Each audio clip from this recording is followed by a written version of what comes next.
Nicholas Clifford. At the Villa Rose by A.E.W. Mason. Chapter I. Summer Lightning. It was Mr. Ricardo's habit, as soon as the second week of August came round, to travel to Aix-les-Bains in Savoy, where for 5 or 6 weeks he lived pleasantly. He pretended to take the waters in the morning, he went for a ride in his motor car in the afternoon, he dined at the Cercle in the evening, and spent an hour or two afterwards in the baccarat rooms at the Villa des Fleurs. An enviable, smooth life without a doubt, and it is certain that his acquaintances envied him. At the same time, however, they laughed at him, and, alas, with some justice, for he was an exaggerated person. He was to be construed in the comparative. Everything in his life was a trifle overdone, from the fastidious arrangement of his neckties to the feminine nicety of his little dinner parties. In age, Mr. Ricardo was approaching the 50s. In condition, he was a widower, a state greatly to his liking, for he avoided at once the irksomeness of marriage and the reproaches justly levelled at the bachelor. Finally, he was rich, having amassed a fortune in Mincing Lane, which he had invested in profitable securities. 10 years of ease, however, had not altogether obliterated in him the business outlook. Though he lounged from January to December, he lounged with the air of a financier taking a holiday, and when he visited, as he frequently did, the studio of a painter, a stranger would have hesitated to decide whether he had been drawn thither by a love of art or by the possibility of an investment. His acquaintances have been mentioned, and the word is suitable, for while he mingled in many circles, he stood aloof from them all. He affected the company of artists, by whom he was regarded as one ambitious to become a connoisseur, and amongst the younger business men who had never dealt with him he earned the disrespect reserved for the dilettante. If he had a grief, it was that he had discovered no great man who in return for practical favours would engrave his memory in brass. He was a Maecenas without a Horace, an Earl of Southampton without a Shakespeare. In a word, Aix-les-Bains in the season was the very place for him, and never for a moment did it occur to him that he was here to be dipped in agitations and hurried from excitement to excitement. The beauty of the little town, the crowd of well-dressed and agreeable people, the rose-coloured life of the place, all made their appeal to him. But it was the Villa des Fleurs which brought him to Aix. Not that he played for anything more than an occasional louis, nor, on the other hand, was he merely a cold looker-on. He had a bank-note or two in his pocket on most evenings at the service of the victims of the tables. But the pleasure to his curious and dilettante mind lay in the spectacle of the battle which was waged night after night between raw nature and good manners. It was extraordinary to him how constantly manners prevailed. There were, however, exceptions. For instance, on the first evening of this particular visit he found the rooms hot and sauntered out into the little semicircular garden at the back. He sat there for half an hour under a flawless sky of stars, watching the people come and go in the light of the electric lamps, and appreciating the gowns and jewels of the women with the eye of a connoisseur. And then into this starlit quiet there came suddenly a flash of vivid life. A girl in a soft clinging frock of white satin darted swiftly from the rooms and flung herself nervously upon a bench. She could not, to Ricardo's thinking, be more than 20 years of age. She was certainly quite young. The supple slenderness of her figure proved it, and he had moreover caught a glimpse, as she rushed out, of a fresh and very pretty face, but he had lost sight of it now. For the girl wore a big black satin hat with a broad brim, from which a couple of white ostrich feathers curved over at the back, and in the shadow of that hat her face was masked. All that he could see was a pair of long diamond eardrops, which sparkled and trembled as she moved her head, and that she did constantly. Now she stared moodily at the ground, now she flung herself back, then she twisted nervously to the right, and then a moment afterwards to the left, and then again she stared in front of her, swinging a satin slipper backwards and forwards against the pavement with the petulance of a child. All her movements were spasmodic. She was on the verge of hysteria.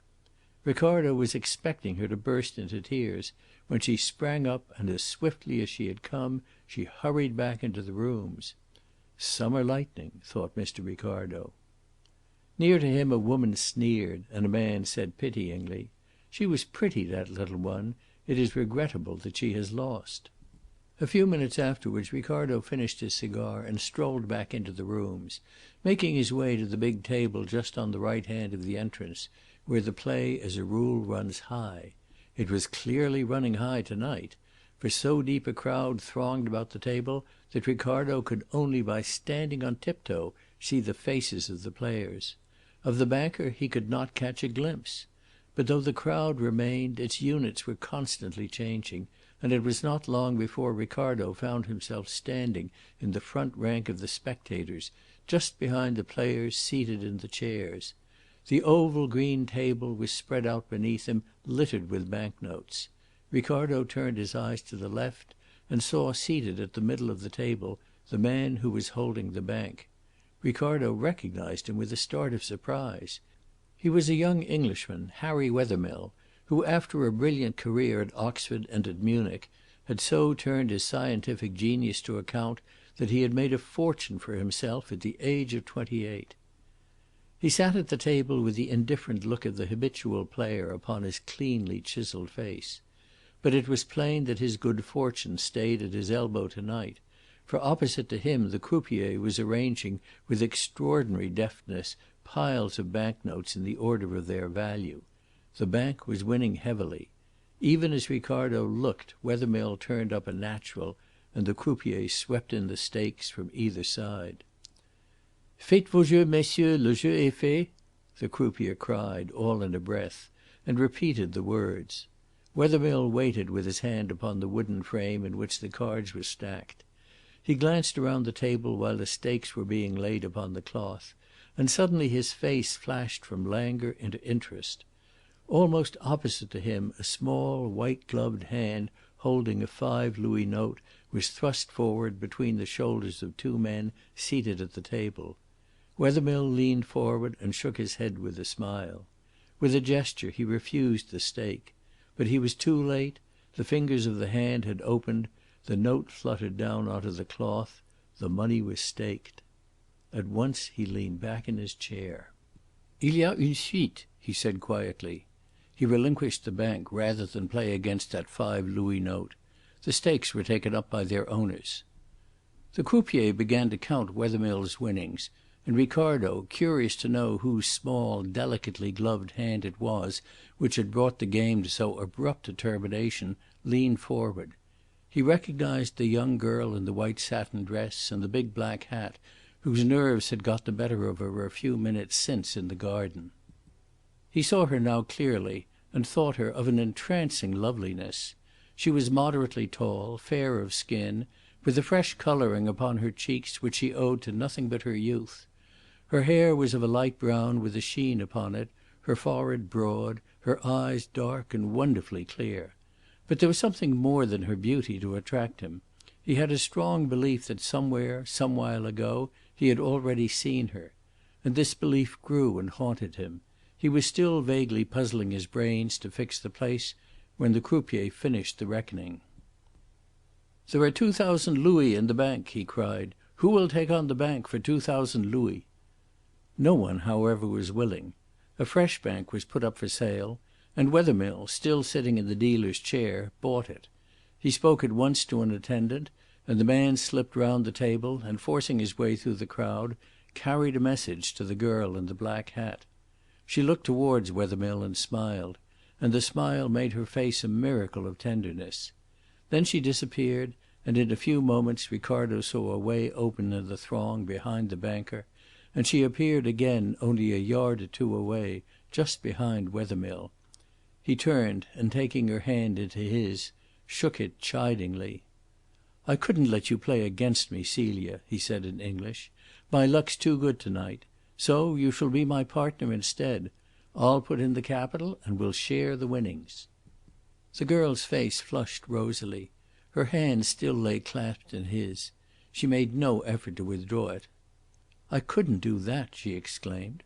"Why not?" said he. "See?" and loosening her fingers he took from them the 5 louis note and tossed it over to the croupier to be added to his bank.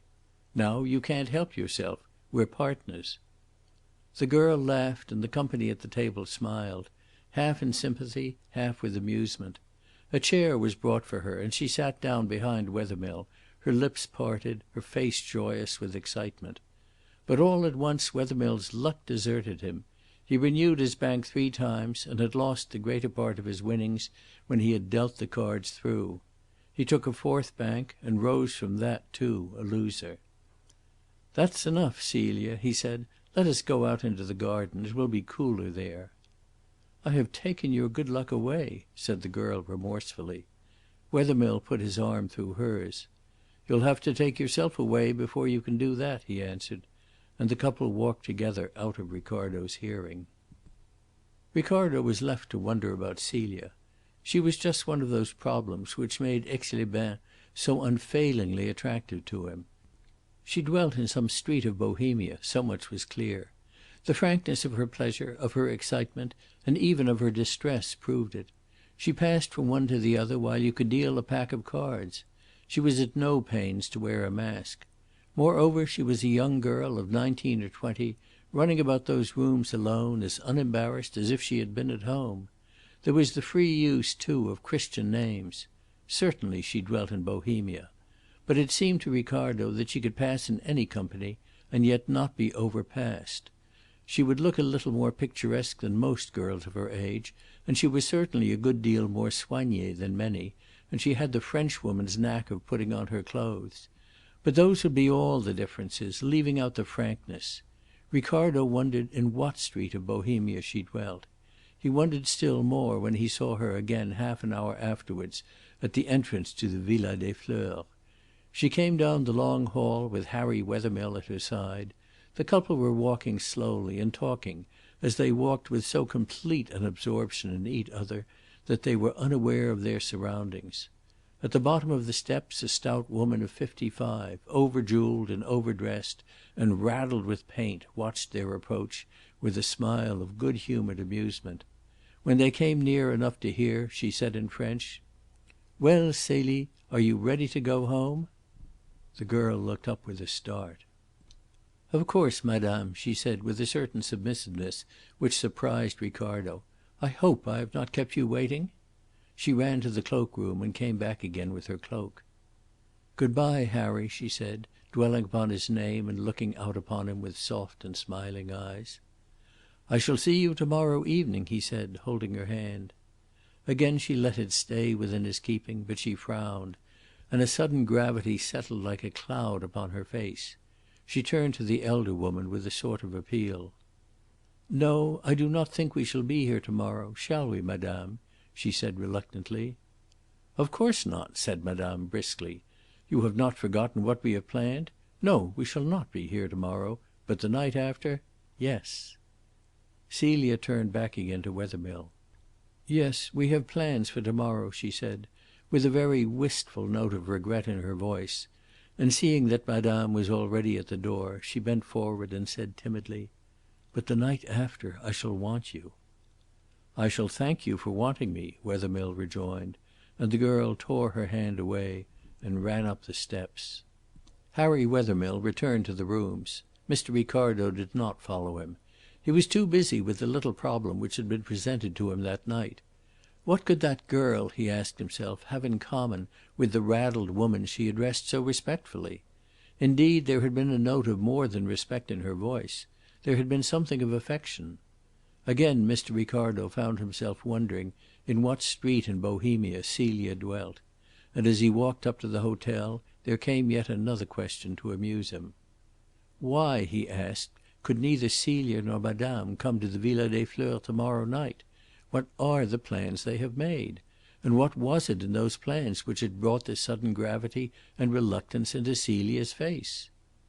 Ricardo had reason to remember those questions during the next few days, though he only idled with them now. End of Chapter 1.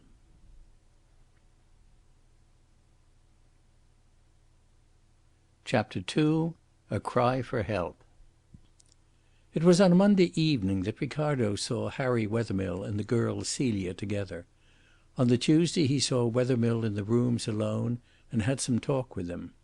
Wethermill was not playing that night, and at about 10 o'clock the two men left the Villa des Fleurs together. "Which way do you go?" asked Wethermill. "Up the hill to the Hotel Majestic," said Ricardo. "We go together then. I too am staying there," said the young man, and they climbed the steep streets together. Ricardo was dying to put some questions about Wethermill's young friend of the night before, but discretion kept him reluctantly silent. They chatted for a few moments in the hall upon indifferent topics, and so separated for the night. Mr. Ricardo, however, was to learn something more of Celia the next morning, for while he was fixing his tie before the mirror Wethermill burst into his dressing room. Mr. Ricardo forgot his curiosity in the surge of his indignation. Such an invasion was an unprecedented outrage upon the gentle tenor of his life. The business of the morning toilette was sacred. To interrupt it carried a subtle suggestion of anarchy. Where was his valet? Where was Charles, who should have guarded the door like the custodian of a chapel? "I cannot speak to you for at least another half hour," said Mr. Ricardo sternly. But Harry Wethermill was out of breath and shaking with agitation. "I can't wait," he cried, with a passionate appeal. "I have got to see you. You must help me, Mr. Ricardo. You must indeed." Ricardo spun round upon his heel. At first he had thought that the help wanted was the help usually wanted at Aix-les-Bains.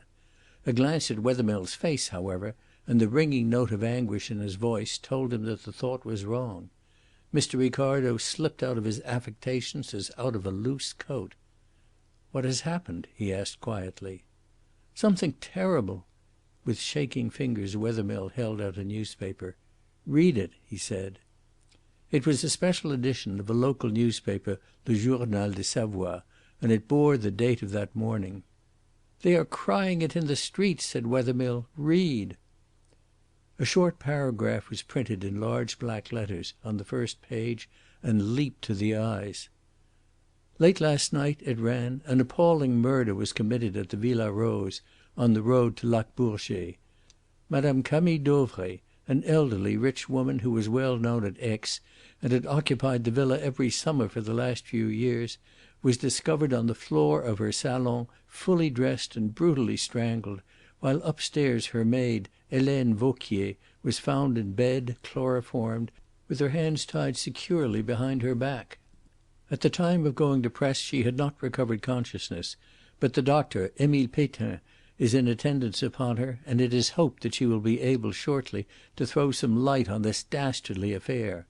The police are properly reticent as to the details of the crime, but the following statement may be accepted without hesitation. The murder was discovered at 12 o'clock at night by the sergent de ville Perrichet, to whose intelligence more than a word of praise is due, and it is obvious from the absence of all marks upon the door and windows that the murderer was admitted from within the villa. Meanwhile Madame Dauvray's motor car has disappeared, and with it a young Englishwoman who came to Aix with her as her companion. The motive of the crime leaps to the eyes. Madame Dauvray was famous in Aix for her jewels, which she wore with too little prudence. The condition of the house shows that a careful search was made for them, and they have disappeared. It is anticipated that a description of the young Englishwoman, with a reward for her apprehension, will be issued immediately.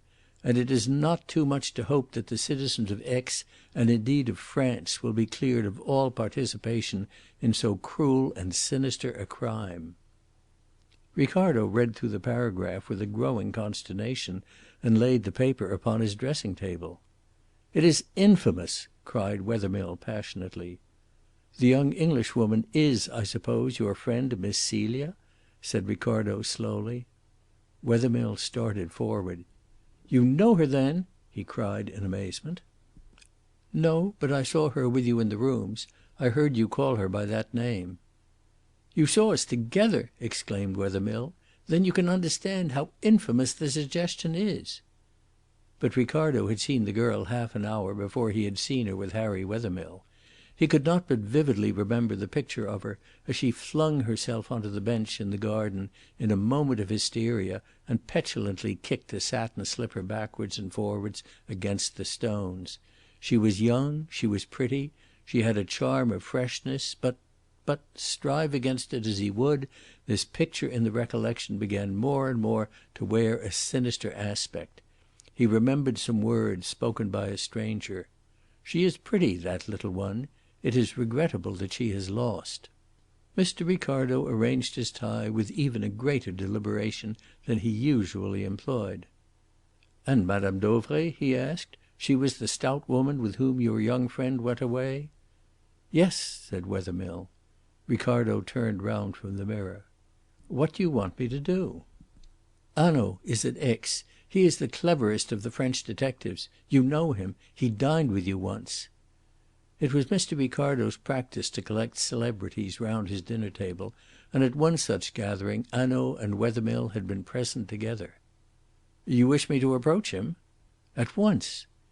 "It is a delicate position," said Ricardo. "Here is a man in charge of a case of murder, and we are quietly to go to him—" To his relief Wethermill interrupted him. "No, no," he cried. "He is not in charge of the case. He is on his holiday. I read of his arrival 2 days ago in the newspaper. It was stated that he came for rest. What I want is that he should take charge of the case." The superb confidence of Wethermill shook Mr. Ricardo for a moment, but his recollections were too clear. "You are going out of your way to launch the acutest of French detectives in search of this girl? Are you wise, Wethermill?" Wethermill sprang up from his chair in desperation. "You, too, think her guilty. You have seen her. You think her guilty, like this detestable newspaper, like the police." "Like the police?" asked Ricardo sharply. "Yes," said Harry Wethermill sullenly. "As soon as I saw that rag I ran down to the villa. The police are in possession. They would not let me into the garden, but I talked with one of them. They, too, think that she let in the murderers." Ricardo took a turn across the room. Then he came to a stop in front of Wethermill. "Listen to me," he said solemnly. "I saw this girl half an hour before I saw you. She rushed out into the garden. She flung herself onto a bench. She could not sit still. She was hysterical. You know what that means. She had been losing. That's point number one." Mr. Ricardo ticked it off upon his finger. "She ran back into the rooms. You asked her to share the winnings of your bank. She consented eagerly. And you lost. That's point number two. A little later, as she was going away, you asked her whether she would be in the rooms the next night, yesterday night, the night when the murder was committed. Her face clouded over. She hesitated. She became more than grave. There was a distinct impression as though she shrank from the contemplation of what it was proposed she should do on the next night. And then she answered you, 'No, we have other plans.' That's number three." And Mr. Ricardo ticked off his third point. "Now," he asked, "do you still ask me to launch Hanaud upon the case?" "Yes, and at once," cried Wethermill. Ricardo called for his hat and his stick. "You know where Hanaud is staying?" he asked. "Yes," replied Wethermill, and he led Ricardo to an unpretentious little hotel in the centre of the town. Ricardo sent in his name, and the two visitors were immediately shown into a small sitting room where Monsieur Hanaud was enjoying his morning chocolate. He was stout and broad shouldered, with a full and almost heavy face. In his morning suit at his breakfast table he looked like a prosperous comedian. He came forward with a smile of welcome, extending both his hands to Mr. Ricardo. "Ah, my good friend," he said, "it is pleasant to see you. And Mr. Wethermill!" he exclaimed, holding out a hand to the young inventor. "You remember me, then?" said Wethermill gladly. "It is my profession to remember people," said Hanaud with a laugh. "You were at that amusing dinner party of Mr. Ricardo's in Grosvenor Square." "Monsieur," said Wethermill, "I have come to ask your help." The note of appeal in his voice was loud. Monsieur Hanaud drew up a chair by the window and motioned to Wethermill to take it. He pointed to another with a bow of invitation to Mr. Ricardo. "Let me hear," he said gravely. "It is the murder of Madame Dauvray," said Wethermill. Hanaud started. "And in what way, monsieur," he asked, "are you interested in the murder of Madame Dauvray?" "Her companion," said Wethermill. "The young English girl. She is a great friend of mine." Hanaud's face grew stern. Then came a sparkle of anger in his eyes. "And what do you wish me to do, monsieur?" he asked coldly. "You are upon your holiday, Monsieur Hanaud. I wish you no, I implore you," Wethermill cried, his voice ringing with passion, "to take up this case, to discover the truth, to find out what has become of Celia." Hanaud leaned back in his chair with his hands upon the arms. He did not take his eyes from Harry Wethermill, but the anger died out of them. "Monsieur," he said, "I do not know what your procedure is in England, but in France a detective does not take up a case or leave it alone according to his pleasure. We are only servants. This affair is in the hands of Monsieur Fleuriot, the juge d'instruction of Aix." "But if you offered him your help it would be welcomed," cried Wethermill. "And to me that would mean so much. There would be no bungling, there would be no waste of time. Of that one would be sure." Hanaud shook his head gently. His eyes were softened now by a look of pity. Suddenly he stretched out a forefinger. "You have perhaps a photograph of the young lady in that card case in your breast pocket." Wethermill flushed red, and drawing out the card case handed the portrait to Hanaud. Hanaud looked at it carefully for a few moments. "It was taken lately here?" he asked.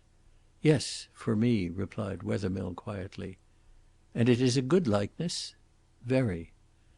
"How long have you known this Mademoiselle Celie?" he asked. Wethermill looked at Hanaud with a certain defiance. "For a fortnight." Hanaud raised his eyebrows. "You met her here?" "Yes." "In the rooms, I suppose? Not at the house of one of your friends?" "That is so," said Wethermill quietly. "A friend of mine who had met her in Paris introduced me to her at my request." Hanaud handed back the portrait and drew forward his chair nearer to Wethermill. His face had grown friendly. He spoke with a tone of respect. "Monsieur, I know something of you. Our friend Mr. Ricardo told me your history. I asked him for it when I saw you at his dinner. You are one of those about whom one does ask questions, and I know that you are not a romantic boy. But who shall say that he is safe from the appeal of beauty?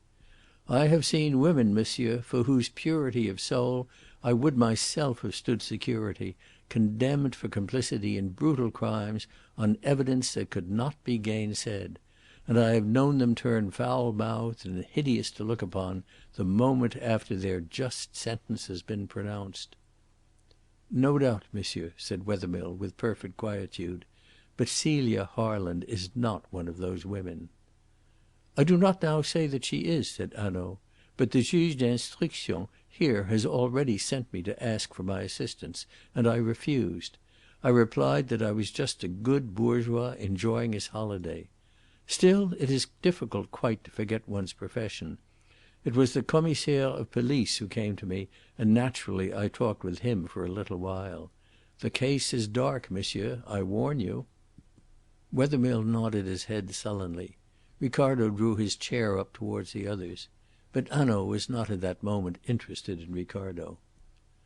"Well, then, let us see who there are in Madame Dauvray's household. The list is not a long one. It was Madame Dauvray's habit to take her luncheon and her dinner at the restaurants, and her maid was all that she required to get ready her petit déjeuner in the morning and her sirop at night. Let us take the members of the household one by one. There is first the chauffeur, Henri Servettaz. He was not at the villa last night. He came back to it early this morning." "Ah!" said Ricardo in a significant exclamation. Wethermill did not stir. He sat still as a stone, with a face as deadly white, and eyes burning on Hanaud's face. "But wait," said Hanaud, holding up a warning hand to Ricardo. "Servettaz was in Chambéry, where his parents live. He travelled to Chambéry by the 2 o'clock train yesterday. He was with them in the afternoon. He went with them to a café in the evening. Moreover, early this morning the maid, Helene Vauquier, was able to speak a few words in answer to a question. She said Servettaz was in Chambéry. She gave his address. A telephone message was sent to the police in that town, and Servettaz was found in bed. I do not say that it is impossible that Servettaz was concerned in the crime, but it is quite clear, I think, that it was not he who opened the house to the murderers, for he was at Chambery in the evening, and the murder was already discovered here by midnight. Moreover it is a small point he lives, not in the house, but over the garage in a corner of the garden. Then besides the chauffeur there was a charwoman, a woman of Aix, who came each morning at 7 and left in the evening at 7 or 8. Sometimes she would stay later if the maid was alone in the house, for the maid is nervous. But she left last night before 9, there is evidence of that, and the murder did not take place until afterwards. That is also a fact, not a conjecture. We can leave the charwoman, who for the rest has the best of characters, out of our calculations. There remain then the maid, Helene Vauquier, and," he shrugged his shoulders, "Mademoiselle Celie." Hanaud reached out for the matches and lit a cigarette. "Let us take first the maid, Helene Vauquier. 40 years old, a Normandy peasant woman. They are not bad people, the Normandy peasants, monsieur. Avaricious, no doubt, but on the whole honest and most respectable. We know something of Helene Vauquier, monsieur. See," and he took up a sheet of paper from the table. The paper was folded lengthwise, written upon only on the inside. "I have some details here. Our police system is, I think, a little more complete than yours in England. Helene Vauquier has served Madame Dauvray for 7 years. She has been the confidential friend rather than the maid. And mark this, Mr. Wethermill, during those 7 years how many opportunities has she had of conniving at last night's crime? She was found chloroformed and bound. There is no doubt that she was chloroformed. Upon that point Dr. Pétain is quite certain. He saw her before she recovered consciousness. She was violently sick on awakening. She sank again into unconsciousness. She is only now in a natural sleep. Besides those people there is Mademoiselle Celie. Of her, monsieur, nothing is known. You yourself know nothing of her. She comes suddenly to Aix as the companion of Madame Dauvray, a young and pretty English girl. How did she become the companion of Madame Dauvray?" Wethermill stirred uneasily in his seat. His face flushed. To Mr. Ricardo that had been from the beginning the most interesting problem of the case. Was he to have the answer now? "I do not know," answered Wethermill, with some hesitation; and then it seemed that he was at once ashamed of his hesitation. His accent gathered strength, and in a low but ringing voice he added, "But I say this. You have told me, Monsieur Hanaud, of women who looked innocent and were guilty, but you know also of women and girls who can live untainted and unspoilt amidst surroundings which are suspicious." Hanaud listened, but he neither agreed nor denied. He took up a second slip of paper. "I shall tell you something now of Madame Dauvray," he said. "We will not take up her early history. It might not be edifying, and, poor woman, she is dead. Let us not go back beyond her marriage 17 years ago, to a wealthy manufacturer of Nancy whom she met in Paris. 7 years ago Monsieur Dauvray died, leaving his widow a very rich woman. She had a passion for jewellery, which she was now able to gratify. She collected jewels. A famous necklace, a well-known stone. She was not, as you say, happy till she got it. She had a fortune in precious stones. Oh, but a large fortune! By the ostentation of her jewels she paraded her wealth here, at Monte Carlo, in Paris. Besides that, she was kind-hearted and most impressionable. Finally, she was, like so many of her class, superstitious to the degree of folly." Suddenly Mr. Ricardo started in his chair. Superstitious! The word was a sudden light upon his darkness. Now he knew what had perplexed him during the last 2 days. Clearly, too clearly, he remembered where he had seen Celia Harland, and when. A picture rose before his eyes, and it seemed to strengthen like a film in a developing dish as Hanaud continued. "Very well, take Madame Dauvray as we find her, rich, ostentatious, easily taken by a new face, generous and foolishly superstitious. And you have in her a living provocation to every rogue. By 100 instances she proclaimed herself a dupe. She threw down a challenge to every criminal to come and rob her. For 7 years Helene Vauquier stands at her elbow and protects her from serious trouble. Suddenly there is added to her your young friend, and she is robbed and murdered. And follow this, Mr. Wethermill, our thieves are, I think, more brutal to their victims than is the case with you." Wethermill shut his eyes in a spasm of pain, and the pallor of his face increased. "Suppose that Celia were one of the victims," he cried in a stifled voice. Hanaud glanced at him with a look of commiseration. "That perhaps we shall see," he said. "But what I meant was this. A stranger like Mademoiselle Celie might be the accomplice in such a crime as the crime of the Villa Rose, meaning only robbery. A stranger might only have discovered too late that murder would be added to the theft." Meanwhile, in strong clear colours, Ricardo's picture stood out before his eyes. He was startled by hearing Wethermill say in a firm voice: "My friend Ricardo has something to add to what you have said." "I!" exclaimed Ricardo. How in the world could Wethermill know of that clear picture in his mind? "Yes, you saw Celia Harland on the evening before the murder." Ricardo stared at his friend. It seemed to him that Harry Wethermill had gone out of his mind. Here he was corroborating the suspicions of the police by facts, damning and incontrovertible facts. "On the night before the murder," continued Wethermill quietly, "Celia Harland lost money at the baccarat table. Ricardo saw her in the garden behind the rooms, and she was hysterical. Later on that same night he saw her again with me, and he heard what she said. I asked her to come to the rooms on the next evening yesterday, the night of the crime and her face changed and she said, 'No, we have other plans for to morrow.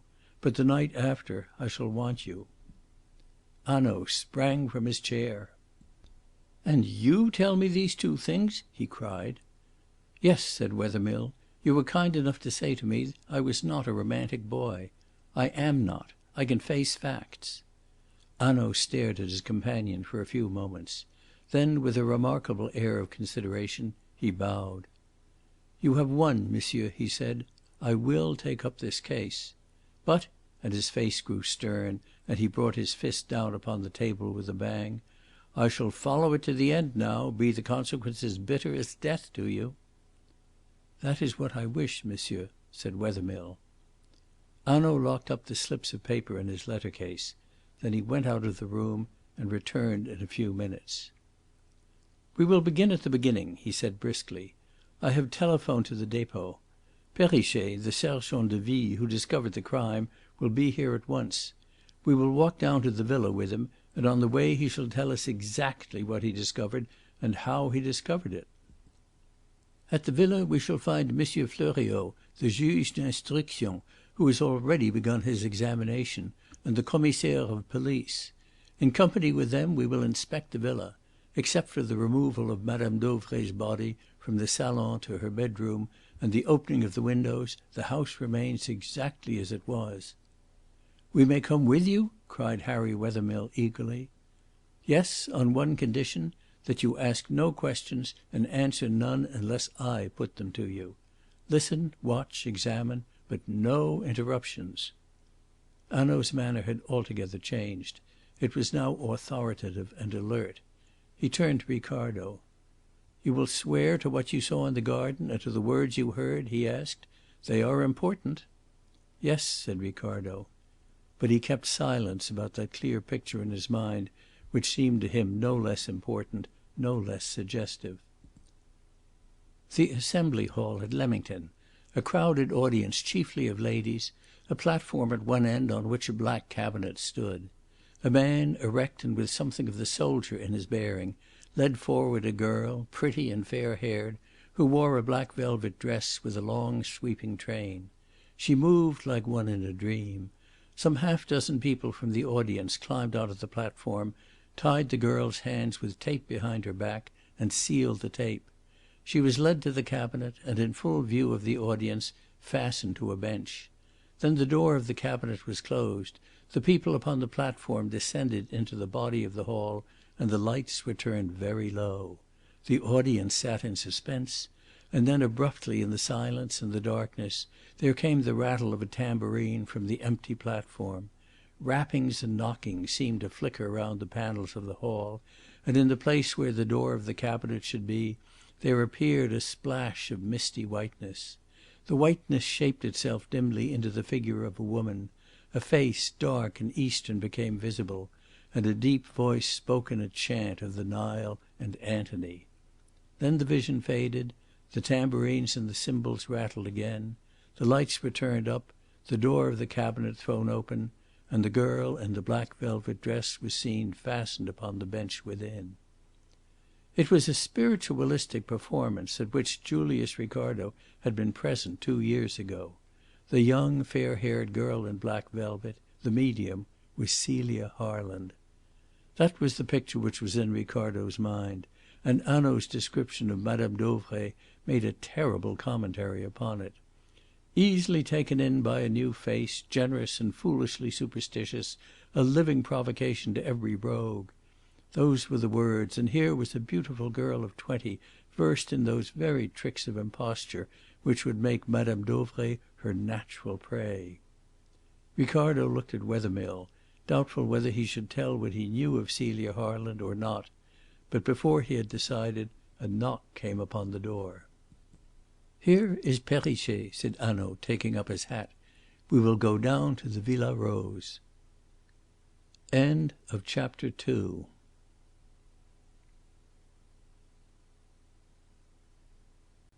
Chapter 3. Perrichet's Story. Perrichet was a young thick-set man with a red fair face and a moustache and hair so pale in colour that they were almost silver. He came into the room with an air of importance. "Aha!" said Hanaud with a malicious smile. "You went to bed late last night, my friend, yet you were up early enough to read the newspaper. Well, I am to have the honour of being associated with you in this case." Perrichet twirled his cap awkwardly and blushed.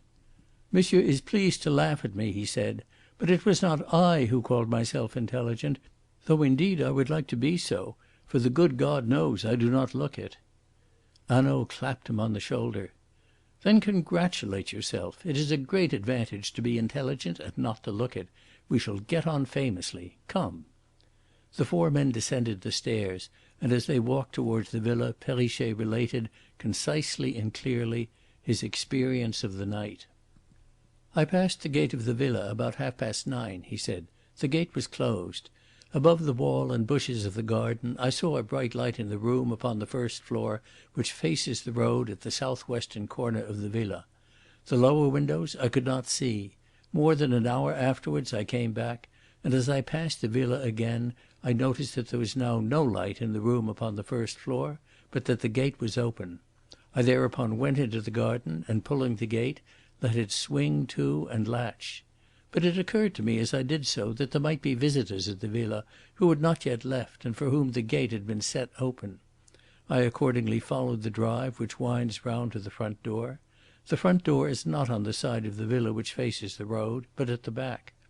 When I came to the open space where the carriages turn, I saw that the house was in complete darkness. There were wooden latticed doors to the long windows on the ground floor, and these were closed. I tried one to make certain, and found the fastening secure. The other windows upon that floor were shuttered. No light gleamed anywhere. I then left the garden, closing the gate behind me.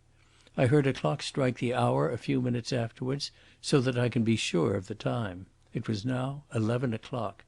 I came round a third time an hour after, and to my astonishment I found the gate once more open. I had left it closed and the house shut up and dark. Now it stood open.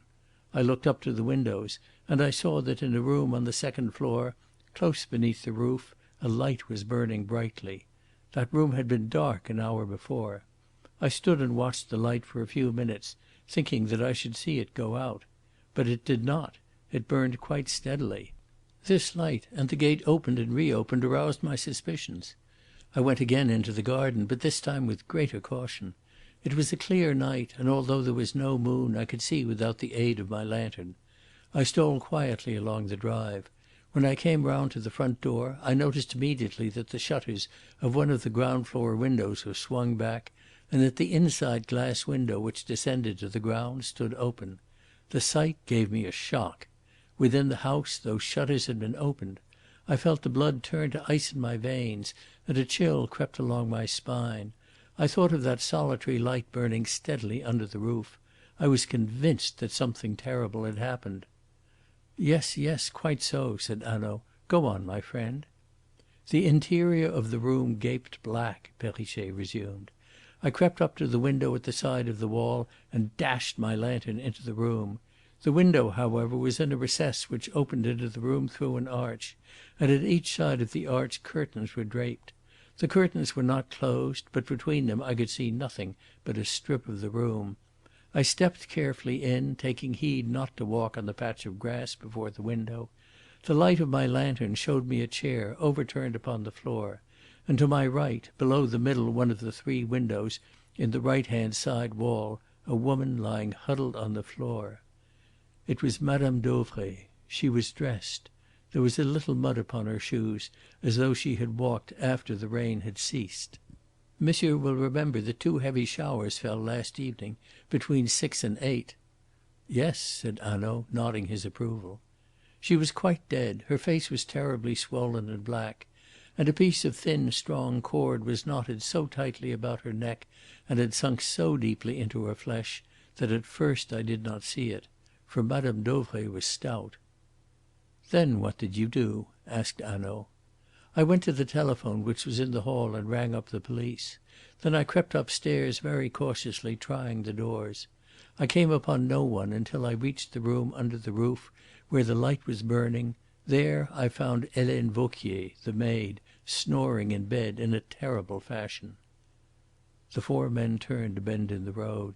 A few paces away a knot of people stood before a gate which a sergent de ville guarded. "But here we are at the villa," said Hanaud. They all looked up, and from a window at the corner upon the first floor a man looked out and drew in his head. "That is Monsieur Besnard, the commissaire of our police in Aix," said Perrichet. "And the window from which he looked," said Hanaud, "must be the window of that room in which you saw the bright light at 9:30 on your first round?" "Yes, monsieur," said Perrichet. "That is the window." They stopped at the gate. Perrichet spoke to the sergent de ville, who at once held the gate open. The party passed into the garden of the villa.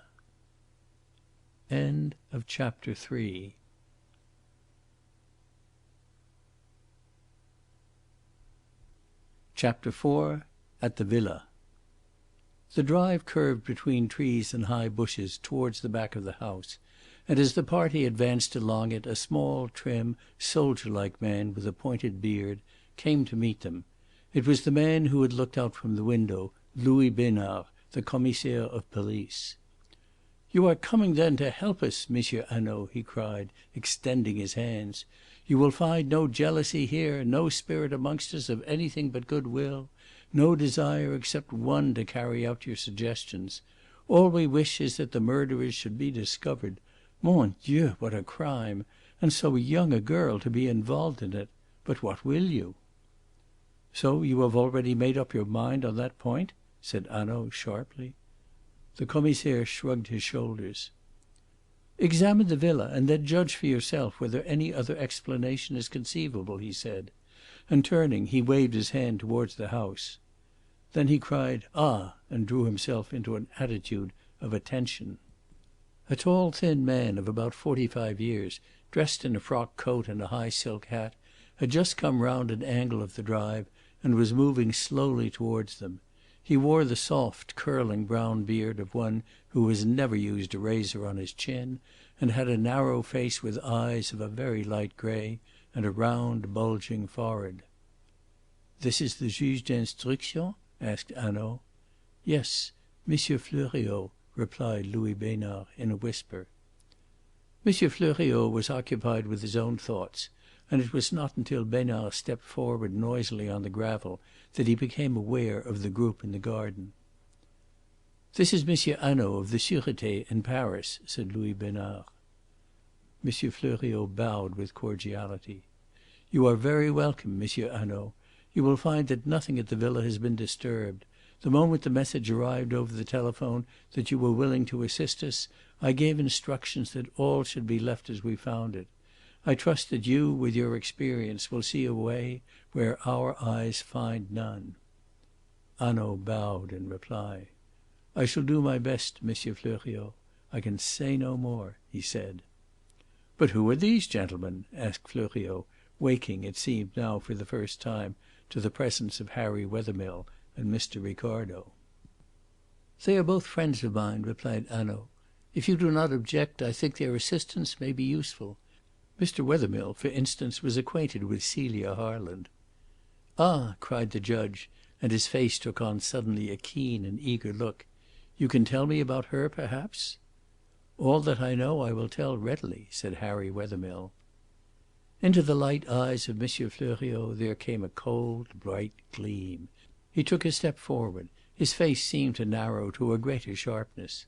In a moment, to Mr. Ricardo's thought, he ceased to be the judge. He dropped from his high office. He dwindled into a fanatic. "She is a Jewess, this Celia Harland," he cried. "No, Monsieur Fleuriot, she is not," replied Wethermill. "I do not speak in disparagement of that race, for I count many friends amongst its members. But Celia Harland is not one of them." "Ah!" said Fleuriot, and there was something of disappointment, something too of incredulity in his voice. "Well, you will come and report to me when you have made your investigation." And he passed on without another question or remark. The group of men watched him go, and it was not until he was out of earshot that Besnard turned with a deprecating gesture to Hanaud. "Yes, he is a good judge, Monsieur Hanaud, quick, discriminating, sympathetic, but he has that bee in his bonnet, like so many others. Everywhere he must see l'affaire Dreyfus. He cannot get it out of his head. No matter how insignificant a woman is murdered, she must have letters in her possession which would convict Dreyfus. But you know, there are thousands like that, good, kindly, just people, in the ordinary ways of life, but behind every crime they see the Jew." Hanaud nodded his head. "I know, and in a juge d'instruction it is very embarrassing. Let us walk on." Half way between the gate and the villa a second carriage road struck off to the left, and at the entrance to it stood a young, stout man in black leggings. "The chauffeur?" asked Hanaud. "I will speak to him." The Commissaire called the chauffeur forward. "Servettaz," he said, "you will answer any questions which monsieur may put to you." "Certainly, Monsieur le Commissaire," said the chauffeur. His manner was serious, but he answered readily. There was no sign of fear upon his face. "How long have you been with Madame Dauvray?" Hanaud asked. 4 months, monsieur. I drove her to Aix from Paris." "And since your parents live at Chambéry, you wish to seize the opportunity of spending a day with them while you are so near?" "Yes, monsieur." "When did you ask for permission?" "On Saturday, monsieur." "Did you ask particularly that you should have yesterday, the Tuesday?" "No, monsieur. I asked only for a day, whenever it should be convenient to madame." "Quite so," said Hanaud. "Now, when did Madame Dauvray tell you that you might have Tuesday?" Servettaz hesitated. His face became troubled. When he spoke reluctantly. "It was not Madame Dauvray, monsieur, who told me that I might go on Tuesday," he said. "Not Madame Dauvray? Who was it, then?" Hanaud asked sharply. Servettaz glanced from one to another of the grave faces which confronted him. "It was Mademoiselle Celie," he said, "who told me." "Oh!" said Hanaud slowly. "It was Mademoiselle Celie. When did she tell you?" "On Monday morning, monsieur. I was cleaning the car. She came to the garage with some flowers in her hand which she had been cutting in the garden, and she said, 'I was right, Alphonse. Madame has a kind heart.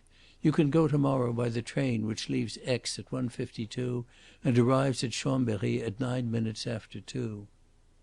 Hanaud started. "I was right, Alphonse. Were those her words? And 'Madame has a kind heart'? Come, come, what is all this?" He lifted a warning finger and said gravely, "Be very careful, Servettaz." "Those were her words, monsieur." "I was right, Alphonse. Madame has a kind heart?" "Yes, monsieur." "Then Mademoiselle Celie had spoken to you before about this visit of yours to Chambéry?" said Hanaud, with his eyes fixed steadily upon the chauffeur's face. The distress upon Servettaz's face increased. Suddenly Hanaud's voice rang sharply. You hesitate. Begin at the beginning. Speak the truth, Servettaz." "Monsieur, I am speaking the truth," said the chauffeur. "It is true I hesitate. I have heard this morning what people are saying. I do not know what to think. Mademoiselle Celie was always kind and thoughtful for me. But it is true," and with a kind of desperation he went on, "yes, it is true that it was Mademoiselle Celie who first suggested to me that I should ask for a day to go to Chambery." "When did she suggest it?" "On the Saturday." To Mr. Ricardo the words were startling. He glanced with pity towards Wethermill. Wethermill, however, had made up his mind for good and all. He stood with a dogged look upon his face, his chin thrust forward, his eyes upon the chauffeur. Besnard, the Commissaire, had made up his mind too. He merely shrugged his shoulders. Hanaud stepped forward and laid his hand gently on the chauffeur's arm. "Come, my friend," he said, "let us hear exactly how this happened." "Mademoiselle Celie," said Servettaz, with genuine compunction in his voice, "came to the garage on Saturday morning and ordered the car for the afternoon. She stayed and talked to me for a little while, as she often did. She said that she had been told that my parents lived at Chambery, and since I was so near I ought to ask for a holiday, for it would not be kind if I did not go and see them." "That was all?" "Yes, monsieur." "Very well." And the detective resumed at once his brisk voice and alert manner. He seemed to dismiss Servettaz's admission from his mind.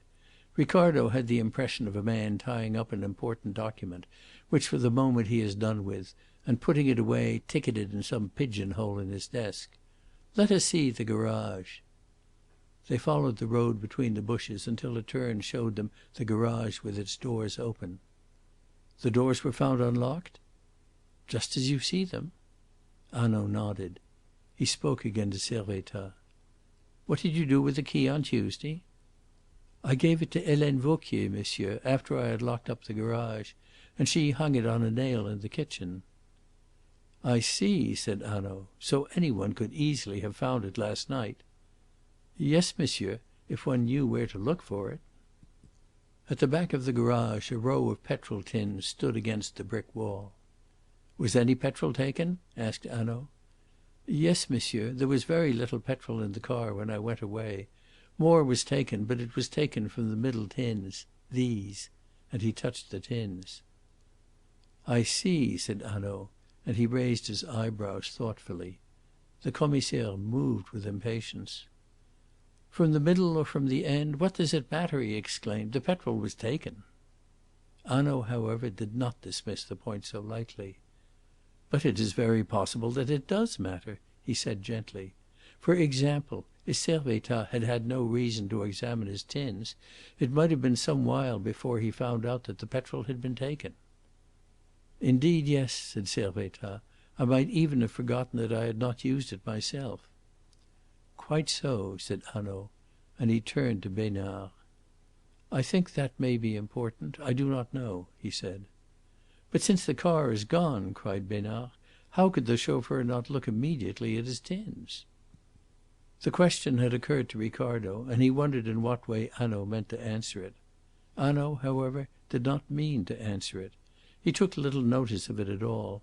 He put it aside with a superb indifference to the opinion which his companion might form of him. "Ah, yes," he said carelessly. "Since the car is gone, as you say, that is so." And he turned again to Servettaz. "It was a powerful car?" he asked. 60 horse-power," said Servettaz. Hanaud turned to the Commissaire. "You have the number and description, I suppose? It will be as well to advertise for it. It may have been seen. It must be somewhere." The Commissaire replied that the description had already been printed, and Hanaud, with a nod of approval, examined the ground. In front of the garage there was a small stone courtyard, but on its surface there was no trace of a footstep. "Yet the gravel was wet," he said, shaking his head. "The man who fetched that car fetched it carefully." He turned and walked back with his eyes upon the ground. Then he ran to the grass border between the gravel and the bushes. "Look," he said to Wethermill. "A foot has pressed the blades of grass down here, but very lightly. Yes, and there again. Some one ran along the border here on his toes. Yes, he was very careful. They turned again into the main drive, and following it for a few yards, came suddenly upon a space in front of the villa. It was a small toy pleasure house, looking on to a green lawn gay with flower beds. It was built of yellow stone, and was almost square in shape. A couple of ornate pillars flanked the door, and a gable roof, topped by a gilt vane, surmounted it. To Ricardo it seemed impossible that so sordid and sinister a tragedy had taken place within its walls during the last 12 hours. It glistened so gaudily in the blaze of sunlight. Here and there the green outer shutters were closed. Here and there the windows stood open to let in the air and light. Upon each side of the door there was a window lighting the hall, which was large. Beyond those windows again on each side there were glass doors opening to the ground and protected by the ordinary green latticed shutters of wood, which now stood hooked back against the wall. These glass doors opened into rooms oblong in shape, which ran through towards the back of the house, and were lighted in addition by side windows. The room upon the extreme left as the party faced the villa was the dining room, with the kitchen at the back. The room on the right was the salon, in which the murder had been committed. In front of the glass door to this room a strip of what had once been grass stretched to the gravel drive. But the grass had been worn away by constant use, and the black mould showed through. This strip was about 3 yards wide, and as they approached they saw, even at a distance, that since the rain of last night it had been trampled down. "We will go round the house first," said Hanaud, and he turned along the side of the villa and walked in the direction of the road. There were 4 windows just above his head, of which 3 lighted the salon, and the 4th a small writing room behind it. Under these windows there was no disturbance of the ground, and a careful investigation showed conclusively that the only entrance used had been the glass doors of the salon facing the drive. To that spot, then, they returned. There were 3 sets of footmarks upon the soil. One set ran in a distinct curve from the drive to the side of the door, and did not cross the others. "Those," said Hanaud, "are the footsteps of my intelligent friend Perrichet, who was careful not to disturb the ground." Perrichet beamed all over his rosy face, and Besnard nodded at him with condescending approval. "But I wish, Monsieur le Commissaire," and Hanaud pointed to a blur of marks, "that your other officers had been as intelligent. Look! These run from the glass door to the drive, and for all the use they are to us, a harrow might have been dragged across them." Besnard drew himself up. "Not one of my officers has entered the room by way of this door. The strictest orders were given and obeyed. The ground as you see it is the ground as it was at 12 o'clock last night." Hanaud's face grew thoughtful. "Is that so?" he said, and he stooped to examine the second set of marks. They were at the right hand side of the door. "A woman and a man," he said. "But they are mere hints rather than prints. One might almost think " He rose up without finishing his sentence, and he turned to the third set, and a look of satisfaction gleamed upon his face. "Ah, here is something more interesting," he said. There were just 3 impressions, and whereas the blurred marks were at the side, these 3 pointed straight from the middle of the glass doors to the drive. They were quite clearly defined, and all 3 were the impressions made by a woman's small, arched, high-heeled shoe.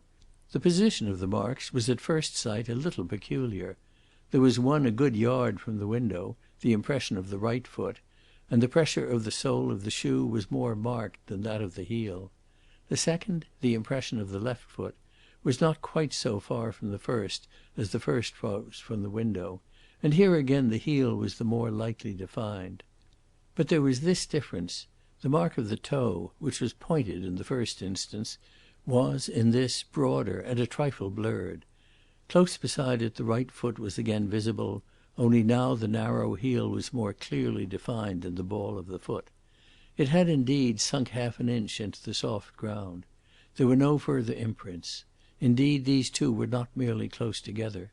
They were close to the gravel of the drive, and on the very border of the grass. Hanaud looked at the marks thoughtfully. Then he turned to the Commissaire. "Are there any shoes in the house which fit those marks?" Yes, we have tried the shoes of all the women. Celia Harland, the maid, and even Madame Dauvray. The only ones which fit at all are those taken from Celia Harland's bedroom." He called to an officer standing in the drive, and a pair of grey suede shoes were brought to him from the hall. "See, Monsieur Hanaud, it is a pretty little foot which made these clear impressions," he said, with a smile. "A foot arched and slender. Madame Dauvray's foot is short and square, the maid's broad and flat. Neither Madame Dauvray nor Helene Vauquier could have worn these shoes. They were lying, one here, one there, upon the floor of Celia Harland's room, as though she had kicked them off in a hurry. They are almost new, you see. They have been worn once, perhaps, no more, and they fit with absolute precision into these footmarks, except just at the toe of that second one." Hanaud took the shoes and, kneeling down, placed them one after the other over the impressions. To Ricardo it was extraordinary how exactly they covered up the marks and filled the indentations. "I should say," said the Commissaire, "that Celia Harland went away wearing a new pair of shoes made on the very same last as those." As those she had left carelessly lying on the floor of her room for the first person to notice, thought Ricardo. It seemed as if the girl had gone out of her way to make the weight of evidence against her as heavy as possible. Yet, after all, it was just through inattention to the small details, so insignificant at the red moment of crime, so terribly instructive the next day, that guilt was generally brought home. Hanaud rose to his feet and handed the shoes back to the officer. "Yes," he said, "so it seems. The shoemaker can help us here. I see the shoes were made in Aix." Besnard looked at the name stamped in gold letters upon the lining of the shoes. "I will have inquiries made," he said. Hanaud nodded, took a measure from his pocket, and measured the ground between the window and the first footstep, and between the first footstep and the other two. "How tall is Mademoiselle Celie?" he asked, and he addressed the question to Wethermill. It struck Ricardo as one of the strangest details in all this strange affair that the detective should ask with confidence for information which might help to bring Celia Harland to the guillotine from the man who had staked his happiness upon her innocence. "About 5 feet 7", he answered. Hanaud replaced his measure in his pocket. He turned with a grave face to Wethermill. "I warned you fairly, didn't I?" he said. Wethermill's white face twitched. "Yes," he said, "I am not afraid." But there was more of anxiety in his voice than there had been before. Hanaud pointed solemnly to the ground. "Read the story those footprints write in the mould there. A young and active girl of about Mademoiselle Celie's height, and wearing a new pair of Mademoiselle Celie's shoes, springs from that room where the murder was committed, where the body of the murdered woman lies. She is running. She is wearing a long gown. At the second step the hem of the gown catches beneath the point of her shoe. She stumbles. To save herself from falling, she brings up the other foot sharply and stamps the heel down into the ground. She recovers her balance. She steps onto the drive. It is true the gravel here is hard and takes no mark, but you will see that some of the mould which has clung to her shoes has dropped off.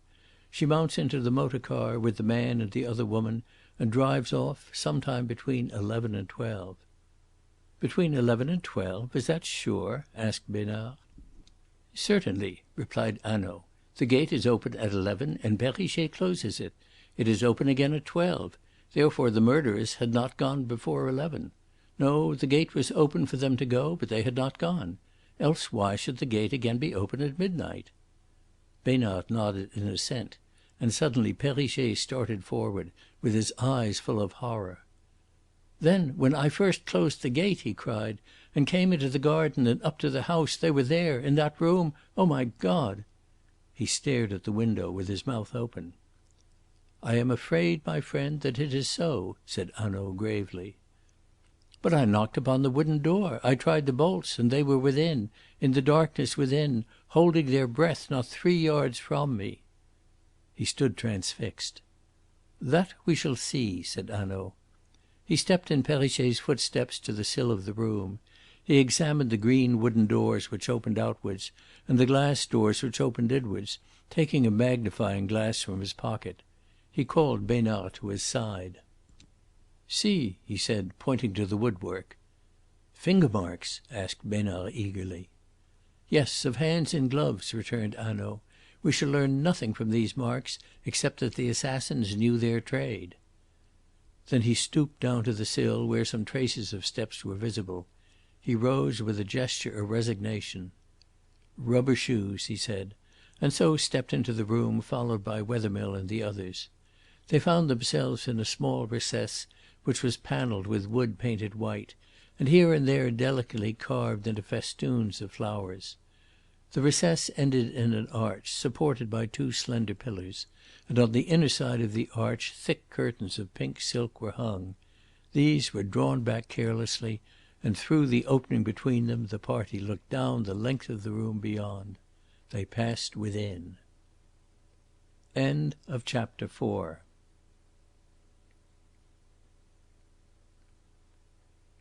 Chapter 5. In the Salon. Julius Ricardo pushed aside the curtains with a thrill of excitement. He found himself standing within a small oblong room which was prettily, even daintily furnished. On his left, close by the recess, was a small fireplace with the ashes of a burnt out fire in the grate. Beyond the grate a long settee covered in pink damask, with a crumpled cushion at each end, stood a foot or two away from the wall, and beyond the settee the door of the room opened into the hall. At the end a long mirror was let into the panelling, and a writing table stood by the mirror. On the right were the three windows, and between the two nearest to Mr. Ricardo was the switch of the electric light. A chandelier hung from the ceiling, an electric lamp stood upon the writing table, a couple of electric candles on the mantel shelf. A round satinwood table stood under the windows with three chairs about it, of which one was overturned, one was placed with its back to the electric switch, and the third on the opposite side facing it. Ricardo could hardly believe that he stood actually upon the spot where, within 12 hours, a cruel and sinister tragedy had taken place. There was so little disorder. The three windows on his right showed him the blue sunlit sky and a glimpse of flowers and trees. Behind him the glass door stood open to the lawn, where birds piped cheerfully and the trees murmured of summer. But he saw Hanaud stepping quickly from place to place, with an extraordinary lightness of step for so big a man, obviously engrossed, obviously reading here and there some detail, some custom of the inhabitants of that room. Ricardo leaned with careful artistry against the wall. "Now, what has this room to say to me?" he asked importantly. Nobody paid the slightest attention to his question, and it was just as well, for the room had very little information to give him. He ran his eye over the white Louis XVI furniture, the white panels of the wall, the polished floor, the pink curtains. Even the delicate tracery of the ceiling did not escape his scrutiny. Yet he saw nothing likely to help him but an overturned chair and a couple of crushed cushions on a settee. It was very annoying, all the more annoying because Monsieur Hanaud was so uncommonly busy. Hanaud looked carefully at the long settee and the crumpled cushions, and he took out his measure and measured the distance between the cushion at one end and the cushion at the other. He examined the table, he measured the distance between the chairs, he came to the fireplace and raked in the ashes of the burnt out fire. But Ricardo noticed a singular thing. In the midst of his search Hanaud's eyes were always straying back to the settee, and always with a look of extreme perplexity, as if he read there something, definitely something, but something which he could not explain. Finally he went back to it. He drew it farther away from the wall, and suddenly with a little cry he stooped and went down on his knees. When he rose he was holding some torn fragments of paper in his hand. He went over to the writing table and opened the blotting book. Where it fell open there were some sheets of notepaper, and one particular sheet of which half had been torn off. He compared the pieces which he held with that torn sheet and seemed satisfied. There was a rack for notepaper upon the table, and from it he took a stiff card. "Get me some gum or paste, and quickly," he said. His voice had become brusque, the politeness had gone from his address. He carried the card and the fragments of paper to the round table. There he sat down and, with infinite patience, gummed the fragments onto the card fitting them together like the pieces of a Chinese puzzle. The others over his shoulders could see spaced words, written in pencil, taking shape as a sentence upon the card. Hanaud turned abruptly in his seat toward Wethermill. "You have, no doubt, a letter written by Mademoiselle Celie?" Wethermill took his letter case from his pocket and a letter out of the case. He hesitated for a moment as he glanced over what was written. The 4 sheets were covered.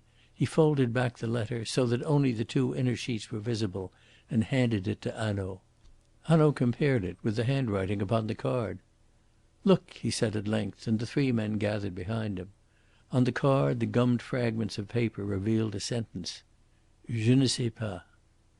"I do not know," said Ricardo. "Now this is very important." Beside the card Celia's letter to Wethermill was laid. "What do you think?" asked Hanaud. Besnard, the Commissaire of Police, bent over Hanaud's shoulder. "There are strong resemblances," he said guardedly. Ricardo was on the lookout for deep mysteries. Resemblances were not enough for him. They were inadequate to the artistic needs of the situation.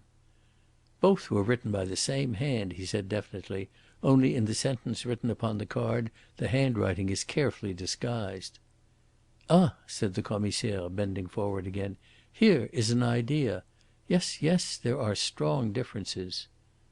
Ricardo looked triumphant.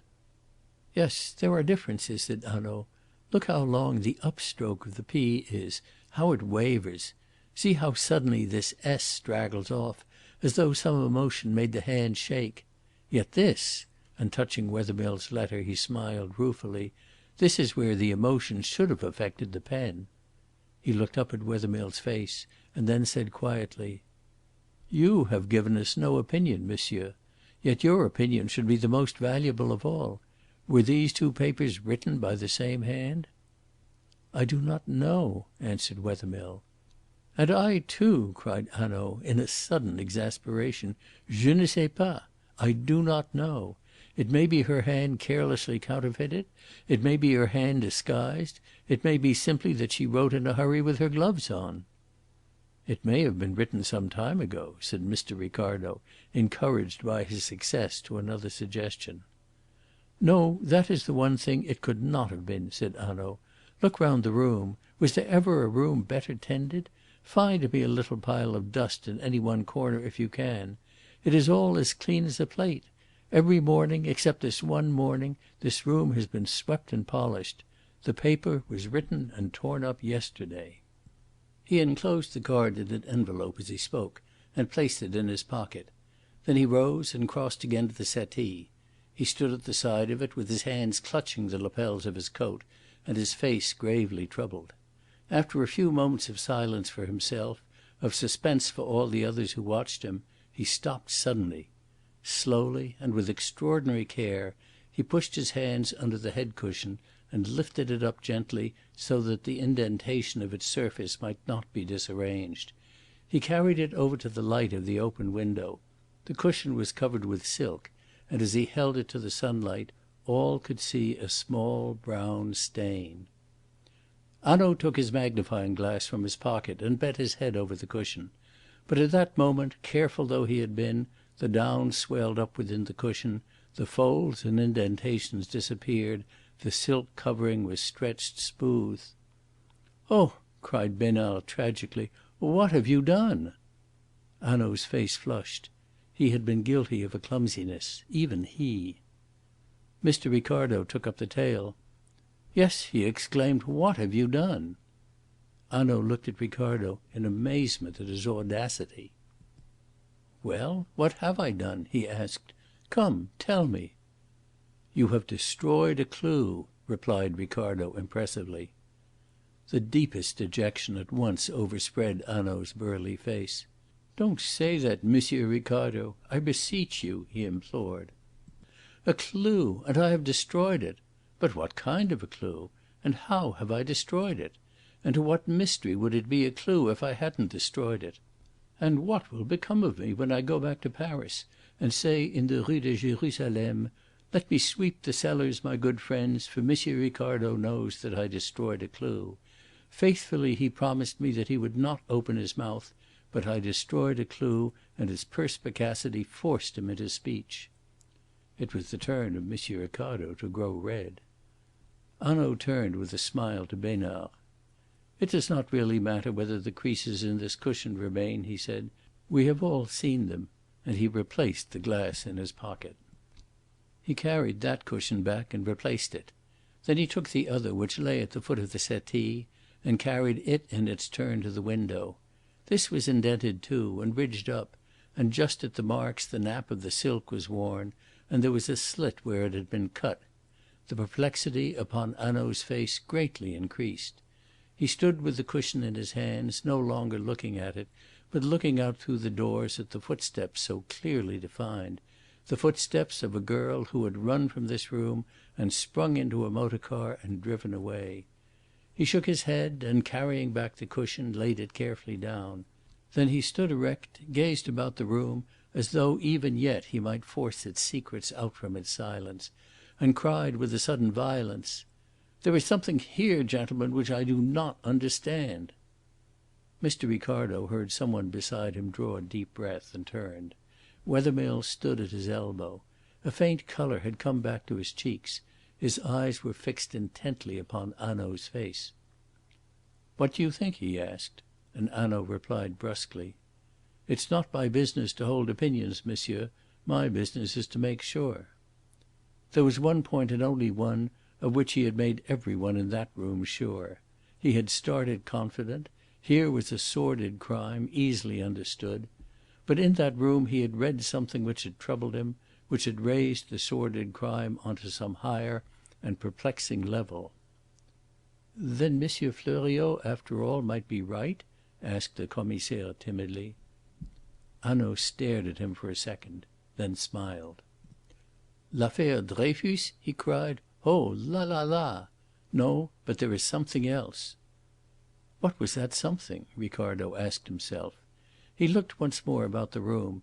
He did not find his answer, but he caught sight of an ornament upon the wall which drove the question from his mind.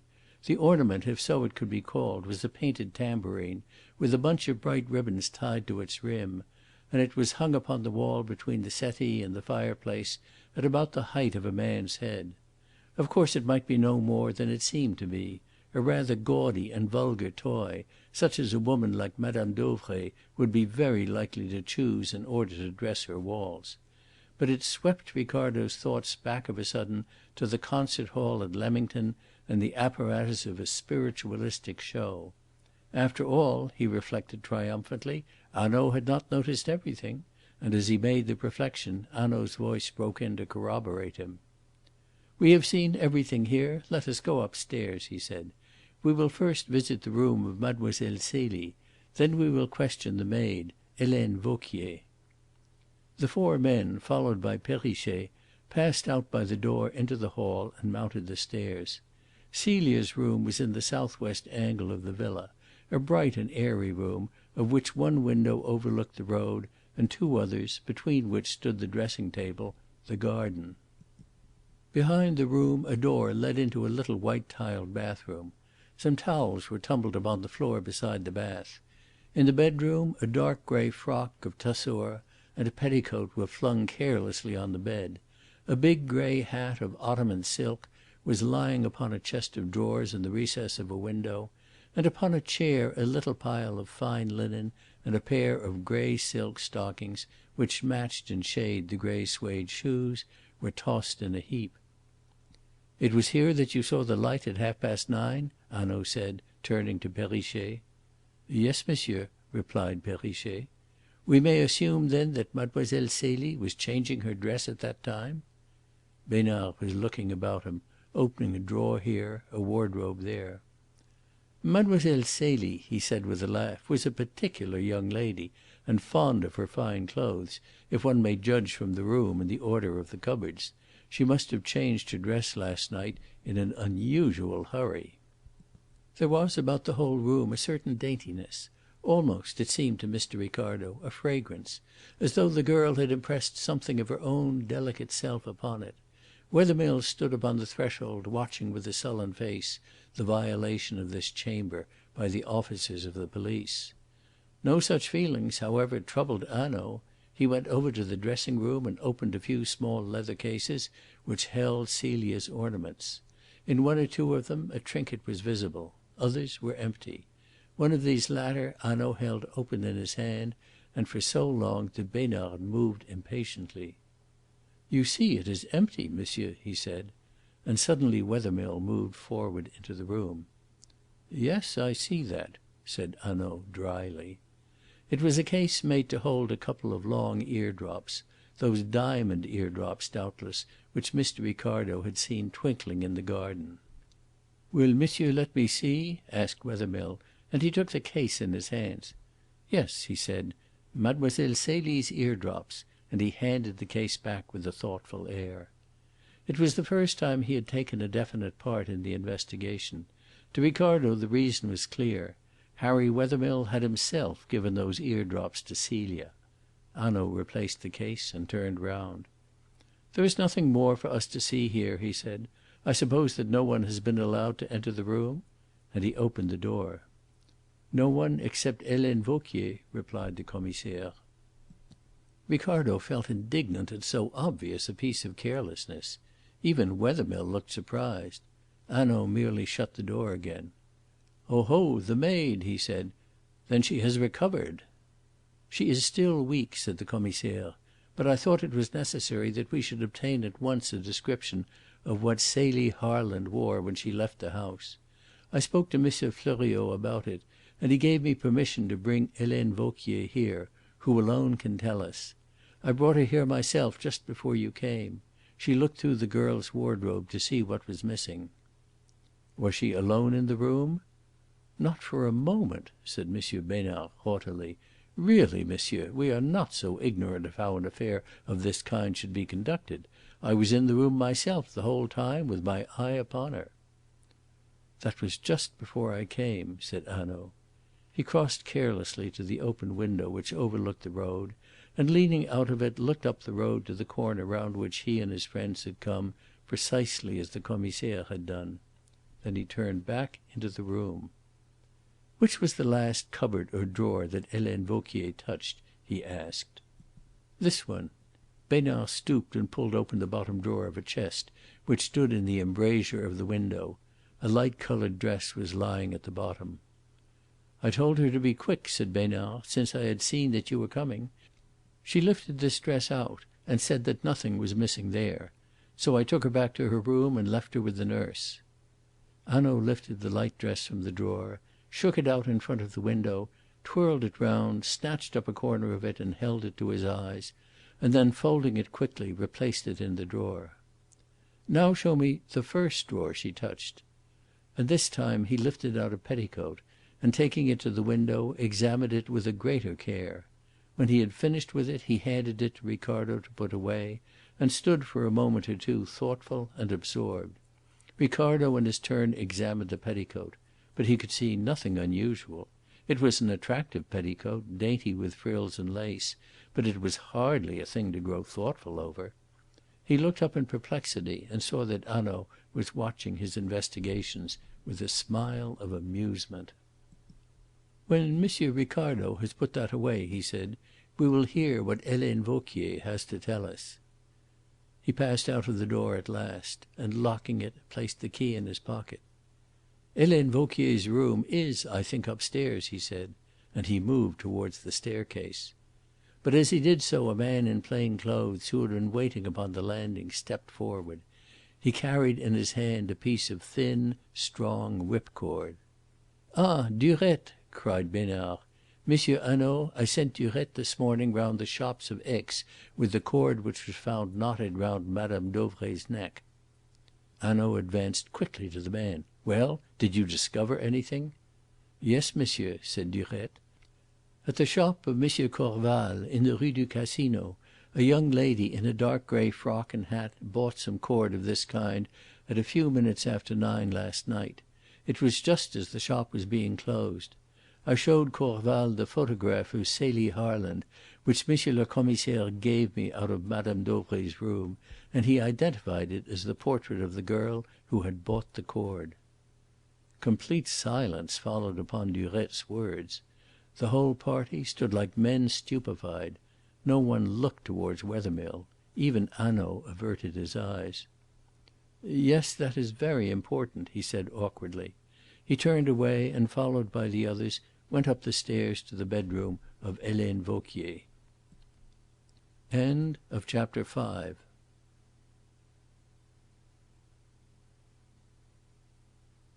Chapter 6. Helene Vauquier's Evidence. A nurse opened the door. Within the room Helene Vauquier was leaning back in a chair. She looked ill and her face was very white. On the appearance of Hanaud, the Commissaire and the others, however, she rose to her feet. Ricardo recognised the justice of Hanaud's description. She stood before them, a hard-featured, tall woman of 35 or 40, in a neat black stuff dress, strong with the strength of a peasant, respectable, reliable. She looked what she had been, the confidential maid of an elderly woman. On her face there was now an aspect of eager appeal. "Oh, monsieur," she began, "let me go from here, anywhere, into prison if you like. But to stay here, where in years past we were so happy, and with madame lying in the room below, no, it is insupportable." She sank into a chair, and Hanaud came over to her side. "Yes, yes," he said in a soothing voice. "I can understand your feelings, my poor woman. We will not keep you here. You have perhaps friends in Aix with whom you could stay?" "Oh yes, monsieur," Helene cried gratefully. "Oh, but I thank you. That I should have to sleep here to night! Oh, how the fear of that has frightened me!" "You need have had no such fear. After all, we are not the visitors of last night," said Hanaud, drawing a chair close to her and patting her hand sympathetically. "Now I want you to tell these gentlemen and myself all that you know of this dreadful business. Take your time, mademoiselle. We are human." "But, monsieur, I know nothing," she cried. "I was told that I might go to bed as soon as I had dressed Mademoiselle Celie for the séance." "Séance!" cried Ricardo, startled into speech. The picture of the Assembly Hall at Leamington was again before his mind. But Hanaud turned towards him, and though Hanaud's face retained its benevolent expression, there was a glitter in his eyes which sent the blood into Ricardo's face. "Did you speak again, Monsieur Ricardo?" the detective asked. "No, I thought it was not possible." He turned back to Helene Vauquier. "So Mademoiselle Celie practised séances. That is very strange. We will hear about them. Who knows what thread may lead us to the truth?" Helene Vauquier shook her head. "Monsieur, it is not right that you should seek the truth from me. For, consider this. I cannot speak with justice of Mademoiselle Celie. No, I cannot. I did not like her. I was jealous, yes, jealous. Monsieur, you want the truth. I hated her." And the woman's face flushed and she clenched her hand upon the arm of her chair.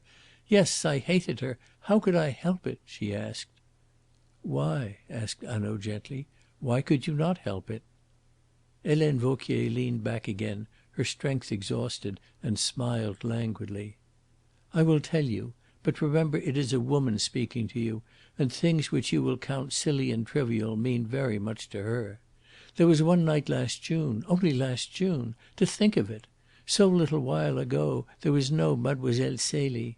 And as Hanaud raised his hand, she said hurriedly, "Yes, yes, I will control myself. But to think of Madame Dauvray now!" And thereupon she blurted out her story, and explained to Mr. Ricardo the question which had so perplexed him: how a girl of so much distinction as Celia Harland came to be living with a woman of so common a type as Madame Dauvray. "Well, one night in June," said Helene Vauquier, "Madame went with a party to supper at the Abbaye Restaurant in Montmartre. And she brought home for the first time Mademoiselle Celie. But you should have seen her. She had on a little plaid skirt and a coat which was falling to pieces, and she was starving, yes, starving. Madame told me the story that night as I undressed her. Mademoiselle Celie was there dancing amidst the tables for a supper with any one who would be kind enough to dance with her." The scorn of her voice rang through the room. She was the rigid, respectable peasant woman speaking out her contempt. And Wethermill must needs listen to it. Ricardo dared not glance at him. "But hardly any one would dance with her in her rags, and no one would give her supper except Madame. Madame did. Madame listened to her story of hunger and distress. Madame believed it and brought her home. Madame was so kind, so careless in her kindness. And now she lies murdered for a reward." A hysterical sob checked the woman's utterances. Her face began to work, her hands to twitch. "Come, come," said Hanaud gently. "Calm yourself, mademoiselle." Helene Vauquier paused for a moment or two to recover her composure. "I beg your pardon, monsieur, but I have been so long with madame. Oh, the poor woman! Yes, yes, I will calm myself. Well, madame brought her home, and in a week there was nothing too good for Mademoiselle Celie. Madame was like a child. Always she was being deceived and imposed upon. Never she learnt prudence. But no one so quickly made her way to madame's heart as Mademoiselle Celie. Mademoiselle must live with her. Mademoiselle must be dressed by the first modiste. Mademoiselle must have lace petticoats and the softest linen, long white gloves and pretty ribbons for her hair, and hats from Caroline Reboux at 1,200 francs. And madame's maid must attend upon her and deck her out in all these dainty things. Bah!" Vauquier was sitting erect in her chair, violent, almost rancorous with anger. She looked around upon the company and shrugged her shoulders. "I told you not to come to me," she said. "I cannot speak impartially or even gently of mademoiselle. Consider, for years I had been more than madame's maid. Her friend, yes, so she was kind enough to call me. She talked to me about everything, consulted me about everything, took me with her everywhere. Then she brings home at 2 o'clock in the morning a young girl with a fresh pretty face from a Montmartre restaurant, and in a week I am nothing at all. Oh, but nothing, and mademoiselle is queen." "Yes, it is quite natural," said Hanaud sympathetically. "You would not have been human, mademoiselle, if you had not felt some anger. But tell us frankly about these seances. How did they begin?" "Oh, monsieur," Vauquier answered, "it was not difficult to begin them. Madame Dauvray had a passion for fortune tellers and rogues of that kind. Any one with a pack of cards and some nonsense about a dangerous woman with black hair, or a man with a limp, monsieur knows the stories they string together in dimly lighted rooms to deceive the credulous. Any one could make a harvest out of madame's superstitions. But monsieur knows the type." "Indeed I do," said Hanaud with a laugh. "Well, after mademoiselle had been with us 3 weeks, she said to me one morning when I was dressing her hair that it was a pity madame was always running round the fortune tellers, that she herself could do something much more striking and impressive, and that if only I would help her we could rescue madame from their clutches. Sir, I did not think what power I was putting into Mademoiselle Celie's hands, or assuredly I would have refused. And I did not wish to quarrel with Mademoiselle Celie, so for once I consented, and having once consented I could never afterwards refuse, for if I had, mademoiselle would have made some fine excuse about the psychic influence not being en rapport, and meanwhile we would have had me sent away. While if I had confessed the truth to madame, she would have been so angry that I had been a party to tricking her that again I would have lost my place. And so the seances went on." "Yes," said Hanaud.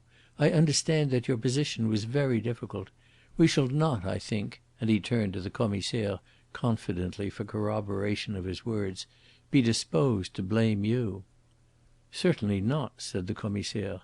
"After all, life is not so easy." "Thus, then, the seances began," said Hanaud, leaning forward with a keen interest. "This is a strange and curious story you are telling me, Mademoiselle Vauquier. Now, how were they conducted? How did you assist? What did Mademoiselle Celie do? Rap on the tables in the dark and rattle tambourines like that one with the knot of ribbons which hangs upon the wall of the salon?" There was a gentle and inviting irony in Hanaud's tone. M. Ricardo was disappointed. Hanaud had, after all, not overlooked the tambourine. Without Ricardo's reason to notice it, he had none the less observed it and borne it in his memory. "Well?" he asked. "Oh, monsieur, the tambourines and the rapping on the table!" cried Helene. "That was nothing, oh, but nothing at all. Mademoiselle Celie would make spirits appear and speak." "Really? And she was never caught out. But Mademoiselle Celie must have been a remarkably clever girl." "Oh, she was of an address which was surprising. Sometimes madame and I were alone, sometimes there were others whom madame in her pride had invited, for she was very proud, monsieur, that her companion could introduce her to the spirits of dead people. But never was Mademoiselle Celie caught out. She told me that for many years, even when quite a child, she had travelled through England giving these exhibitions." "Oh ho!" said Hanaud, and he turned to Wethermill. "Did you know that?" he asked in English. "I did not," he said. "I do not now." Hanaud shook his head. "To me this story does not seem invented," he replied. And then he spoke again in French to Helene Vauquier. "Well, continue, mademoiselle. Assume that the company is assembled for our seance." "Then Mademoiselle Celie, dressed in a long gown of black velvet, which set off her white arms and shoulders well. Oh, mademoiselle did not forget these little trifles." Helene Vauquier interrupted her story with a return of her bitterness to interpolate. "Mademoiselle would sail into the room with her velvet train flowing behind her, and perhaps for a little while she would say there was a force working against her, and she would sit silent in a chair while madame gaped at her with open eyes. At last mademoiselle would say that the powers were favourable and the spirits would manifest themselves to night. Then she would be placed in a cabinet, perhaps with a string tied across the door outside. You will understand it was my business to see after the string. And the lights would be turned down, or perhaps out altogether. Or at other times we would sit holding hands round a table, Mademoiselle Celie between Madame Dauvray and myself. But in that case the lights would be turned out first, and it would be really my hand which held Madame Dauvray's. And whether it was the cabinet or the chairs, in a moment mademoiselle would be creeping silently about the room in a little pair of soft-soled slippers without heels, which she wore so that she might not be heard, and tambourines would rattle, as you say, and fingers touch the forehead and the neck, and strange voices would sound from corners of the room, and dim apparitions would appear, the spirits of great ladies of the past, who would talk with Madame Dauvray. Such ladies as Madame de Castiglione, Marie Antoinette, Madame de Medici. I do not remember all the names, and very likely I do not pronounce them properly. Then the voices would cease and the lights be turned up, and Mademoiselle Celie would be found in a trance just in the same place and attitude as she had been when the lights were turned out. Imagine, messieurs, the effect of such seances upon a woman like Madame Dauvray. She was made for them. She believed in them implicitly. The words of the great ladies from the past. She would remember and repeat them, and be very proud that such great ladies had come back to the world merely to tell her, Madame Dauvray, about their lives. She would have had seances all day, but Mademoiselle Celie pleaded that she was left exhausted at the end of them. But Mademoiselle Celie was of an address. For instance, it will seem very absurd and ridiculous to you, gentlemen, but you must remember what Madame Dauvray was. For instance, Madame was particularly anxious to speak with the spirit of Madame de Montespan.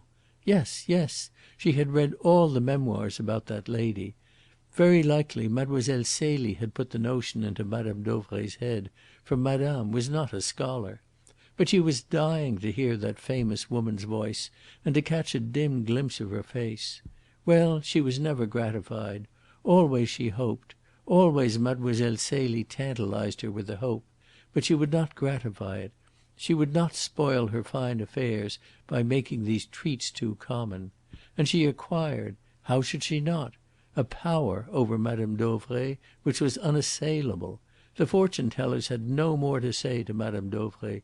She did nothing but felicitate herself upon the happy chance which had sent her Mademoiselle Celie. And now she lies in her room murdered." Once more Helene's voice broke upon the words, but Hanaud poured her out a glass of water and held it to her lips. Helene drank it eagerly. "There, that is better, is it not?" he said. "Yes, monsieur," said Helene Vauquier, recovering herself. "Sometimes, too," she resumed, "messages from the spirits would flutter down in writing on the table." "In writing?" exclaimed Hanaud quickly. "Yes, answers to questions. Mademoiselle Celie had them ready. Oh, but she was of an address altogether surprising."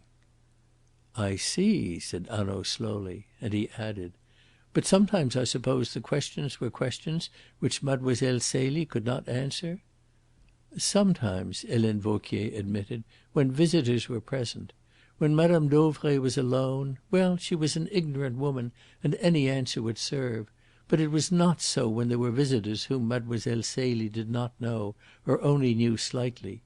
These visitors might be putting questions to test her of which they knew the answers, while Mademoiselle Celie did not." "Exactly," said Hanaud. "What happened then?" All who were listening understood to what point he was leading Helene Vauquier. All waited intently for her answer. She smiled. "It was all one to Mademoiselle Celie." "She was prepared with an escape from the difficulty?" "Perfectly prepared." Hanaud looked puzzled. "I can think of no way out of it except the one," and he looked round to the Commissaire and to Ricardo, as though he would inquire of them how many ways they had discovered. "I can think of no escape except that a message in writing should flutter down from the spirit appealed to, saying frankly," and Hanaud shrugged his shoulders, "I do not know." "Oh no, no, monsieur," replied Helene Vauquier, in pity for Hanaud's misconception. "I see that you are not in the habit of attending seances. It would never do for a spirit to admit that it did not know. At once its authority would be gone, and with it Mademoiselle Celie's as well. But on the other hand, for inscrutable reasons, the spirit might not be allowed to answer." "I understand," said Hanaud, meekly accepting the correction. "The spirit might reply that it was forbidden to answer, but never that it did not know." "No, never that," agreed Helene. So it seemed that Hanaud must look elsewhere for the explanation of that sentence. "I do not know." Helene continued. "Oh, Mademoiselle Celie, it was not easy to baffle her, I can tell you. She carried a lace scarf which she could drape about her head, and in a moment she would be, in the dim light, an old, old woman, with a voice so altered that no one could know it. Indeed, you said rightly, monsieur, she was clever." To all who listened Helene Vauquier's story carried its conviction. Madame Dauvray rose vividly before their minds as a living woman. Celie's trickeries were so glibly described that they could hardly have been invented, and certainly not by this poor peasant woman whose lips so bravely struggled with Medici and Montespan and the names of the other great ladies. How indeed should she know of them at all? She could never have had the inspiration to concoct the most convincing item of her story, the queer craze of Madame Dauvray for an interview with Madame de Montespan. These details were assuredly the truth. Ricardo, indeed, knew them to be true. Had he not himself seen the girl in her black velvet dress, shut up in a cabinet, and a great lady of the past dimly appearing in the darkness? Moreover, Helene Vauquier's jealousy was so natural and inevitable a thing. Her confession of it corroborated all her story. "Well, then," said Hanaud, "we come to last night. There was a seance held in the salon last night." "No, monsieur," said Vauquier, shaking her head. "There was no seance last night." "But already you have said," interrupted the Commissaire, and Hanaud held up his hand. "Let her speak, my friend." "Yes, monsieur shall hear," said Vauquier. It appeared that at 5 o'clock in the afternoon Madame Dauvray and Mademoiselle Celie prepared to leave the house on foot. It was their custom to walk down at this hour to the Villa des Fleurs, pass an hour or so there, dine in a restaurant, and return to the rooms to spend the evening. On this occasion, however, Madame Dauvray informed Helene that they should be back early and bring with them a friend who was interested in, but entirely sceptical of, spiritualistic manifestations. "But we shall convince her to night, Celie," she said confidently, and the two women then went out. Shortly before 8 Helene closed the shutters both of the upstair and the downstair windows, and of the glass doors in the garden, and returned to the kitchen, which was at the back of the house, that is, on the side facing the road. There had been a fall of rain at 7 which had lasted for the greater part of the hour, and soon after she had shut the windows the rain fell again in a heavy shower, and Helene, knowing that Madame felt the chill, lighted a small fire in the salon. The shower lasted until nearly 9, when it ceased altogether, and the night cleared up. It was close upon 9:30 when the bell rang from the salon. Vauquier was sure of the hour, for the charwoman called her attention to the clock. "I found Madame Dauvray, Mademoiselle Celie, and another woman in the salon," continued Helene Vauquier. Madame had let them in with her latchkey. "Ah, the other woman!" cried Besnard. "Had you seen her before?" "No, monsieur." "What was she like?" "She was sallow, with black hair and bright eyes like beads. She was short and about 45 years old, though it is difficult to judge of these things. I noticed her hands, for she was taking her gloves off, and they seemed to me to be unusually muscular for a woman." "Ah!" cried Louis Besnard. "That is important." Madame Dauvray was, as she always was before a seance, in a feverish flutter. "You will help Mademoiselle Celie to dress, Helene, and be very quick," she said; and with an extraordinary longing she added, "Perhaps we shall see her to night." Her, you understand, was Madame de Montespan. And she turned to the stranger and said, "You will believe, Adele, after to night." "Adele," said the Commissaire wisely. "Then Adele was the strange woman's name?" "Perhaps," said Hanaud dryly. Helene Vauquier reflected. "I think Adele was the name," she said in a more doubtful tone. "It sounded like Adele." The irrepressible Mr. Ricardo was impelled to intervene.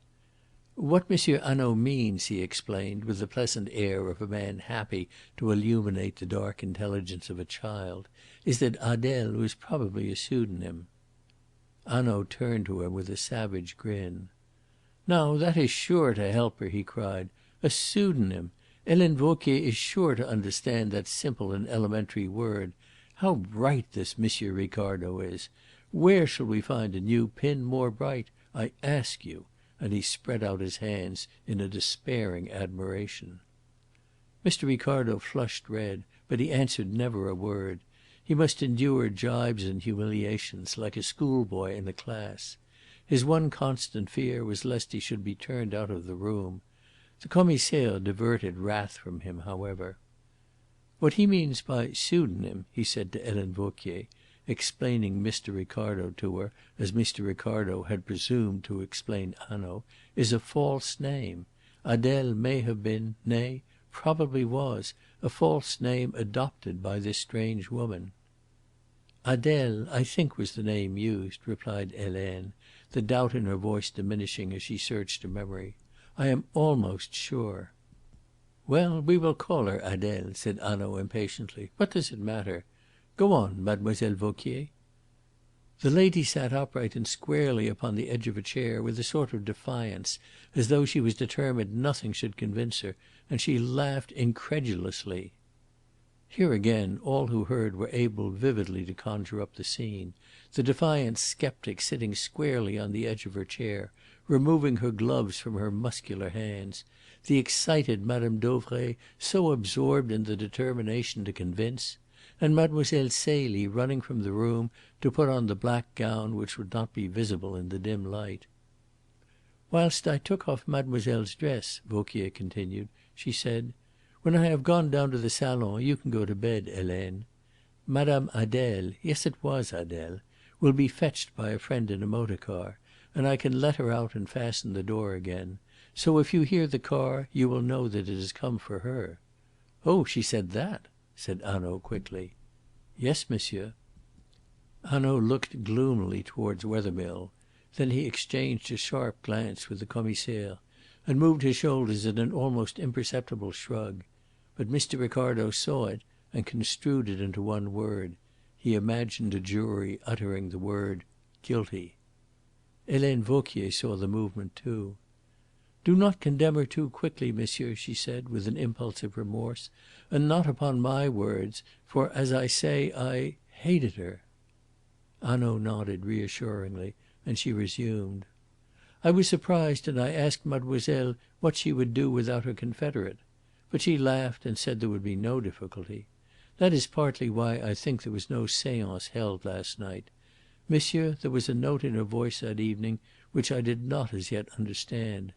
Mademoiselle then took her bath, while I laid out her black dress and the slippers with the soft, noiseless soles. And now I tell you why I am sure there was no seance last night, why Mademoiselle Celie never meant there should be one." "Yes, let us hear that," said Hanaud curiously, and leaning forward with his hands upon his knees. "You have here, monsieur, a description of how mademoiselle was dressed when she went away." Helene Vauquier picked up a sheet of paper from the table at her side. "I wrote it out at the request of Monsieur le Commissaire." She handed the paper to Hanaud, who glanced through it as she continued. "Well, except for the white lace coat, monsieur, I dressed Mademoiselle Celie just in that way. She would have none of her plain black robe. No, Mademoiselle Celie must wear her fine new evening frock of pale reseda green chiffon over a soft clinging satin, which set off her fair beauty so prettily. It left her white arms and shoulders bare, and it had a long train and it rustled as she moved.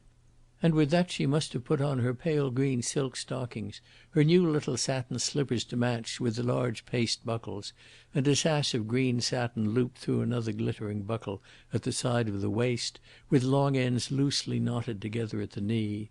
I must tie her fair hair with a silver ribbon, and pin upon her curls a large hat of reseda green, with a golden brown ostrich feather drooping behind.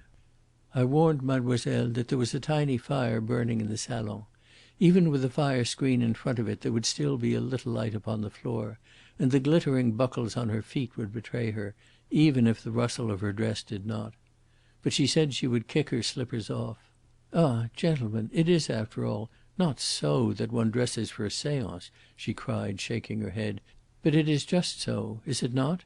That one dresses to go to meet a lover." The suggestion startled every one who heard it. It fairly took Mr. Ricardo's breath away. Wethermill stepped forward with a cry of revolt. The Commissaire exclaimed admiringly, "But here is an idea!" Even Hanaud sat back in his chair, though his expression lost nothing of its impassivity, and his eyes never moved from Helene Vauquier's face. "Listen," she continued, "I will tell you what I think.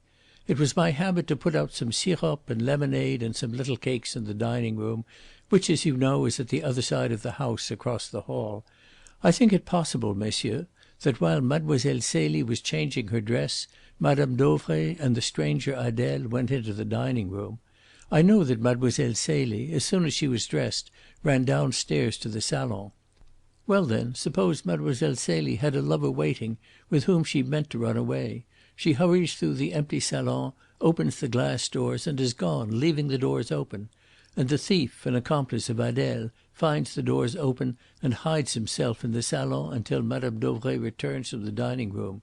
You see, that leaves Mademoiselle Celie innocent." Vauquier leaned forward eagerly, her white face flushing. There was a moment's silence, and then Hanaud said: "That is all very well, Mademoiselle Vauquier. But it does not account for the lace coat in which the girl went away. She must have returned to her room to fetch that after you had gone to bed." Helene Vauquier leaned back with an air of disappointment. "That is true. I had forgotten the coat. I did not like Mademoiselle Celie, but I am not wicked." "Nor for the fact that the sirop and the lemonade had not been touched in the dining room," said the Commissaire, interrupting her. Again the disappointment overspread Vauquier's face. "Is that so?" she asked. "I did not know. I have been kept a prisoner here." The Commissaire cut her short with a cry of satisfaction. "Listen, listen!" he exclaimed excitedly. "Here is a theory which accounts for all, which combines Vauquier's idea with ours, and Vauquier's idea is, I think, very just up to a point. Suppose, M. Hanaud, that the girl was going to meet her lover, but the lover is the murderer. Then all becomes clear. She does not run away to him. She opens the door for him and lets him in." Both Hanaud and Ricardo stole a glance at Wethermill. How did he take the theory?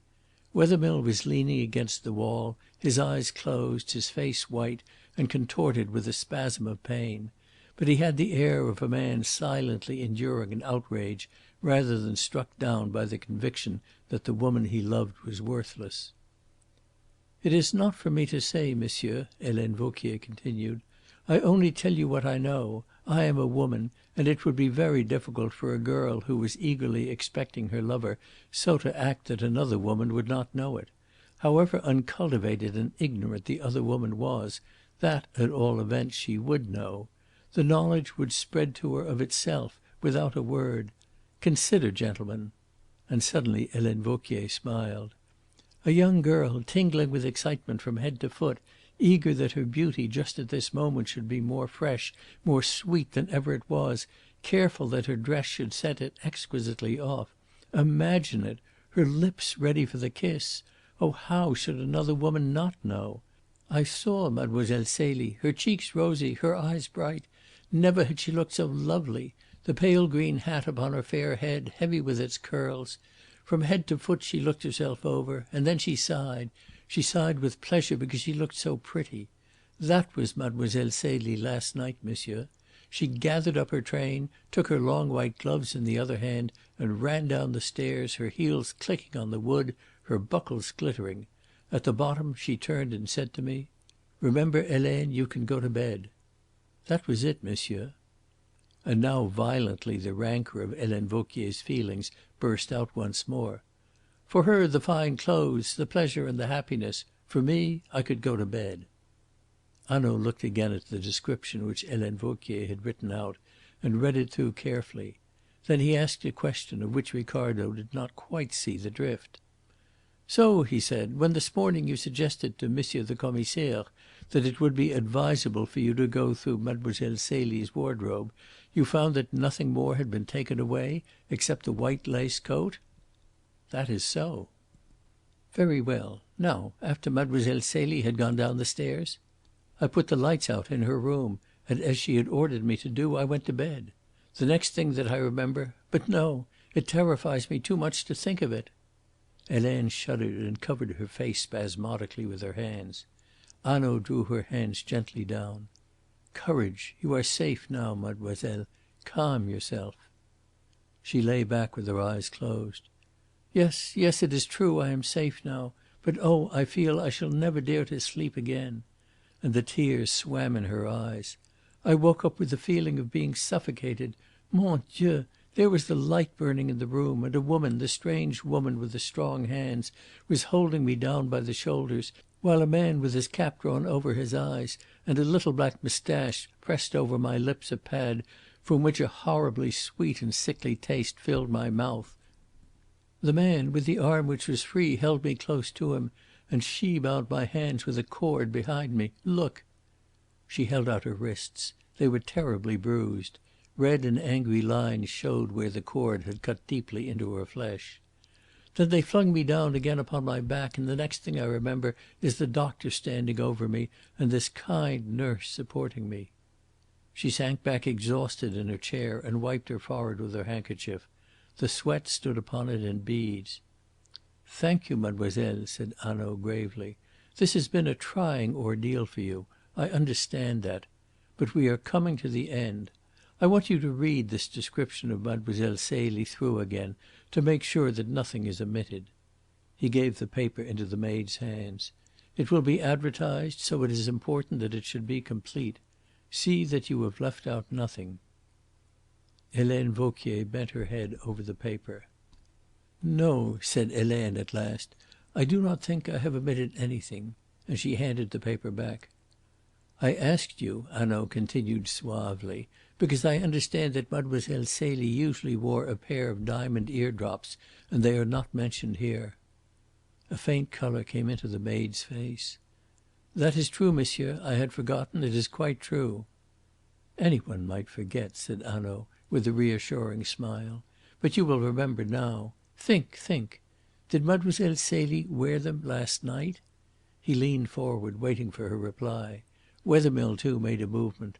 Both men evidently thought the point of great importance. The maid looked at Hanaud for a few moments without speaking. "It is not from me, mademoiselle, that you will get the answer," said Hanaud quietly. "No, monsieur, I was thinking," said the maid, her face flushing at the rebuke. "Did she wear them when she went down the stairs last night?" he insisted. "I think she wore them," she said doubtfully.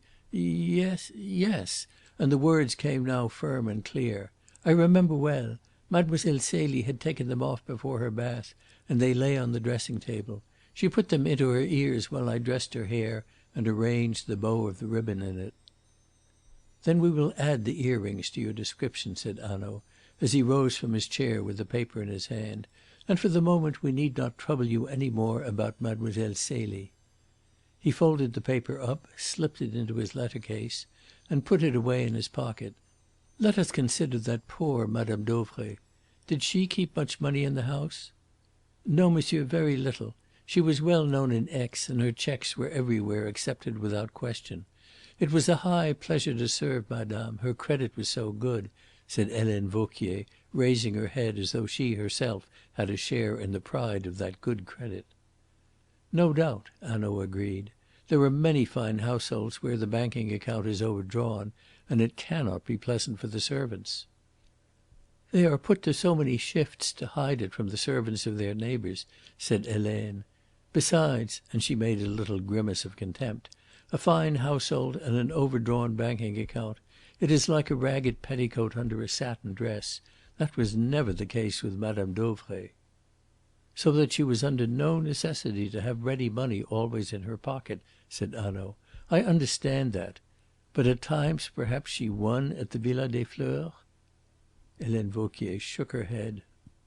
"She loved the Villa des Fleurs, but she never played for high sums, and often never played at all. If she won a few louis she was as delighted with her gains, and as afraid to lose them again at the tables, as if she were of the poorest, and she stopped at once. No, monsieur, 20 or 30 louis, there was never more than that in the house." "Then it was certainly for her famous collection of jewellery that Madame Dauvray was murdered?" "Certainly, monsieur." "Now, where did she keep her jewellery?"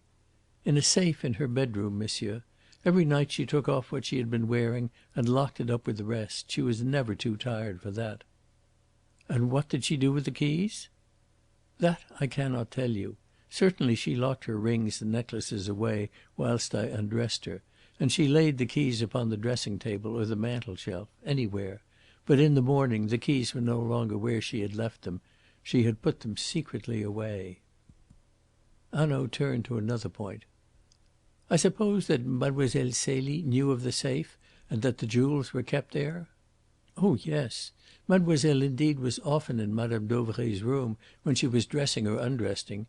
She must often have seen madame take them out and lock them up again. But then, monsieur, so did I." Hanaud nodded to her with a friendly smile. "Thank you once more, mademoiselle," he said. "The torture is over. But of course Monsieur Fleuriot will require your presence." Helene Vauquier looked anxiously towards him. "But meanwhile I can go from this villa, monsieur?" she pleaded, with a trembling voice. "Certainly. You shall go to your friends at once." "Oh, monsieur, thank you!" she cried, and suddenly she gave way. The tears began to flow from her eyes. She buried her face in her hands and sobbed. "It is foolish of me, but what would you?" She jerked out the words between her sobs. "It has been too terrible." "Yes, yes," said Hanaud soothingly. "The nurse will put a few things together for you in a bag. You will not leave Aix, of course, and I will send some one with you to your friends." The maid started violently. "Oh, not a sergent de ville, monsieur. I beg of you. I should be disgraced." "No, it shall be a man in plain clothes, to see that you are not hindered by reporters on the way." Hanaud turned towards the door. On the dressing table a cord was lying. He took it up and spoke to the nurse. "Was this the cord with which Helene Vauquier's hands were tied?" "Yes, monsieur," she replied.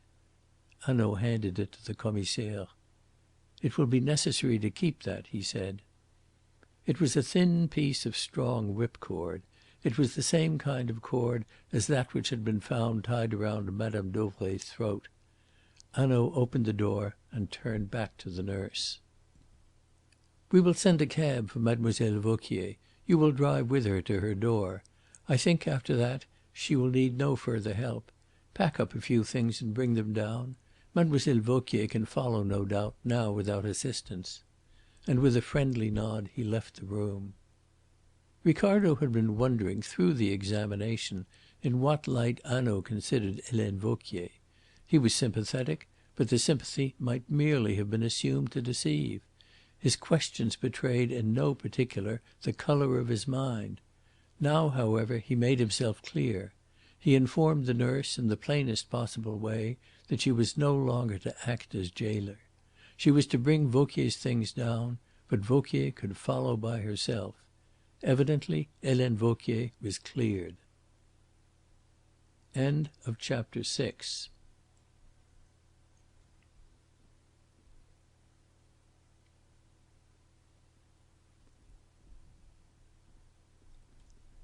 Chapter 7. A startling discovery. Harry Wethermill, however, was not so easily satisfied. "Surely, monsieur, it would be well to know whither she is going," he said, "and to make sure that when she has gone there she will stay there until we want her again?" Hanaud looked at the young man pityingly. "I can understand, monsieur, that you hold strong views about Helene Vauquier. You are human like the rest of us, and what she has said to us just now would not make you more friendly. But and he preferred to shrug his shoulders rather than to finish in words his sentence. "However," he said, "we shall take care to know where Helene Vauquier is staying. Indeed, if she is at all implicated in this affair, we shall learn more if we leave her free than if we keep her under lock and key. You see that if we leave her quite free, but watch her very, very carefully, so as to awaken no suspicion, she may be emboldened to do something rash. Or the others may." Mr. Ricardo approved of Hanaud's reasoning. "That is quite true," he said. "She might write a letter." "Yes, or receive one," added Hanaud, "which would be still more satisfactory for us, supposing, of course, that she has anything to do with this affair." And again he shrugged his shoulders. He turned towards the Commissaire. "You have a discreet officer whom you can trust?" he asked. "Certainly, a dozen." "I want only one." "And here he is," said the Commissaire. They were descending the stairs. On the landing of the first floor Durette, the man who had discovered where the cord was bought, was still waiting. Hanaud took Durette by the sleeve in the familiar way which he so commonly used and led him to the top of the stairs, where the two men stood for a few moments apart. It was plain that Hanaud was giving, Durette receiving, definite instructions. Durette descended the stairs. Hanaud came back to the others. "I have told him to fetch a cab," he said, "and convey Helene Vauquier to her friends." Then he looked at Ricardo, and from Ricardo to the Commissaire, while he rubbed his hand backwards and forwards across his shaven chin. "I tell you," he said, "I find this sinister little drama very interesting to me. The sordid, miserable struggle for mastery in this household of Madame Dauvray, eh? Yes, very interesting. Just as much patience, just as much effort, just as much planning for this small end as a general uses to defeat an army, and at the last nothing gained. What else is politics? Yes, very interesting." His eyes rested upon Wethermill's face for a moment, but they gave the young man no hope. He took a key from his pocket. "We need not keep this room locked," he said. "We know all that there is to be known." And he inserted the key into the lock of Celia's room and turned it. "But is that wise, monsieur?" said Besnard. Hanaud shrugged his shoulders. "Why not?" he asked. "The case is in your hands," said the Commissaire. To Ricardo the proceedings seemed singularly irregular, but if the Commissaire was content it was not for him to object. "And where is my excellent friend Perrichet?" asked Hanaud, and leaning over the balustrade he called him up from the hall. "We will now," said Hanaud, "have a glance into this poor murdered woman's room." The room was opposite to Celia's. Besnard produced the key and unlocked the door. Hanaud took off his hat upon the threshold, and then passed into the room with his companions. Upon the bed, outlined under a sheet, lay the rigid form of Madame Dauvray. Hanaud stepped gently to the bedside and reverently uncovered the face. For a moment all could see it, livid, swollen, unhuman. "A brutal business," he said in a low voice, and when he turned again to his companions his face was white and sickly. He replaced the sheet and gazed about the room. It was decorated and furnished in the same style as the salon downstairs, yet the contrast between the two rooms was remarkable. Downstairs in the salon only a chair had been overturned. Here there was every sign of violence and disorder. An empty safe stood open in one corner. The rugs upon the polished floor had been tossed aside.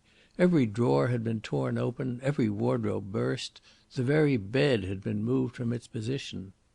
"It was in this safe that Madame Dauvray hid her jewels each night," said the Commissaire as Hanaud gazed about the room. "Oh, was it so?" Hanaud asked slowly. It seemed to Ricardo that he read something in the aspect of this room too, which troubled his mind and increased his perplexity. "Yes," said Besnard confidently. "Every night Madame Dauvray locked her jewels away in this safe. Vauquier told us so this morning. Every night she was never too tired for that. Besides, here," and putting his hand into the safe he drew out a paper, "here is the list of Madame Dauvray's jewellery." Plainly, however, Hanaud was not satisfied. He took the list and glanced through the items, but his thoughts were not concerned with it. "If that is so," he said slowly, "Madame Dauvray kept her jewels in this safe. Why has every drawer been ransacked? Why was the bed moved? Perrichet, lock the door quietly from the inside. That is right. Now lean your back against it." Hanaud waited until he saw Perrichet's broad back against the door. Then he went down upon his knees, and tossing the rugs here and there, examined with minutest care the inlaid floor. By the side of the bed a Persian mat of blue silk was spread. This in its turn he moved quickly aside. He bent his eyes to the ground, lay prone, moved this way and that to catch the light upon the floor. Then with a spring he rose to his knees. He lifted his finger to his lips. In a dead silence he drew a penknife quickly from his pocket and opened it. He bent down again and inserted the blade between the cracks of the blocks. The three men in the room watched him with an intense excitement. A block of wood rose from the floor. He pulled it out, laid it noiselessly down, and inserted his hand into the opening. Wethermill, at Ricardo's elbow, uttered a stifled cry. "Hush!" whispered Hanaud angrily. He drew out his hand again. It was holding a green leather jewel case. He opened it, and a diamond necklace flashed its thousand colours in their faces. He thrust in his hand again and again and again, and each time that he withdrew it, it held a jewel case.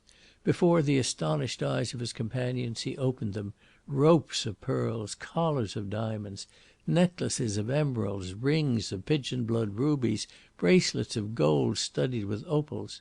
Madame Dauvray's various jewellery was disclosed.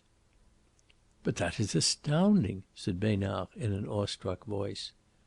"Then she was never robbed at all!" cried Ricardo. Hanaud rose to his feet. "What a piece of irony!" he whispered. "The poor woman is murdered for her jewels, the rooms turned upside down, and nothing is found. For all the while they lay safe in this cache. Nothing is taken except what she wore. Let us see what she wore." "Only a few rings," Helene Vauquier thought, said Besnard, but she was not sure. "Ah!" said Hanaud. "Well, let us make sure." And taking the list from the safe he compared it with the jewellery and the cases on the floor, ticking off the items one by one. When he had finished he knelt down again, and thrusting his hand into the hole felt carefully about. "There is a pearl necklace missing," he said, "a valuable necklace from the description in the list and some rings. She must have been wearing them." And he sat back upon his heels. "We will send the intelligent Perrichet for a bag," he said, "and we will counsel the intelligent Perrichet not to breathe a word to any living soul of what he has seen in the room. Then we will seal up in the bag the jewels, and we will hand it over to Monsieur le Commissaire, who will convey it with the greatest secrecy out of this villa. For the list, I will keep it." And he placed it carefully in his pocket book. He unlocked the door and went out himself on to the landing. He looked down the stairs and up the stairs, and then he beckoned Perrichet to him. "Go," he whispered. "Be quick, and when you come back hide the bag carefully under your coat." Perrichet went down the stairs with pride written upon his face. Was he not assisting the great Monsieur Hanaud from the Sûreté in Paris? Hanaud returned into Madame Dauvray's room and closed the door. He looked into the eyes of his companions. "Can't you see the scene?" he asked, with a queer smile of excitement. He had forgotten Wethermill. He had forgotten even the dead woman shrouded beneath the sheet. He was absorbed. His eyes were bright, his whole face vivid with life. Ricardo saw the real man at this moment, and feared for the happiness of Harry Wethermill. For nothing would Hanaud now turn aside until he had reached the truth and set his hands upon the quarry. Of that Ricardo felt sure. He was trying now to make his companions visualize just what he saw and understood. "Can't you see it? The old woman locking up her jewels in this safe every night before the eyes of her maid or her companion, and then, as soon as she was alone, taking them stealthily out of the safe and hiding them in this secret place. But I tell you, this is human.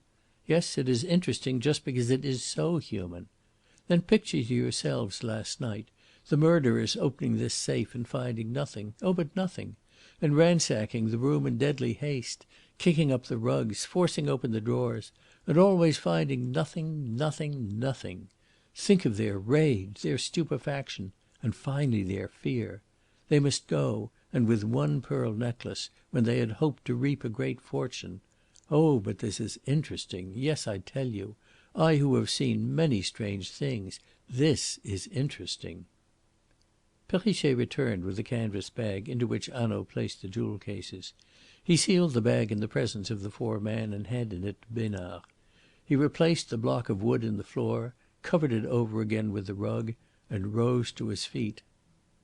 "Listen," he said in a low voice, and with a gravity which impressed them all. "There is something in this house which I do not understand. I have told you so. I tell you something more now. I am afraid, I am afraid." And the word startled his hearers like a thunderclap, though it was breathed no louder than a whisper. "Yes, my friends," he repeated, nodding his head. "Terribly afraid." And upon the others fell a discomfort, an awe, as though something sinister and dangerous were present in the room and close to them. So vivid was the feeling, instinctively they drew nearer together. "Now I warn you solemnly. There must be no whisper that these jewels have been discovered. No newspaper must publish a hint of it. No one must suspect that here in this room we have found them. Is that understood?" "Certainly," said the Commissaire. "Yes," said Mr. Ricardo. "To be sure, monsieur," said Perrichet. As for Harry Wethermill, he made no reply. His burning eyes were fixed upon Hanaud's face, and that was all. Hanaud, for his part, asked for no reply from him. Indeed, he did not look towards Harry Wethermill's face at all. Ricardo understood. Hanaud did not mean to be deterred by the suffering written there. He went down again into the little gay salon lit with flowers and August sunlight, and stood beside the couch gazing at it with troubled eyes. And as he gazed he closed his eyes and shivered. He shivered like a man who has taken a sudden chill. Nothing in all this morning's investigations, not even the rigid body beneath the sheet, nor the strange discovery of the jewels, had so impressed Ricardo. For there he had been confronted with facts, definite and complete. Here was the suggestion of unknown horrors, a hint, not a fact, compelling the imagination to dark conjecture. Hanaud shivered. That he had no idea why Hanaud shivered made the action still more significant, still more alarming. And it was not Ricardo alone who was moved by it. A voice of despair rang through the room. The voice was Harry Wethermill's, and his face was ashy white. "Monsieur," he cried, "I do not know what makes you shudder, but I am remembering a few words you used this morning." Hanaud turned upon his heel. His face was drawn and grey, and his eyes blazed. "My friend, I also am remembering those words," he said. Thus the two men stood confronting one another, eye to eye, with awe and fear in both their faces. Ricardo was wondering to what words they both referred, when the sound of wheels broke in upon the silence. The effect upon Hanaud was magical. He thrust his hands into his pockets. "Helene Vauquier's cab," he said lightly. He drew out his cigarette case and lighted a cigarette. "Let us see that poor woman safely off. It is a closed cab, I hope." It was a closed landau. It drove past the open door of the salon to the front door of the house. In Hanaud's wake they all went into the hall. The nurse came down alone, carrying Helene Vauquier's bag. She placed it in the cab and waited in the doorway. "Perhaps Helene Vauquier has fainted," she said anxiously. "She does not come." And she moved towards the stairs. Hanaud took a singularly swift step forward and stopped her. "Why should you think that?" he asked, with a queer smile upon his face. And as he spoke a door closed gently upstairs. "See," he continued, "you are wrong. She is coming." Ricardo was puzzled. It had seemed to him that the door which had closed so gently was nearer than Helene Vauquier's door. It seemed to him that the door was upon the first, not the second landing. But Hanaud had noticed nothing strange, so it could not be. He greeted Helene Vauquier with a smile as she came down the stairs. "You are better, mademoiselle," he said politely. "One can see that. There is more colour in your cheeks. A day or two and you will be yourself again." He held the door open while she got into the cab. The nurse took her seat beside her. Durette mounted on the box. The cab turned and went down the drive. "Good bye, mademoiselle," cried Hanaud, and he watched until the high shrubs hid the cab from his eyes. Then he behaved in an extraordinary way.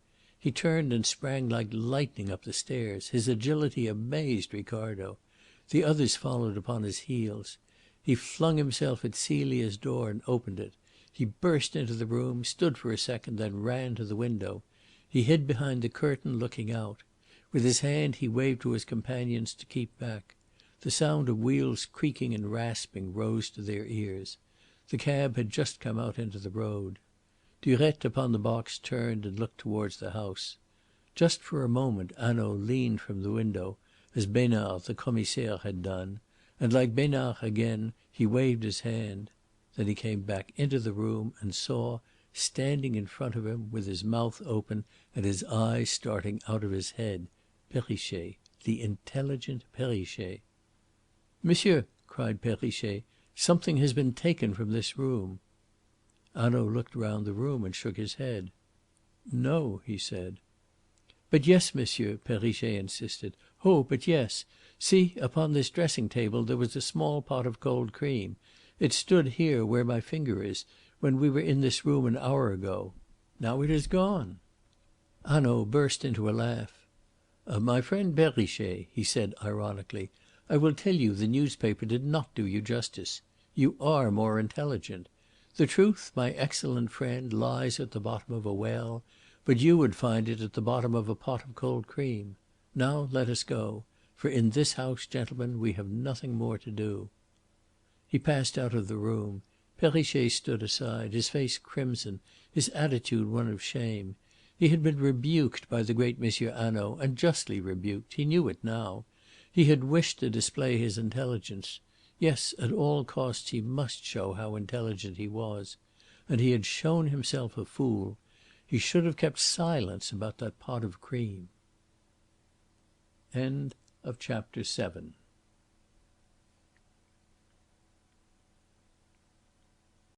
Chapter 8. The Captain of the Ship. Hanaud walked away from the Villa Rose in the company of Wethermill and Ricardo. "We will go in and lunch," he said.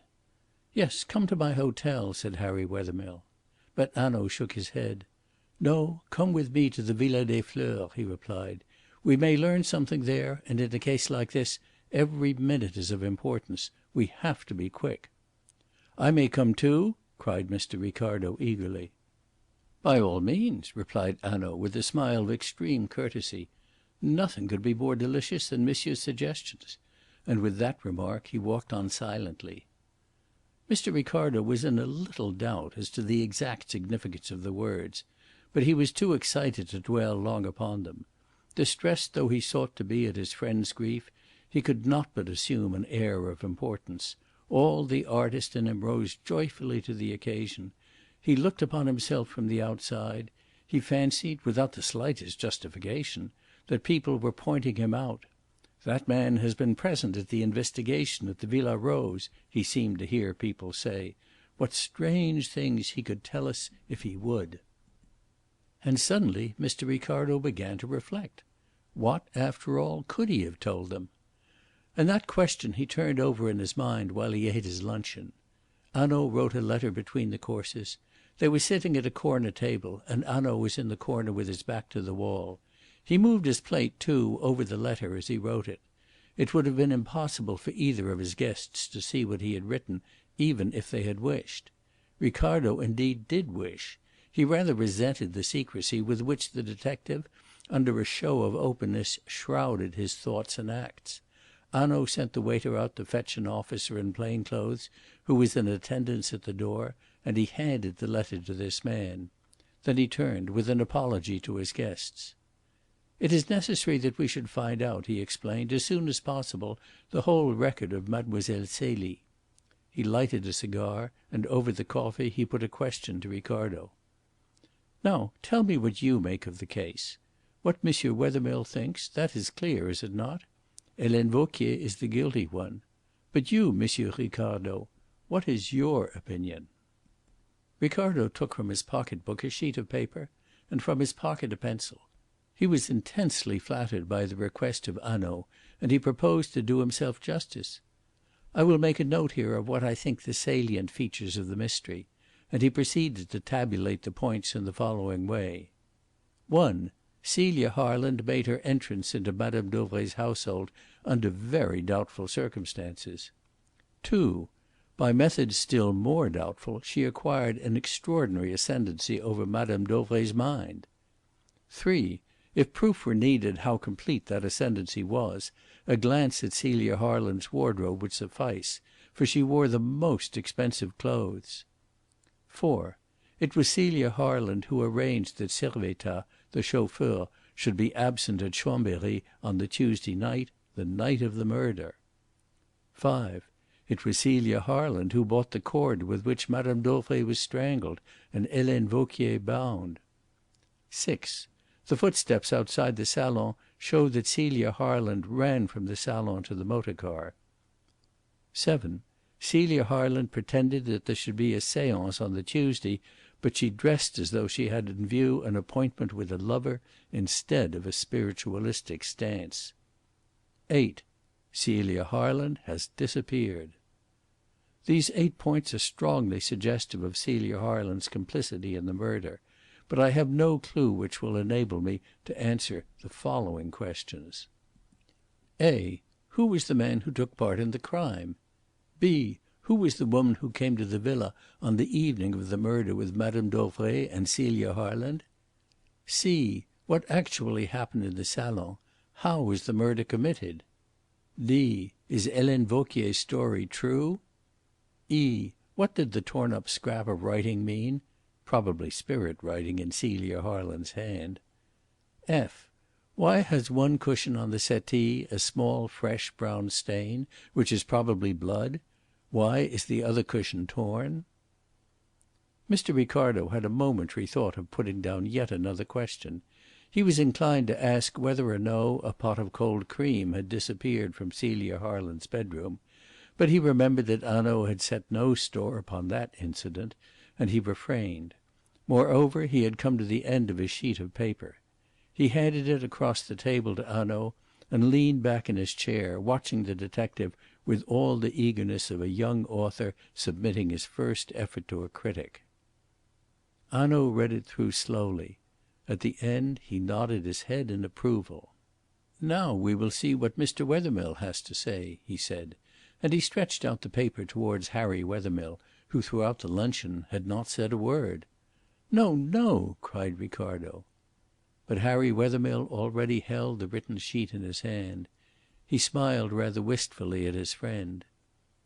"It is best that I should know just what you both think," he said, and in his turn he began to read the paper through.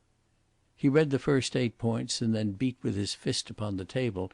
"No, no!" he cried. "It is not possible. I don't blame you, Ricardo. These are facts, and as I said, I can face facts. But there will be an explanation if only we can discover it." He buried his face for a moment in his hands. Then he took up the paper again. "As for the rest, Helene Vauquier lied," he cried violently, and he tossed the paper to Hanaud. "What do you make of it?" Hanaud smiled and shook his head. "Did you ever go for a voyage on a ship?" he asked. "Yes. Why?" "Because every day at noon 3 officers take an observation to determine the ship's position: the captain, the first officer, and the second officer. Each writes his observation down, and the captain takes the 3 observations and compares them. If the first or second officer is out on his reckoning, the captain tells him so, but he does not show his own. For at times, no doubt, he is wrong too. So, gentlemen, I criticise your observations, but I do not show you mine." He took up Ricardo's paper and read it through again. "Yes," he said pleasantly. "But the two questions which are most important, which alone can lead us to the truth, how do they come to be omitted from your list, Mr. Ricardo?" Hanaud put the question with his most serious air. But Ricardo was none the less sensible of the raillery behind the solemn manner. He flushed and made no answer. "Still," continued Hanaud, "here are undoubtedly some questions. Let us consider them. Who was the man who took a part in the crime? Ah, if we only knew that, what a lot of trouble we should save ourselves. Who was the woman? What a good thing it would be to know that too. How clearly, after all, Mr. Ricardo puts his finger on the important points. What did actually happen in the salon?" And as he quoted that question the raillery died out of his voice. He leaned his elbows on the table and bent forward. "What did actually happen in that little pretty room just 12 hours ago?" he repeated. "When no sunlight blazed upon the lawn, and all the birds were still, and all the windows shuttered, and the world dark? What happened? What dreadful things happened? We have not much to go upon. Let us formulate what we know. We start with this. The murder was not the work of a moment.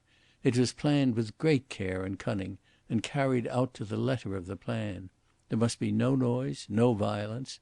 On each side of the Villa Rose there are other villas. A few yards away the road runs past. A scream, a cry, the noise of a struggle, these sounds, or any one of them, might be fatal to success. Thus the crime was planned, and there was no scream, there was no struggle. Not a chair was broken, and only a chair upset. Yes, there were brains behind that murder, we know that. But what do we know of the plan? How far can we build it up? Let us see. First, there was an accomplice in the house. Perhaps two." "No!" cried Harry Wethermill. Hanaud took no notice of the interruption. "Secondly, the woman came to the house with Madame Dauvray and Mademoiselle Celie between 9 and half past 9. Thirdly, the man came afterwards, but before 11, set open the gate and was admitted into the salon unperceived by Madame Dauvray. That also we can safely assume. But what happened in the salon? Ah, there is the question." Then he shrugged his shoulders and said with a note of raillery once more in his voice, "But why should we trouble our heads to puzzle out this mystery, since Monsieur Ricardo knows?" "I?" cried Ricardo in amazement. "To be sure," replied Hanaud calmly. "For I look at another of your questions. What did the torn up scrap of writing mean? And you add, probably spirit writing. Then there was a séance held last night in the little salon. Is that so?" Harry Wethermill started. Mr. Ricardo was at a loss. "I had not followed my suggestion to its conclusion," he admitted humbly. "No," said Hanaud. "But I ask myself in sober earnest. Was there a séance held in the salon last night? Did the tambourine rattle in the darkness on the wall?" "But if Helene Vauquier's story is all untrue!" cried Wethermill, again in exasperation. "Patience, my friend. Her story was not all untrue. I say there were brains behind this crime. Yes, but brains, even the cleverest, would not have invented this queer, strange story of the séances and of Madame de Montespan. That is truth. But yet, if there were a séance held, if the scrap of paper were spirit writing in answer to some awkward question, why and here I come to my first question, which Monsieur Ricardo has omitted why did Mademoiselle Celie dress herself with so much elegance last night? What Vauquier said is true. Her dress was not suited to a séance. A light coloured, rustling frock, which would be visible in a dim light, or even in the dark, which would certainly be heard at every movement she made, however lightly she stepped, and a big hat. No, no. I tell you, gentlemen, we shall not get to the bottom of this mystery until we know why Mademoiselle Celie dressed herself as she did last night." "Yes," Ricardo admitted. "I overlooked that point. Did she—" Hanaud broke off and bowed to Wethermill with a grace and a respect which condoned his words. "You must bear with me, my young friend, while I consider all these points. Did she expect to join that night a lover, a man with the brains to devise this crime? But if so, and here I come to the second question omitted from M. Ricardo's list, why, on the patch of grass outside the door of the salon, were the footsteps of the man and woman so carefully erased, and the footsteps of Mademoiselle Celie, those little footsteps so easily identified, left for all the world to see and recognise? Ricardo felt like a child in the presence of his schoolmaster. He was convicted of presumption. He had set down his questions with the belief that they covered the ground. And here were two of the utmost importance, not forgotten, but never even thought of. Did she go, before the murder, to join a lover, or after it? At some time, you will remember, according to Vauquier's story, she must have run upstairs to fetch her coat. Was the murder committed during the interval when she was upstairs? Was the salon dark when she came down again? Did she run through it quickly, eagerly, noticing nothing amiss? And indeed, how should she notice anything if the salon were dark and Madame Dauvray's body lay under the windows at the side? Ricardo leaned forward eagerly. "That must be the truth!" he cried, and Wethermill's voice broke hastily in. "It is not the truth, and I will tell you why. Celia Harland was to have married me this week." There was so much pain and misery in his voice that Ricardo was moved as he had seldom been. Wethermill buried his face in his hands. Hanaud shook his head and gazed across the table at Ricardo with an expression which the latter was at no loss to understand. Lovers were impracticable people, but he, Hanaud, he knew the world. Women had fooled men before to day. Wethermill snatched his hands away from before his face. "We talk theories," he cried desperately, "of what may have happened at the villa. But we are not by 1 inch nearer to the man and woman who committed the crime. It is for them we have to search." "Yes, but except by asking ourselves questions, how shall we find them, M. Wethermill?" said Hanaud. "Take the man. We know nothing of him. He has left no trace. Look at this town of Aix, where people come and go like a crowd about the baccarat table. He may be at Marseilles to day. He may be in this very room where we are taking our luncheon. How shall we find him?" Wethermill nodded his head in a despairing assent. "I know, but it is so hard to sit still and do nothing," he cried. "Yes, but we are not sitting still," said Hanaud, and Wethermill looked up with a sudden interest. "All the time that we have been lunching here the intelligent Perrichet has been making inquiries. Madame Dauvray and Mademoiselle Celie left the Villa Rose at 5 and returned on foot soon after 9 with the strange woman. And there I see Perrichet himself waiting to be summoned." Hanaud beckoned towards the sergent de ville. "Perrichet will make an excellent detective," he said, "for he looks more bovine and foolish in plain clothes than he does in uniform." Perrichet advanced in his mufti to the table. "Speak, my friend," said Hanaud. "I went to the shop of M. Corval. Mademoiselle Celie was quite alone when she bought the cord. But a few minutes later, in the Rue du Casino, she and Madame Dauvray were seen together, walking slowly in the direction of the villa. No other woman was with them." "That is a pity," said Hanaud quietly, and with a gesture he dismissed Perrichet. "You see, we shall find out nothing nothing," said Wethermill with a groan. "We must not yet lose heart, for we know a little more about the woman than we do about the man," said Hanaud consolingly. "True," exclaimed Ricardo. "We have Helene Vauquier's description of her. We must advertise it." Hanaud smiled. "But that is a fine suggestion," he cried. "We must think over that," and he clapped his hand to his forehead with a gesture of self reproach. "Why did not such a fine idea occur to me, fool that I am? However, we will call the head waiter." The head waiter was sent for and appeared before them. "You knew Madame Dauvray?" Hanaud asked. "Yes, monsieur. Oh, the poor woman!" And he flung up his hands. "And you knew her young companion?" "Oh yes, monsieur. They generally had their meals here. See, at that little table over there. I kept it for them. But monsieur knows well," and the waiter looked towards Harry Wethermill, "for monsieur was often with them."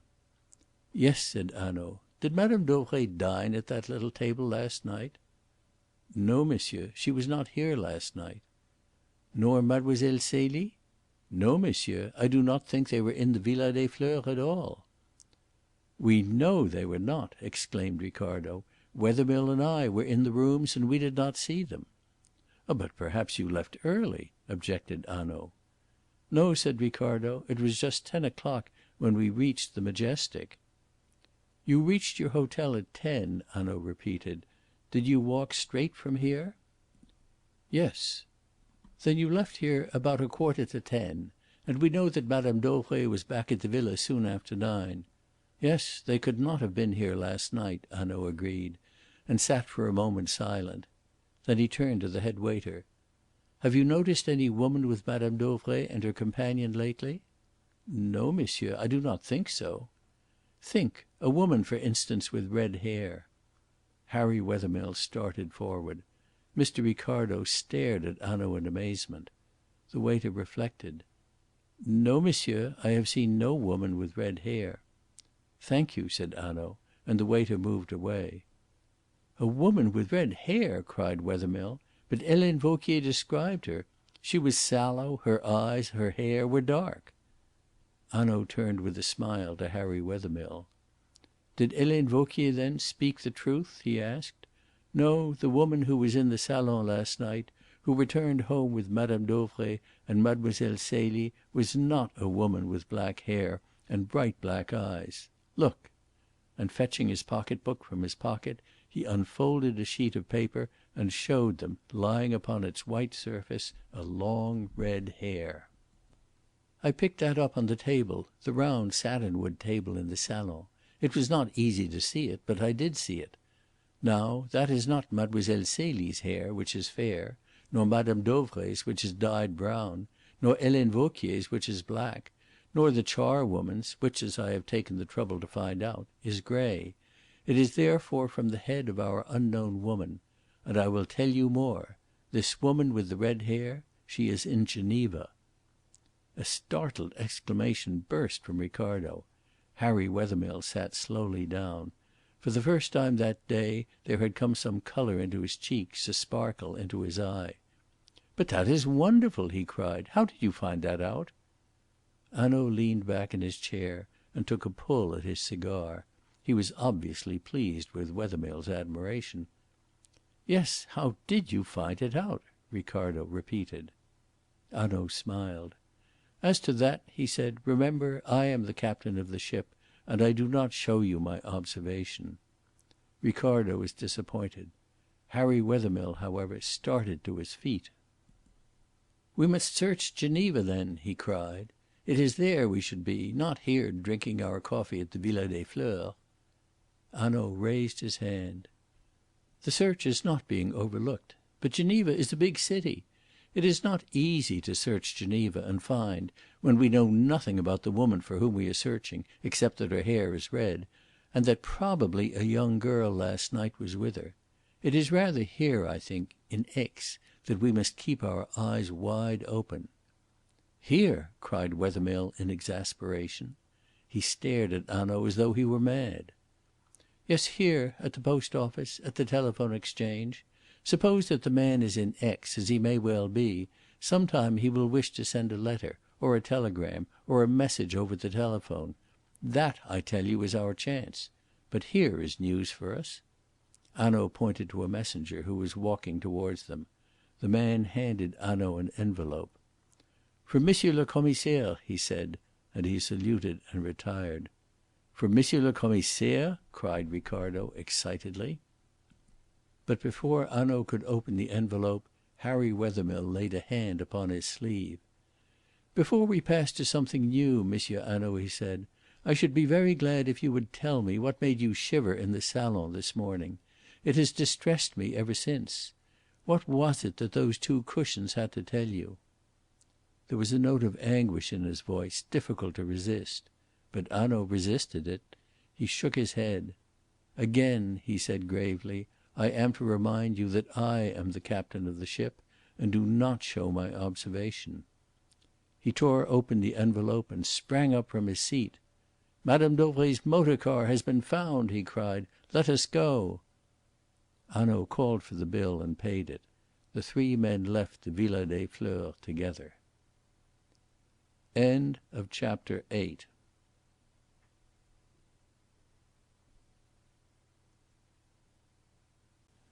Chapter 9. Madame Dauvray's motor car. They got into a cab outside the door. Perrichet mounted the box, and the cab was driven along the upward winding road past the Hôtel Bernascon. 100 yards beyond the hotel the cab stopped opposite to a villa. A hedge separated the garden of the villa from the road, and above the hedge rose a board with the words "To Let" upon it. At the gate a gendarme was standing, and just within the gate Ricardo saw Louis Besnard, the commissaire, and Servettaz, Madame Dauvray's chauffeur. "It is here," said Besnard, as the party descended from the cab, "in the coach house of this empty villa." "Here?" cried Ricardo in amazement. The discovery upset all his theories. He had expected to hear that it had been found 50 leagues away. But here, within a couple of miles of the Villa Rose itself, the idea seemed absurd. Why take it away at all, unless it was taken away as a blind? That supposition found its way into Ricardo's mind and gathered strength as he thought upon it. For Hanaud had seemed to lean to the belief that one of the murderers might still be in Aix. Indeed, a glance at him showed that he was not discomposed by their discovery. "When was it found?" Hanaud asked. "This morning. A gardener comes to the villa on 2 days a week to keep the grounds in order. Fortunately, Wednesday is one of his days. Fortunately, too, there was rain yesterday evening. He noticed the tracks of the wheels which you see on the gravel, and since the villa is empty he was surprised. He found the coach house door forced and the motor car inside it. When he went to his luncheon he brought the news of his discovery to the depot." The party followed the Commissaire along the drive to the coach house. "We will have the car brought out," said Hanaud to Servettaz. It was a big and powerful machine, with a limousine body, luxuriously fitted and cushioned in the shade of light grey. The outside panels of the car were painted a dark grey. The car had hardly been brought out into the sunlight before a cry of stupefaction burst from the lips of Perrichet. "Oh!" he cried, in utter abasement, "I shall never forgive myself never, never!" "Why?" Hanaud asked, turning sharply as he spoke. Perrichet was standing with his round eyes staring and his mouth agape. "Because, monsieur, I saw that car, at 4 o'clock this morning, at the corner of the road, not 50 yards from the Villa Rose." "What?" cried Ricardo. "You saw it!" exclaimed Wethermill. Upon their faces was reflected now the stupefaction of Perrichet. "But you must have made a mistake," said the Commissaire. "No, no, monsieur," Perrichet insisted. "It was that car, it was that number. It was just after daylight. I was standing outside the gate of the villa on duty where Monsieur le Commissaire had placed me. The car appeared at the corner and slackened speed. It seemed to me that it was going to turn into the road and come down past me. But instead the driver, as if he were now sure of his way, put the car at its top speed and went into Aix." "Was any one inside the car?" asked Hanaud. "No, monsieur, it was empty." "But you saw the driver!" exclaimed Wethermill. "Yes, what was he like?" cried the Commissaire. Perrichet shook his head mournfully. "He wore a talc mask over the upper part of his face, and had a little black moustache, and was dressed in a heavy great coat of blue with a white collar." "That is my coat, monsieur," said Servettaz, and as he spoke he lifted it up from the chauffeur's seat. "It is Madame Dauvray's livery." Harry Wethermill groaned aloud. "We have lost him. He was within our grasp, he the murderer, and he was allowed to go." Perrichet's grief was pitiable. "Monsieur," he pleaded, "a car slackens its speed and goes on again. It is not so unusual a thing. I do not know the number of Madame Dauvray's car. I did not even know that it had disappeared." And suddenly tears of mortification filled his eyes. "But why do I make these excuses?" he cried. "It is better, Monsieur Hanaud, that I go back to my uniform and stand at the street corner. I am as foolish as I look." "Nonsense, my friend," said Hanaud, clapping the disconsolate man upon the shoulder. "You remembered the car and its number. That is something, and perhaps a great deal," he added gravely. "As for the talc mask and the black moustache, that is not much to help us, it is true." He looked at Ricardo's crestfallen face and smiled. "We might arrest our good friend Monsieur Ricardo upon that evidence, but no one else that I know." Hanaud laughed immoderately at his joke. He alone seemed to feel no disappointment at Perrichet's oversight. Ricardo was a little touchy on the subject of his personal appearance, and bridled visibly. Hanaud turned towards Servettaz. "Now," he said, "you know how much petrol was taken from the garage?" "Yes, monsieur." "Can you tell me, by the amount which has been used, how far that car was driven last night?" Hanaud asked. Servettaz examined the tank. "A long way, monsieur. From 130 to 150 kilometres, I should say." "Yes, just about that distance, I should say," cried Hanaud. His eyes brightened, and a smile, a rather fierce smile, came to his lips. He opened the door and examined with a minute scrutiny the floor of the carriage, and as he looked the smile faded from his face. Perplexity returned to it. He took the cushions, looked them over and shook them out. "I see no sign," he began, and then he uttered a little shrill cry of satisfaction. From the crack of the door by the hinge he picked off a tiny piece of pale green stuff which he spread out upon the back of his hand. "Tell me, what is this?" he said to Ricardo. "It is a green fabric," said Ricardo very wisely. "It is green chiffon," said Hanaud, "and the frock in which Mademoiselle Celie went away was of green chiffon over satin. Yes, Mademoiselle Celie travelled in this car." He hurried to the driver's seat. Upon the floor there was some dark mould. Hanaud cleaned it off with his knife and held some of it in the palm of his hand. He turned to Servettaz. "You drove the car on Tuesday morning before you went to Chambery?"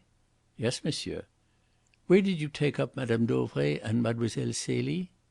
"At the front door of the Villa Rose." "Did you get down from the seat at all?" "No, monsieur, not after I left the garage." Hanaud returned to his companions. "See," and he opened his hand. "This is black soil, moist from last night's rain, soil like the soil in front of Madame Dauvray's salon. Look, here is even a blade or two of the grass," and he turned the mould over in the palm of his hand.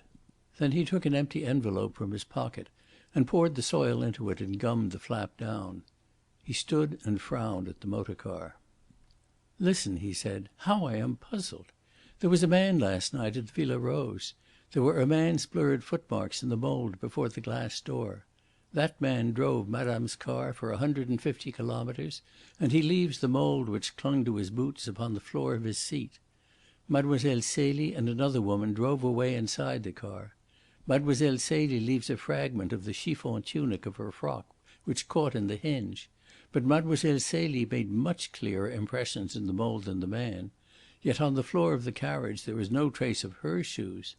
Again, I say there is something here which I do not understand."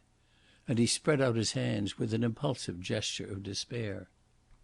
"It looks as if they had been careful and he careless," said Mr. Ricardo, with the air of a man solving a very difficult problem.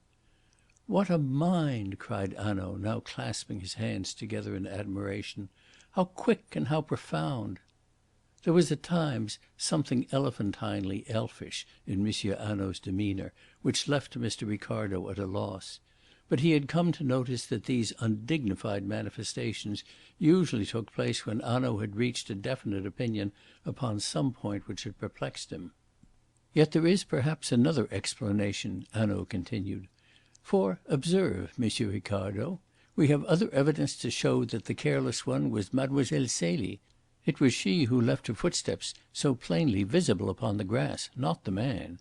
However, we will go back to M. Wethermill's room at the Hotel Majestic and talk this matter over. We know something now. Yes, we know. What do we know, monsieur?" he asked, suddenly turning with a smile to Ricardo. And as Ricardo paused, "Think it over while we walk down to M. Wethermill's apartment in the Hotel Majestic." "We know that the murderer has escaped," replied Ricardo hotly. "The murderer is not now the most important object of our search. He is very likely at Marseilles by now. We shall lay our hands on him, never fear," replied Hanaud, with a superb gesture of disdain. "But it was thoughtful of you to remind me of him. I might so easily have clean forgotten him, and then indeed my reputation would have suffered an eclipse." He made a low ironical bow to Ricardo and walked quickly down the road. "For a cumbersome man he is extraordinarily active," said Mr. Ricardo to Harry Wethermill, trying to laugh without much success. "A heavy, clever, middle-aged man, liable to become a little gutter boy at a moment's notice." Thus he described the great detective, and the description is quoted, for it was Ricardo's best effort in the whole of this business. The three men went straight to Harry Wethermill's apartment, which consisted of a sitting room and a bedroom on the first floor. A balcony ran along outside. Hanaud stepped out on to it, looked around him and returned. "It is as well to know that we cannot be overheard," he said. Harry Wethermill meanwhile had thrown himself into a chair. The mask he had worn had slipped from its fastenings for a moment. There was a look of infinite suffering upon his face. It was the face of a man tortured by misery to the snapping point. Hanaud, on the other hand, was particularly alert. The discovery of the motor car had raised his spirits. He sat at the table. "I will tell you what we have learnt," he said, "and it is of importance. The three of them, the man, the woman with the red hair, and Mademoiselle Celie, all drove yesterday night to Geneva. That is only one thing we have learnt." "Then you still cling to Geneva?" said Ricardo. "More than ever," said Hanaud. He turned in his chair towards Wethermill. "Ah, my poor friend!" he said, when he saw the young man's distress. Harry Wethermill sprang up with a gesture as though to sweep the need of sympathy away. "What can I do for you?" he asked. "You have a road map, perhaps?" said Hanaud. "Yes," said Wethermill, "mine is here. There it is." And crossing the room he brought it from a side table and placed it in front of Hanaud. Hanaud took a pencil from his pocket. 150 kilometres was about the distance which the car had travelled. Measure the distances here, and you will see that Geneva is the likely place. It is a good city to hide in. Moreover, the car appears at the corner at daylight. How does it appear there? What road is it which comes out at that corner? The road from Geneva. I am not sorry that it is Geneva, for the Chef de la Sûreté is a friend of mine." "And what else do we know?" asked Ricardo. "This," said Hanaud. He paused impressively. "Bring up your chair to the table, Monsieur Wethermill, and consider whether I am right or wrong." And he waited until Harry Wethermill had obeyed. Then he laughed in a friendly way at himself. "I cannot help it," he said. "I have an eye for dramatic effects. I must prepare for them when I know they are coming, and one, I tell you, is coming now." He shook his finger at his companions. Ricardo shifted and shuffled in his chair. Harry Wethermill kept his eyes fixed on Hanaud's face, but he was quiet as he had been throughout the long inquiry. Hanaud lit his cigarette and took his time. "What I think is this. The man who drove the car into Geneva drove it back because he meant to leave it again in the garage of the Villa Rose." "Good heavens!" cried Ricardo, flinging himself back. The theory so calmly enunciated took his breath away. "Would he have dared?" asked Harry Wethermill. Hanaud leaned across and tapped his fingers on the table to emphasise his answer. "All through this crime there are two things visible: brains and daring, clever brains and extraordinary daring. Would he have dared? He dared to be at the corner close to the Villa Rose at daylight. Why else should he have returned except to put back the car? Consider. The petrol is taken from tins which Servettaz might never have touched for a fortnight, and by that time he might, as he said, have forgotten whether he had not used them himself. I had this possibility in my mind when I put the questions to Servettaz about the petrol which the Commissaire thought so stupid. The utmost care is taken that there shall be no mould left on the floor of the carriage. The scrap of chiffon was torn off, no doubt, when the women finally left the car, and therefore not noticed, or that too would have been removed. That the exterior of the car was dirty betrayed nothing, for Servettaz had left it uncleaned." Hanaud leaned back and step by step related the journey of the car. "The man leaves the gate open. He drives into Geneva the two women, who are careful that their shoes shall leave no marks upon the floor. At Geneva they get out. The man returns. If he can only leave the car in the garage he covers all traces of the course he and his friends have taken. No one would suspect that the car had ever left the garage. At the corner of the road, just as he is turning down the villa, He sees a sergent de ville at the gate. He knows that the murder is discovered. He puts on full speed and goes straight out of the town. What is he to do? He is driving a car for which the police, in an hour or two, if not now already, will surely be watching. He is driving in broad daylight. He must get rid of it, and at once, before people are about to see it, and to see him in it. Imagine his feelings. It is almost enough to make one pity him. Here he is in a car which convicts him as a murderer, and he has nowhere to leave it. He drives through Aix. Then on the outskirts of the town he finds an empty villa. He drives in at the gate, forces the door of the coach house, and leaves his car there. Now observe. It is no longer any use for him to pretend that he and his friends did not disappear in that car. The murder is already discovered, and with the murder the disappearance of the car. So he no longer troubles his head about it. He does not remove the traces of mould from the place where his feet rested, which otherwise no doubt he would have done. It no longer matters. He has to run to earth now before he is seen. That is all his business. And so the state of the car is explained. It was a bold step to bring that car back. Yes, a bold and desperate step, but a clever one. For if it had succeeded, we should have known nothing of their movements. Oh, but nothing, nothing. Ah, I tell you, this is no ordinary blundering affair. They are clever people who devised this crime. Clever, and of an audacity which is surprising. Then Hanaud lit another cigarette. Mr. Ricardo, on the other hand, could hardly continue to smoke for excitement. "I cannot understand your calmness," he exclaimed. "No?" said Hanaud. "Yet it is so obvious. You are the amateur. I am the professional. That is all." He looked at his watch and rose to his feet. "I must go," he said, and as he turned towards the door a cry sprang from Mr. Ricardo's lips. "It is true. I am the amateur. Yet I have knowledge, Monsieur Hanaud, which the professional would do well to obtain." Hanaud turned a guarded face towards Ricardo. There was no longer any raillery in his manner. He spoke slowly, coldly. "Let me have it, then." "I have driven in my motor car from Geneva to Aix," Ricardo cried excitedly. "A bridge crosses a ravine high up amongst the mountains. At the bridge there is a custom house. There, at the Pont de la Caille, your car is stopped. It is searched. You must sign your name in a book. And there is no way round. You would find sure and certain proof whether or no Madame Dauvray's car travelled last night to Geneva.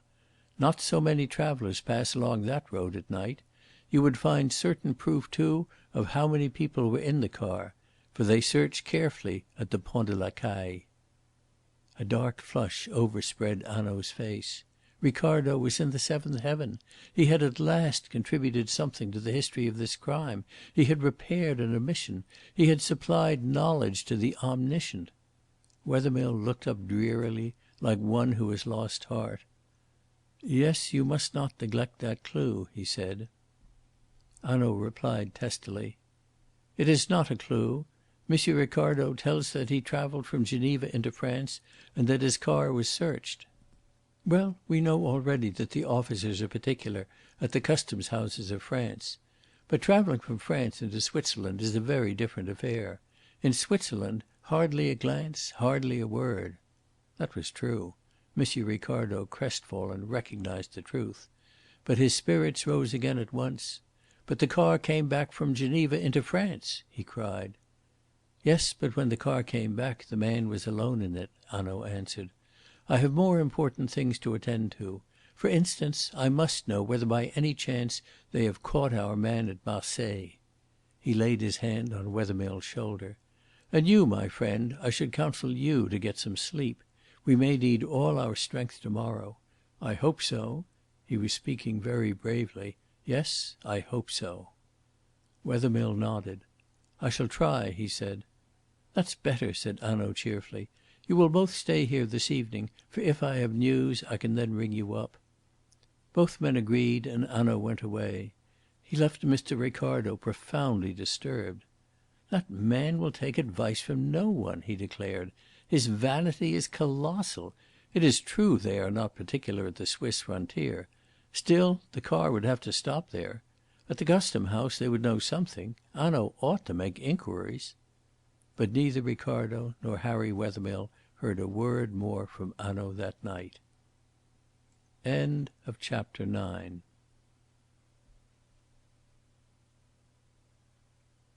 Chapter 10.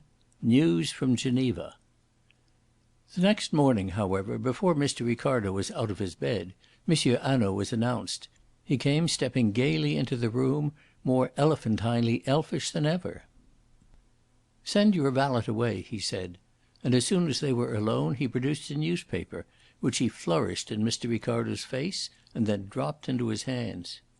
Ricardo saw staring him in the face a full description of Celia Harland, of her appearance and her dress, of everything except her name, coupled with an intimation that a reward of 4,000 francs would be paid to any one who could give information leading to the discovery of her whereabouts to Mr. Ricardo, the Hotel Majestic, Aix-les-Bains. Mr. Ricardo sat up in his bed with a sense of outrage. "You have done this?" he asked. "Yes." "Why have you done it?" Mr. Ricardo cried. Hanaud advanced to the bed mysteriously, on the tips of his toes. "I will tell you," he said in his most confidential tones, "only it must remain a secret between you and me. I did it because I have a sense of humour." "I hate publicity," said Mr. Ricardo acidly. "On the other hand, you have 4,000 francs," protested the detective. "Besides, what else should I do? If I name myself, the very people we are seeking to catch, who, you may be sure, will be the first to read this advertisement, will know that I, the great, the incomparable Hanaud, am after them, and I do not want them to know that. Besides," and he spoke now in a gentle and most serious voice, "why should we make life more difficult for Mademoiselle Celie by telling the world that the police want her? It will be time enough for that when she appears before the juge d'instruction." Mr. Ricardo grumbled inarticulately and read through the advertisement again. "Besides, your description is incomplete," he said. "There is no mention of the diamond earrings which Celia Harland was wearing when she ran away." "Ah, so you noticed that!" exclaimed Hanaud. "A little more experience and I should be looking very closely to my laurels. But as for the earrings, I will tell you Mademoiselle Celie was not wearing them when she went away from the Villa Rose." But," stammered Ricardo, "the case upon the dressing room table was empty." "Still, she was not wearing them. I know," said Hanaud decisively. "How do you know?" cried Ricardo, gazing at Hanaud with awe in his eyes. "How could you know?" "Because," and Hanaud struck a majestic attitude, like a king in a play, "because I am the captain of the ship." Upon that Mr. Ricardo suffered a return of his ill humour. "I do not like to be trifled with," he remarked, with as much dignity as his ruffled hair and the bedclothes allowed him. He looked sternly at the newspaper, turning it over, and then he uttered a cry of surprise. "But this is yesterday's paper," he said. "Yesterday evening's paper," Hanaud corrected. "Printed at Geneva." "Printed and published and sold at Geneva," said Hanaud. "When did you send the advertisement in, then?" "I wrote a letter while we were taking our luncheon," Hanaud explained. "The letter was to Besnard, asking him to telegraph the advertisement at once." "But you never said a word about it to us," Ricardo grumbled. "No; and was I not wise?" said Hanaud with complacency. "For you would have forbidden me to use your name." "Oh, I don't go so far as that," said Ricardo reluctantly. His indignation was rapidly evaporating, for there was growing up in his mind a pleasant perception that the advertisement placed him in the limelight. He rose from his bed. "You will make yourself comfortable in the sitting room while I have my bath." "I will indeed," replied Hanaud cheerily. "I have already ordered my morning chocolate. I have hopes that you may have a telegram very soon. This paper was cried last night through the streets of Geneva." Ricardo dressed for once in a way with some approach to ordinary celerity, and joined Hanaud. "Has nothing come?" he asked. "No. This chocolate is very good. It is better than that which I get in my hotel." "Good heavens!" cried Ricardo, who was fairly twittering with excitement. "You sit there talking about chocolate while my cup shakes in my fingers." "Again I must remind you that you are the amateur, I the professional, my friend." As the morning drew on, however, Hanaud's professional quietude deserted him. He began to start at the sound of footsteps in the corridor, to glance every other moment from the window, to eat his cigarettes rather than to smoke them. At 11 o'clock Ricardo's valet brought a telegram into the room. Ricardo seized it. "Calmly, my friend," said Hanaud. With trembling fingers Ricardo tore it open. He jumped in his chair. Speechless, he handed the telegram to Hanaud. It had been sent from Geneva, and it ran thus: "Expect me soon after 3. Marthe Gobin." Hanaud nodded his head. "I told you I had hopes." All his levity had gone in an instant from his manner. He spoke very quietly. "I had better send for Wethermill?" asked Ricardo. Hanaud shrugged his shoulders. "As you like. But why raise hopes in that poor man's breast, which an hour or two may dash for ever to the ground? Consider, Marthe Gobin has something to tell us. Think over those 8 points of evidence which you drew up yesterday in the Villa des Fleurs, and say whether what she has to tell us is more likely to prove Mademoiselle Celie's innocence than her guilt. Think well, for I will be guided by you, Monsieur Ricardo," said Hanaud solemnly. "If you think it better that your friend should live in torture until Marthe Gobin comes, and then perhaps suffer worse torture from the news she brings, be it so. You shall decide.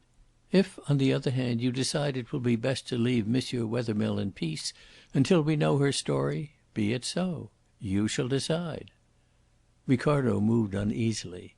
The solemnity of Hanaud's manner impressed him.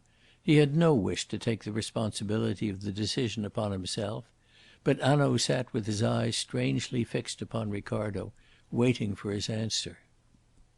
"Well," said Ricardo at length, "good news will be none the worse for waiting a few hours. Bad news will be a little the better." "Yes," said Hanaud, "so I thought you would decide."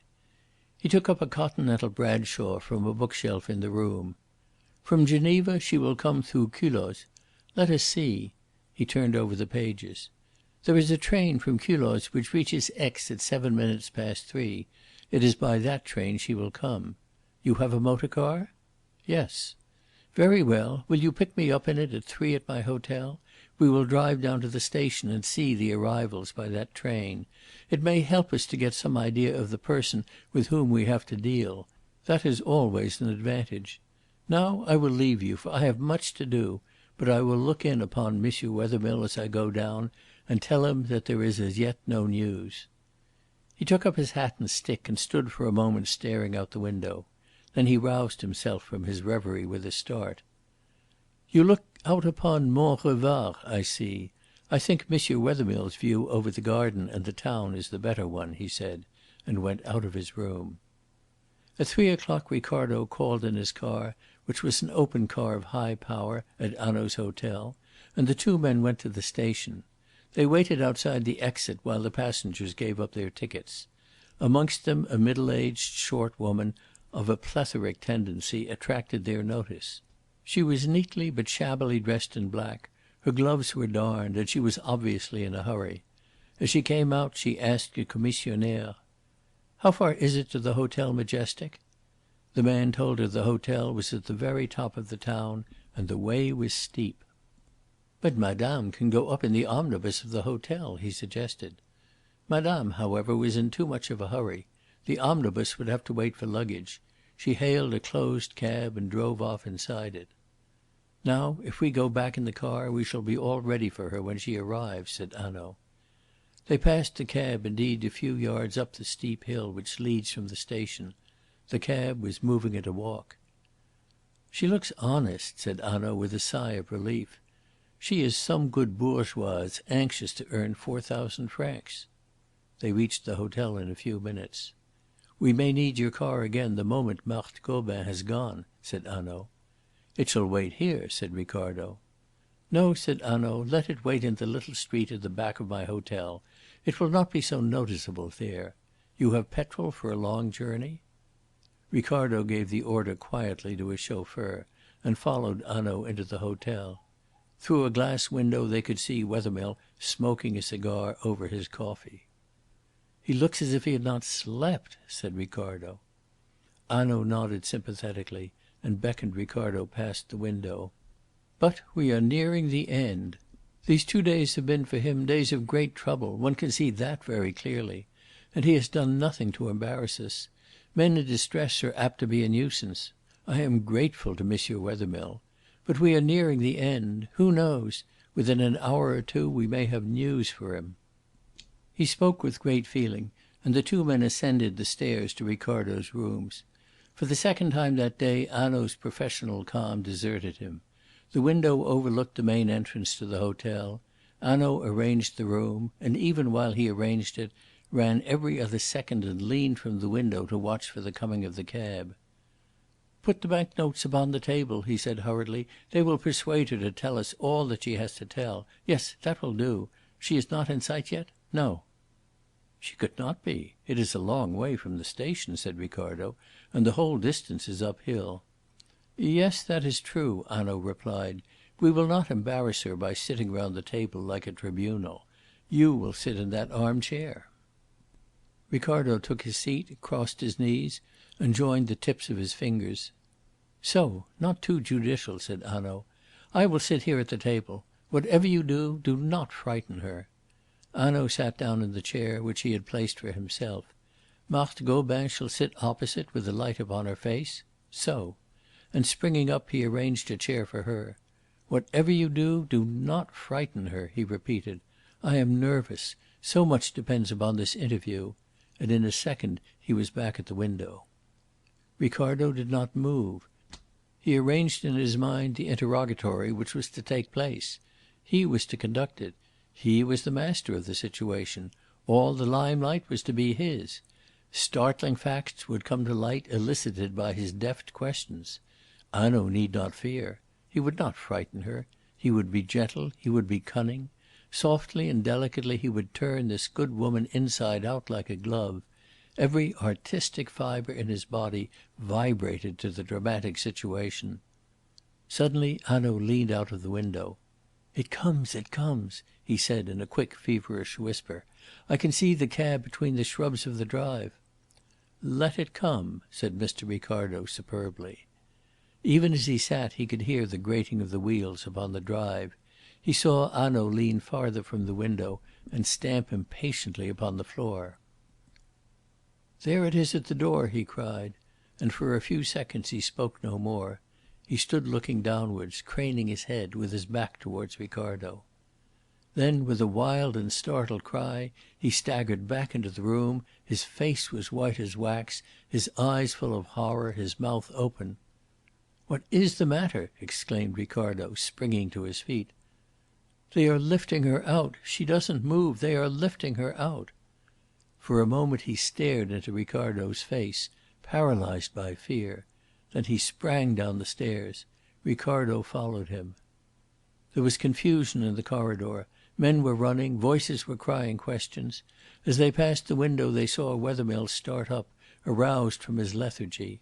They knew the truth before they reached the entrance of the hotel. A cab had driven up to the door from the station. In the cab was an unknown woman, stabbed to the heart. "She should have come by the omnibus," Hanaud repeated, and repeated stupidly. For the moment he was off his balance.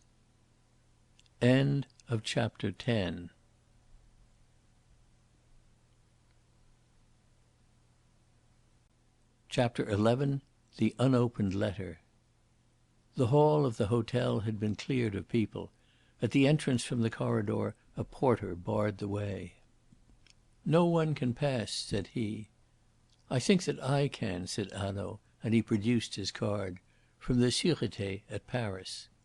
He was allowed to enter with Ricardo at his heels. On the ground lay Marthe Gobin. The manager of the hotel stood at her side. A doctor was on his knees. Hanaud gave his card to the manager. "You have sent word to the police?" "Yes," said the manager. "And the wound?" asked Hanaud, kneeling on the ground beside the doctor. It was a very small wound, round and neat and clean, and there was very little blood. "It was made by a bullet," said Hanaud. "Some tiny bullet from an air pistol." "No," answered the doctor. "No knife made it," Hanaud asserted. "That is true," said the doctor. "Look!" And he took up from the floor by his knee the weapon which had caused Marthe Gobin's death. It was nothing but an ordinary skewer with a ring at one end and a sharp point at the other, and a piece of common white firewood for a handle. The wood had been split, the ring inserted and spliced in position with strong twine. It was a rough enough weapon, but an effective one. The proof of its effectiveness lay stretched upon the floor beside them. Hanaud gave it to the manager of the hotel. "You must be very careful of this, and give it as it is to the police." Then he bent once more over Marthe Gobin. "Did she suffer?" he asked in a low voice. "No, death must have been instantaneous," said the doctor. "I am glad of that," said Hanaud, as he rose again to his feet. In the doorway the driver of the cab was standing. "What has he to say?" Hanaud asked. The man stepped forward instantly. He was an old, red-faced, stout man, with a shiny white tall hat like 1,000 drivers of cabs. "What have I to say, monsieur?" he grumbled in a husky voice. "I take up the poor woman at the station, and I drive her where she bids me, and I find her dead, and my day is lost. Who will pay my fare, monsieur?" "I will," said Hanaud. "There it is," and he handed the man a 5-franc piece. "Now answer me. Do you tell me that this woman was murdered in your cab, and that you knew nothing about it?" "But what should I know? I take her up at the station, and all the way up the hill her head is every moment out of the window, crying, 'Faster, faster!' Oh, the good woman was in a hurry. But for me, I take no notice. The more she shouts, the less I hear. I bury my head between my shoulders, and I look ahead of me, and I take no notice. One cannot expect cab horses to run up these hills. It is not reasonable." "So you went at a walk," said Hanaud. He beckoned to Ricardo and said to the manager: "M. Besnard will, no doubt, be here in a few minutes, and he will send for the Juge d'instruction. There is nothing that we can do." He went back to Ricardo's sitting room and flung himself into a chair.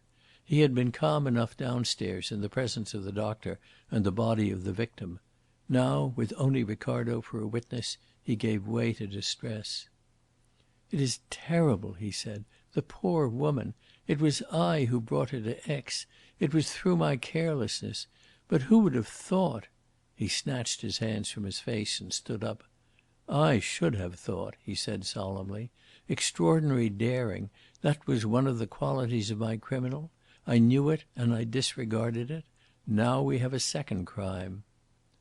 "The skewer may lead you to the criminal," said Mr. Ricardo. "The skewer!" cried Hanaud. "How will that help us? A knife, yes, perhaps. But a skewer! At the shops there will not be so many at Aix at which you can buy skewers. They may remember to whom they sold one within the last day or so." "How do we know it was bought in the last day or so?" cried Hanaud scornfully. "We have not to do with a man who walks into a shop and buys a single skewer to commit a murder with, and so hands himself over to the police. How often must I say it?" The violence of his contempt nettled Ricardo. "If the murderer did not buy it, how did he obtain it?" he asked obstinately. "Oh, my friend, could he not have stolen it? From this or any hotel in Aix? Would the loss of a skewer be noticed, do you think? How many people in Aix to day have had rognons à la brochette for their luncheon? Besides, it is not merely the death of this poor woman which troubles me. We have lost the evidence which she was going to bring to us. She had something to tell us about Celia Harland, which now we shall never hear. We have to begin all over again, and I tell you we have not the time to begin all over again. No, we have not the time. Time will be lost, and we have no time to lose." He buried his face again in his hands and groaned aloud. His grief was so violent and so sincere that Ricardo, shocked as he was by the murder of Marthe Gobin, set himself to console him. "But you could not have foreseen that at 3 o'clock in the afternoon at Aix—" Hanaud brushed the excuse aside. "It is no extenuation. I ought to have foreseen. Oh, but I will have no pity now," he cried, and as he ended the words abruptly his face changed. He lifted a trembling forefinger and pointed. There came a sudden look of life into his dull and despairing eyes. He was pointing to a side table on which were piled Mr. Ricardo's letters. "You have not opened them this morning?" he asked. "No, you came while I was still in bed. I have not thought of them till now." Hanaud crossed the table and, looking down at the letters, uttered a cry. "There's one, the big envelope," he said, his voice shaking like his hand. "It has a Swiss stamp." He swallowed to moisten his throat. Ricardo sprang across the room and tore open the envelope. There was a long letter enclosed in a handwriting unknown to him. He read aloud the first lines of the letter. "I write what I saw and post it to night, so that no one may be before me with the news. I will come over to morrow for the money." A low exclamation from Hanaud interrupted the words. "The signature! Quick!" Ricardo turned to the end of the letter. "Marthe Gobin." "She speaks, then! After all, she speaks!" Hanaud whispered in a voice of awe. He ran to the door of the room, opened it suddenly, and shutting it again locked it. "Quick! We cannot bring that poor woman back to life, but we may still " He did not finish his sentence. He took the letter unceremoniously from Ricardo's hand and seated himself at the table. Over his shoulder Mr. Ricardo, too, read Marthe Gobin's letter. It was just the sort of letter which, in Ricardo's view, Marthe Gobin would have written, a long straggling letter which never kept to the point, which exasperated them one moment by its folly and fired them to excitement the next. It was dated from a small suburb of Geneva on the western side of the lake, and it ran as follows: "The suburb is but a street close to the lakeside, and a tram runs into the city. It is quite respectable, you understand, monsieur, with a hotel at the end of it, and really some very good houses. But I do not wish to deceive you about the social position of myself or my husband. Our house is on the wrong side of the street? Definitely, yes. It is a small house, and we do not see the water from any of the windows because of the better houses opposite. Monsieur Gobin, my husband, who was a clerk in one of the great banks in Geneva, broke down in health in the spring, and for the last 3 months has been compelled to keep indoors. Of course, money has not been plentiful, and I could not afford a nurse. Consequently, I myself have been compelled to nurse him. Monsieur, if you were a woman, you would know what men are when they are ill, how fretful, how difficult. There is not much distraction for the woman who nurses them. So, as I am in the house most of the day, I find what amusement I can in watching the doings of my neighbours. You will not blame me. A month ago the house almost directly opposite to us was taken furnished for the summer by a Madame Rossignol. She is a widow, but during the last fortnight a young gentleman has come several times in the afternoon to see her, and it is said in the street that he is going to marry her. But I cannot believe it myself. Monsieur is a young man of perhaps 30, with smooth black hair. He wears a moustache, a little black moustache, and is altogether captivating. Madame Rossignol is 5 or 6 years older, I should think, a tall woman, with red hair and a bold sort of coarse beauty. I was not attracted by her. She seemed not quite of the same world as that charming monsieur who was said to be going to marry her. No, I was not attracted by Adele Rossignol." And when he had come to that point, Hanaud looked up with a start. "So the name was Adele," he whispered. "Yes," said Ricardo. "Helene Vauquier spoke the truth." Hanaud nodded with a queer smile upon his lips. "Yes, there she spoke the truth. I thought she did." "But she said Adele's hair was black," interposed Mr. Ricardo. "Yes, there she didn't," said Hanaud dryly, and his eyes dropped again to the paper. "I knew her name was Adele, for often I have heard her servant calling her so, and without any madame in front of the name. That is strange, is it not, to hear an elderly servant woman calling after her mistress Adele, just simple Adele? It was that which made me think monsieur and madame were not of the same world. But I do not believe that they are going to be married. I have an instinct about it. Of course one never knows with what extraordinary women the nicest men will fall in love. So that after all these two may get married. But if they do, I do not think they will be happy." Besides the old woman there was another servant, a man, Hippolyte, who served in the house and drove the carriage when it was wanted, a respectable man. He always touched his hat when Madame Rossignol came out of the house. He slept in the house at night, although the stable was at the end of the street. I thought he was probably the son of Jeanne, the servant woman. He was young, and his hair was plastered down upon his forehead, and he was altogether satisfied with himself and a great favourite amongst the servants of the street. The carriage and the horse were hired from Geneva. That is the household of Madame Rossignol." So far Mr. Ricardo read in silence. Then he broke out again. "But we have them. The red-haired woman called Adele, the man with the little black moustache. It was he who drove the motor car."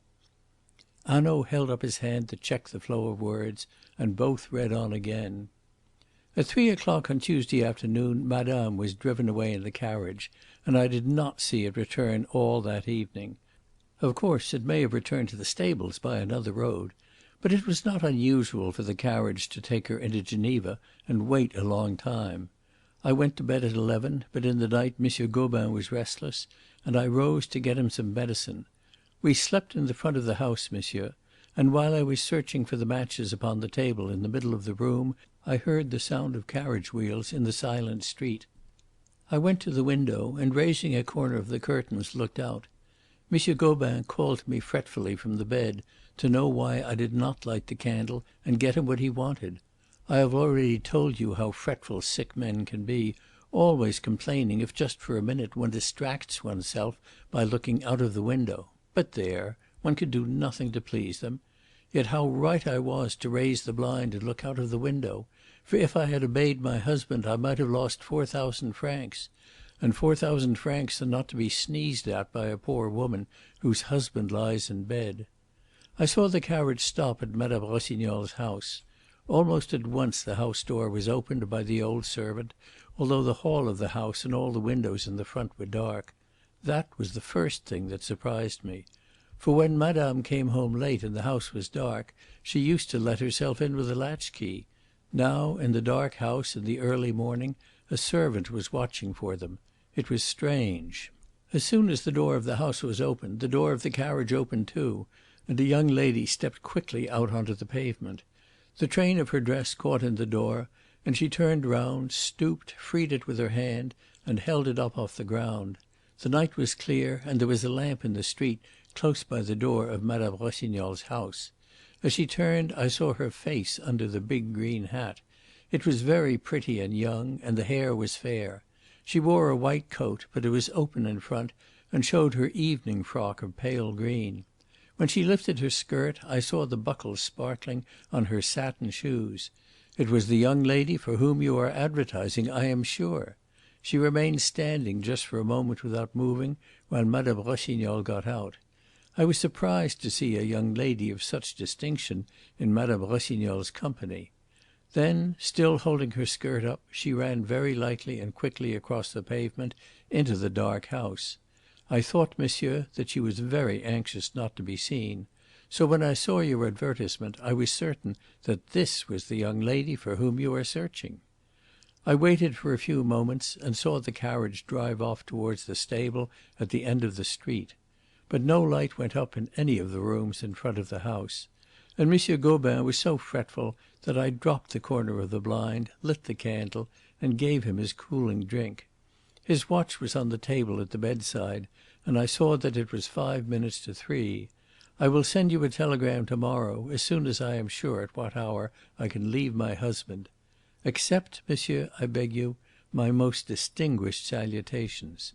Marthe Gobin. Hanaud leant back with an extraordinary look of perplexity upon his face.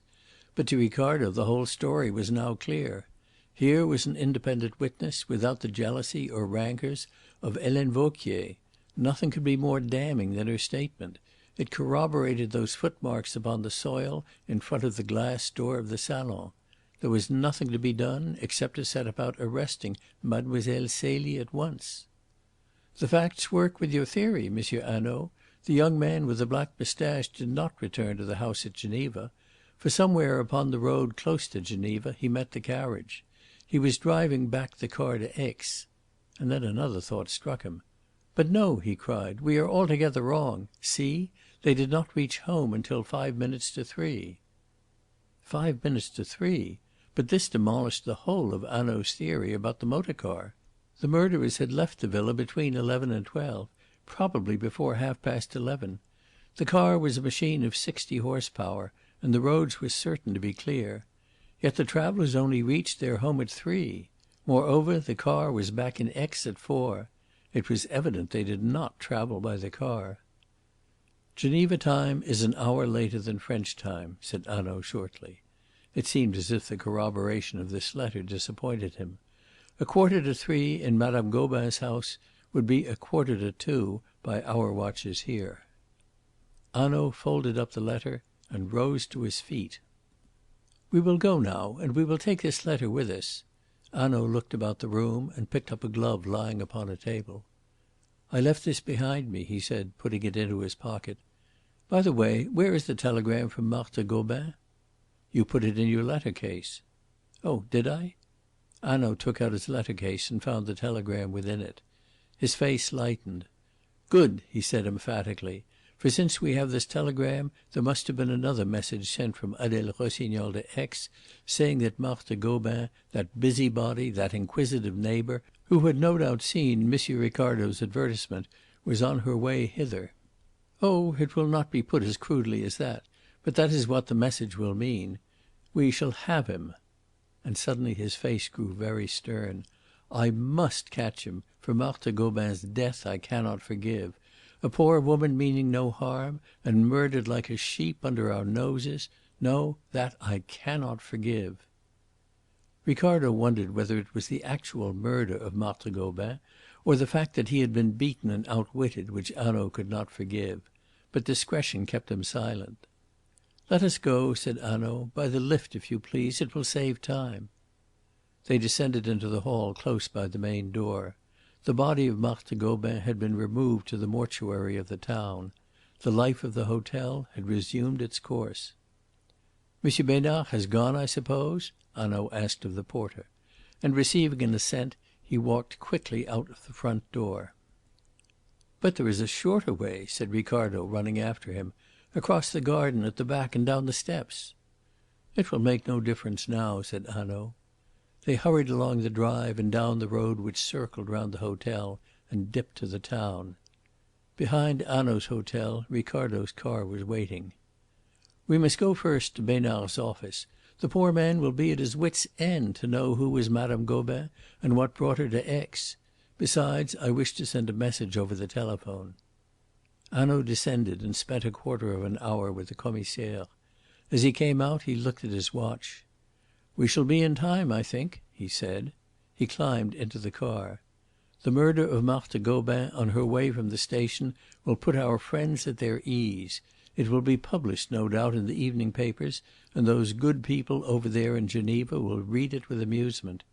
They do not know that Marthe Gobin wrote a letter yesterday night. Come, let us go." "Where to?" asked Ricardo. "Where to?" exclaimed Hanaud. "Why, of course to Geneva."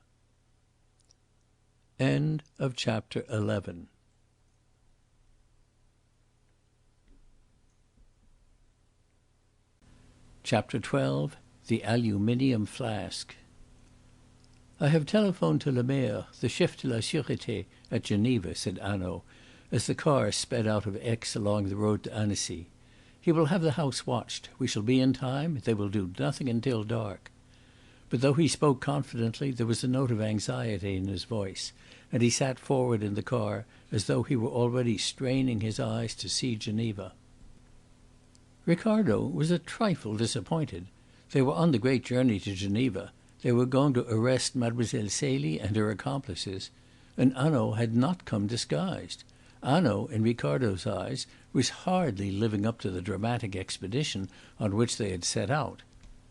It seemed to him that there was something incorrect in the great detective coming out on the chase without a false beard. "But, my dear friend, why shouldn't I?" pleaded Hanaud. "We are going to dine together at the Restaurant du Nord over the lake until it grows dark. It is not pleasant to eat one's soup in a false beard. Have you tried it? Besides, everybody stares so, seeing perfectly well that it is false. Now, I do not want tonight that people should know me for a detective, so I do not go disguised." "Humorist!" said Mr. Ricardo. "There, you have found me out!" cried Hanaud in mock alarm. "Besides, I told you this morning that that is precisely what I am." Beyond Annecy they came to the bridge over the ravine. At the far end of it the car stopped. A question, a hurried glance into the body of the car, and the officers of the customs stood aside. "You see how perfunctory it is," said Hanaud, and with a jerk the car moved on. The jerk threw Hanaud against Mr. Ricardo. Something hard in the detective's pocket knocked against his companion. "You have got them?" he whispered. "What?" "The handcuffs." Another disappointment awaited Ricardo. A detective without a false beard was bad enough, but that was nothing to a detective without handcuffs. The paraphernalia of justice were sadly lacking. However, Hanaud consoled Mr. Ricardo by showing him the hard thing. It was almost as thrilling as the handcuffs, for it was a loaded revolver. "There will be danger, then," said Ricardo with a tremor of excitement. "I should have brought mine." "There would have been danger, my friend," Hanaud objected gravely, "if you had brought yours." They reached Geneva as the dusk was falling, and drove straight to the restaurant by the side of the lake and mounted to the balcony on the first floor. A small stout man sat at a table alone in a corner of the balcony. He rose and held out his hands. "My friend, Monsieur le Maire, the Chef de la Sûreté of Geneva," said Hanaud, presenting the little man to his companion. There were as yet only two couples dining in the restaurant, and Hanaud spoke so that neither could overhear him. He sat down at the table. "What news?" he asked. "None," said le Maire. "No one has come out of the house. No one has gone in." "And if anything happens while we dine?" "We shall know," said le Maire. "Look, there is a man loitering under the trees there. He will strike a match to light his pipe." The hurried conversation was ended. "Good," said Hanaud. "We will dine then, and be gay." He called to the waiter and ordered dinner. It was after 7 when they sat down to dinner, and they dined while the dusk deepened. In the street below the lights flashed out, throwing a sheen on the foliage of the trees at the water's side. Upon the dark lake the reflections of lamps rippled and shook. A boat in which musicians sang to music passed by with a cool splash of oars. The green and red lights of the launches glided backwards and forwards. Hanaud alone, of the party on the balcony, tried to keep the conversation upon a light and general level. But it was plain that even he was overdoing his gaiety. There were moments when a sudden contraction of the muscles would clench his hands and give a spasmodic jerk to his shoulders. He was waiting uneasily, uncomfortably, until darkness should come. "Eat," he cried, "eat, my friends," playing with his own barely tasted food. And then, at a sentence from le Maire, his knife and fork clattered on his plate, and he sat with a face suddenly grown white. For le Maire said, as though it was no more than a matter of ordinary comment: "So Madame Dauvray's jewels were, after all, never stolen?" Hanaud started. "You know that? How did you know it?" "It was in this evening's paper. I bought one on the way here. They were found under the floor of the bedroom." And even as he spoke a newsboy's voice rang out in the street below them. Le Maire was alarmed by the look on his friend's face. "Does it matter, Hanaud?" he asked with some solicitude. "It matters," and Hanaud rose up abruptly. The boy's voice sounded louder in the street below. The words became distinct to all upon that balcony. "The Aix murder! Discovery of the jewels!" "We must go," Hanaud whispered hoarsely. "Here are life and death in the balances, I believe, and there," he pointed down to the little group gathering about the newsboy under the trees, "there is the command which way to tip the scales." "It was not I who sent it," said Ricardo eagerly. He had no precise idea what Hanaud meant by his words, but he realised that the sooner he exculpated himself from the charge the better. "Of course it was not you. I know that very well," said Hanaud. He called for the bill. "When is that paper published?" "At 7," said le Maire. "They have been crying it in the streets of Geneva, then, for more than half an hour." He sat drumming impatiently upon the table until the bill should be brought. "By heaven, that's clever!" he muttered savagely. "There's a man who gets ahead of me at every turn. See, le Maire, I take every care, every precaution, that no message shall be sent. I let it be known, I take careful pains to let it be known, that no message can be sent without detection following, and here's the message sent by the one channel I never thought to guard against and stop. Look!" The murder at the Villa Rose and the mystery which hid its perpetration had aroused interest. This new development had quickened it. From the balcony Hanaud could see the groups thickening about the boy and the white sheets of the newspaper in the hands of passers by. "Every one in Geneva or near Geneva will know of this message by now." "Who could have told?" asked Ricardo blankly, and Hanaud laughed in his face, but laughed without any merriment. "At last!" he cried, as the waiter brought the bill, and just as he had paid it the light of a match flared up under the trees. "The signal," said Le Maire. "Not too quickly," whispered Hanaud. With as much unconcern as each could counterfeit, the three men descended the stairs and crossed the road. Under the trees a fourth man joined them, he who had lighted his pipe. "The coachman, Hippolyte," he whispered, "bought an evening paper at the front door of the house from a boy who came down the street shouting the news. The coachman ran back into the house." "When was this?" asked Le Maire. The man pointed to a lad who leaned against the balustrade above the lake, hot and panting for breath. "He came on his bicycle. He has just arrived." "Follow me," said Le Maire. 6 yards from where they stood a couple of steps led down from the embankment onto a wooden landing stage where boats were moored. Le Maire, followed by the others, walked briskly down onto the landing stage.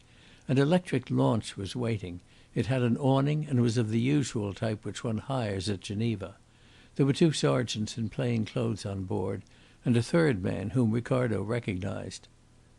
"That is the man who found out in whose shop the cord was bought," he said to Hanaud. "Yes, it is Durette. He has been here since yesterday." Le Maire and the 3 who followed him stepped into it, and it backed away from the stage and, turning, sped swiftly towards Geneva. The gay lights of the shops and the restaurants were left behind, the cool darkness enveloped them, a light breeze blew over the lake, a trail of white and tumbled water lengthened out behind and overhead, in a sky of deepest blue the bright stars shone like gold. "If only we are in time," said Hanaud, catching his breath. "Yes," answered Le Maire, and in both their voices there was a strange note of gravity. Le Maire gave a signal after a while, and the boat turned to the shore and reduced its speed. They had passed the big villas. On the bank the gardens of houses, narrow, long gardens of a street of small houses, reached down to the lake, and to almost each garden there was a rickety landing stage of wood projecting into the lake. Again Le Maire gave a signal, and the boat's speed was so much reduced that not a sound of its coming could be heard. It moved over the water like a shadow, with not so much as a curl of white at its bows. Le Maire touched Hanaud on the shoulder and pointed to a house in a row of houses. All the windows except 2 upon the second floor and 1 upon the ground floor were in absolute darkness, and over those upper 2 the wooden shutters were closed. But in the shutters there were diamond-shaped holes, and from these holes 2 yellow beams of light, like glowing eyes upon the watch, streamed out and melted in the air. "You are sure that the front of the house is guarded?" asked Hanaud anxiously. "Yes," replied Le Maire. Ricardo shivered with excitement. The launch slid noiselessly into the bank and lay hidden under its shadow. Hanaud turned to his associates, with his finger to his lips. Something gleamed darkly in his hand. It was the barrel of his revolver. Cautiously the men disembarked and crept up the bank. First came Le Maire, then Hanaud. Ricardo followed him, and the 4th man, who had struck the match under the trees, brought up the rear. The other 3 officers remained in the boat. Stooping under the shadow of the side wall of the garden, the invaders stole towards the house. When a bush rustled or a tree whispered in the light wind, Ricardo's heart jumped to his throat. Once Le Maire stopped, as though his ears heard a sound which warned him of danger. Then cautiously he crept on again. The garden was a ragged place of unmown lawn and straggling bushes. Behind each one Mr. Ricardo seemed to feel an enemy. Never had he been in so strait a predicament. He, the cultured host of Grosvenor Square, was creeping along under a wall with continental policemen. He was going to raid a sinister house by the Lake of Geneva. It was thrilling. Fear and excitement gripped him in turn and let him go, but always he was sustained by the pride of the man doing an out-of-the-way thing. If only my friends could see me now! The ancient vanity was loud in his bosom. Poor fellows, they were upon yachts in the Solent, or on grouse moors in Scotland, or on golf links at North Berwick. He alone of all of them was tracking malefactors to their doom by Leman's Lake. From these agreeable reflections Ricardo was shaken. Le Maire stopped. The raiders had reached the angle made by the side wall of the garden and the house. A whisper was exchanged, and the party turned and moved along the house wall towards the lighted window on the ground floor. As Le Maire reached it he stooped. Then slowly his forehead and his eyes rose above the sill and glanced this way and that into the room. Mr. Ricardo could see his eyes gleaming as the light from the window caught them. His face rose completely over the sill. He stared into the room without care or apprehension, then dropped again out of the reach of the light. He turned to Hanaud. "The room is empty," he whispered. Hanaud turned to Ricardo. "Pass under the sill, or the light from the window will throw your shadow upon the lawn." The party came to the back door of the house. Le Maire tried the handle of the door, and to his surprise it yielded. They crept into the passage. The last man closed the door noiselessly, locked it, and removed the key. A panel of light shone upon the wall a few paces ahead. The door of the lighted room was open. As Ricardo stepped silently past it, he looked in. It was a parlour meanly furnished. Hanaud touched him on the arm and pointed to the table. Ricardo had seen the objects at which Hanaud pointed often enough without uneasiness, but now, in this silent house of crime, they had the most sinister and appalling aspect. There was a tiny phial half full of a dark brown liquid. Beside it a little leather case lay open, and across the case, ready for use or waiting to be filled, was a bright morphia needle. Ricardo felt the cold creep along his spine and shivered. "Come," whispered Hanaud. They reached the foot of a flight of stairs and cautiously mounted it. They came out in a passage which ran along the side of the house from the back to the front. It was unlighted, but they were now on the level of the street, and a fan-shaped glass window over the front door admitted a pale light. There was a street lamp near to the door, Ricardo remembered, for by the light of it Marthe de Cobin had seen Celia Harland run so nimbly into this house. For a moment the men in the passage held their breath. Someone strode heavily by on the pavement outside. To Mr. Ricardo's ear a most companionable sound. Then a clock upon a church struck the half-hour musically, distantly. It was 8:30, and a second afterwards a tiny bright light shone. Hanaud was directing the light of a pocket electric torch to the next flight of stairs. Here the stairs were carpeted, and once more the men crept up. One after another they came out upon the next landing. It ran, like those below it, along the side of the house from the back to the front, and the doors were all upon their left hand. From beneath the door nearest to them a yellow line of light streamed out. They stood in the darkness, listening, but not a sound came from behind the door. Was this room empty too? In each one's mind was the fear that the birds had flown. Le Maire carefully took the handle of the door and turned it. Very slowly and cautiously he opened the door. A strong light beat out through the widening gap upon his face. And then, though his feet did not move, his shoulders and his face drew back. The action was significant enough. This room, at all events, was not empty. But of what Le Maire saw in the room, his face gave no hint. He opened the door wider, and now Hanaud saw. Ricardo, trembling with excitement, watched him. But again there was no expression of surprise, consternation, or delight. He stood stolidly and watched. Then he turned to Ricardo, placed a finger on his lips and made room. Ricardo crept on tiptoe to his side. And now he too could look in. He saw a brightly lit bedroom with a made bed. On his left were the shuttered windows overlooking the lake. On his right, in the partition wall, a door stood open. Through the door he could see a dark, windowless closet, with a small bed from which the bedclothes hung and trailed upon the floor, as though someone had been but now roughly dragged from it. On a table close by the door lay a big green hat with a brown ostrich feather and a white cloak. But the amazing spectacle which kept him riveted was just in front of him. An old hag of a woman was sitting in a chair with her back towards them. She was mending with a big needle the holes in an old sack, and while she bent over her work she crooned to herself some French song. Every now and then she raised her eyes, for in front of her, under her charge, Mademoiselle Celie, the girl of whom Hanaud was in search, lay helpless upon a sofa. The train of her delicate green frock swept the floor. She was dressed as Helene Vauquier had described. Her gloved hands were tightly bound behind her back, her feet were crossed so that she could not have stood, and her ankles were cruelly strapped together. Over her face and eyes a piece of coarse sacking was stretched like a mask, and the ends were roughly sewn together at the back of her head. She lay so still that but for the labouring of her bosom and a tremor which now and again shook her limbs, the watchers would have thought her dead. She made no struggle of resistance. She lay quiet and still.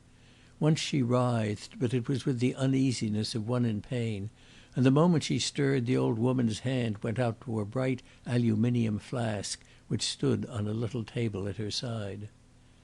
"Keep quiet, little one," she ordered in a careless, chiding voice, and she rapped with the flask peremptorily upon the table. Immediately, as though the tapping had some strange message of terror for the girl's ear, she stiffened her whole body and lay rigid. "I am not ready for you yet, little fool," said the old woman, and she bent again to her work. Ricardo's brain whirled. Here was the girl whom they had come to arrest, who had sprung from the salon with so much activity of youth across the stretch of grass, who had run so quickly and lightly across the pavement into this very house so that she should not be seen. And now she was lying in her fine and delicate attire, a captive, at the mercy of the very people who were her accomplices. Suddenly a scream rang out in the garden, a shrill, loud scream close beneath the windows. The old woman sprang to her feet. The girl on the sofa raised her head. The old woman took a step towards the window, and then she swiftly turned towards the door. She saw the men upon the threshold. She uttered a bellow of rage. There is no other word to describe the sound. It was not a human cry. It was the bellow of an angry animal. She reached out her hand towards the flask, but before she could grasp it, Hanaud seized her. She burst into a torrent of foul oaths. Hanaud flung her across to le Mayor's officer, who dragged her from the room. "Quick!" said Hanaud, pointing to the girl, who was now struggling helplessly upon the sofa. "Mademoiselle Celie!" Ricardo cut the stitches of the sacking. Hanaud unstrapped her hands and feet. They helped her to sit up. She shook her hands in the air as though they tortured her, and then, in a piteous, whimpering voice like a child's, she babbled incoherently and whispered prayers. Suddenly the prayers ceased. She sat stiff, with eyes fixed and staring. She was watching le Maire, and she was watching him fascinated with terror. He was holding in his hand the large bright aluminium flask. He poured a little of the contents very carefully onto a piece of the sack, and then, with an exclamation of anger, he turned towards Hanaud. But Hanaud was supporting Celia, and so, as le Maire turned abruptly towards him with the flask in his hand, he turned abruptly towards Celia too. She wrenched herself from Hanaud's arms. She shrank violently away. Her white face flushed scarlet and grew white again. She screamed loudly, terribly, and after the scream she uttered a strange, weak sigh, and so fell sideways in a swoon. Hanaud caught her as she fell. A light broke over his face. "Now I understand!" he cried. "Good God! That's horrible!" End of chapter 12.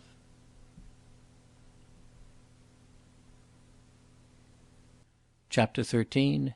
In the House at Geneva. It was well, Mr. Ricardo thought, that someone understood. For himself, he frankly admitted that he did not. Indeed, in his view, the first principles of reasoning seemed to be set at naught. It was obvious from the solicitude with which Celia Harland was surrounded that every one except himself was convinced of her innocence.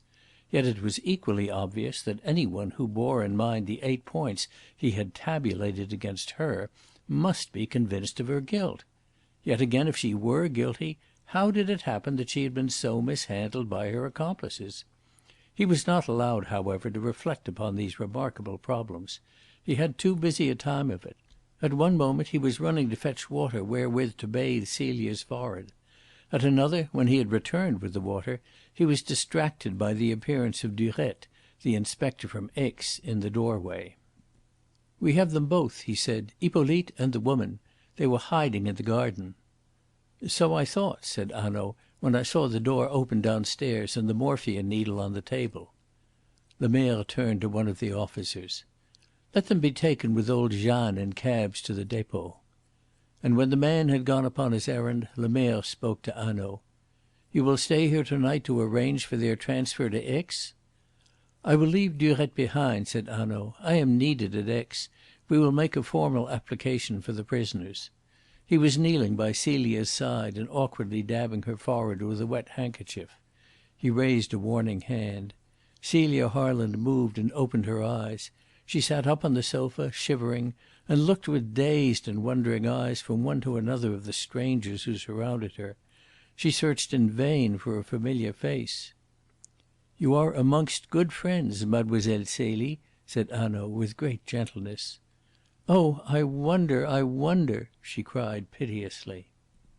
"Be very sure of it," he said heartily, and she clung to the sleeve of his coat with desperate hands. "I suppose you are friends," she said, "else why?" And she moved her numbed limbs to make certain that she was free. She looked about the room. Her eyes fell upon the sack and widened with terror. "They came to me a little while ago in that cupboard there, Adele and the old woman, Jeanne. They made me get up. They told me they were going to take me away. They brought my clothes and dressed me in everything I wore when I came, so that no single trace of me might be left behind.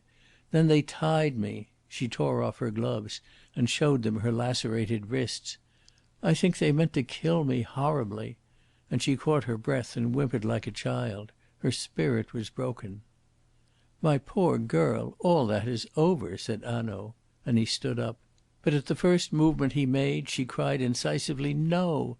and tightened the clutch of her fingers upon his sleeve.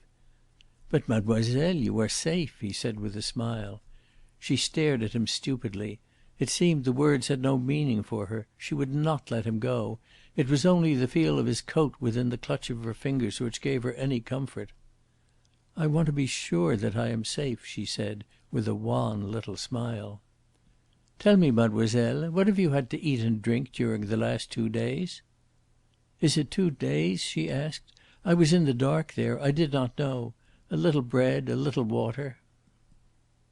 "That's what is wrong," said Hanaud. "Come, and let us go from here." "Yes, yes," Celia cried eagerly. She rose to her feet and tottered. Hanaud put his arm about her.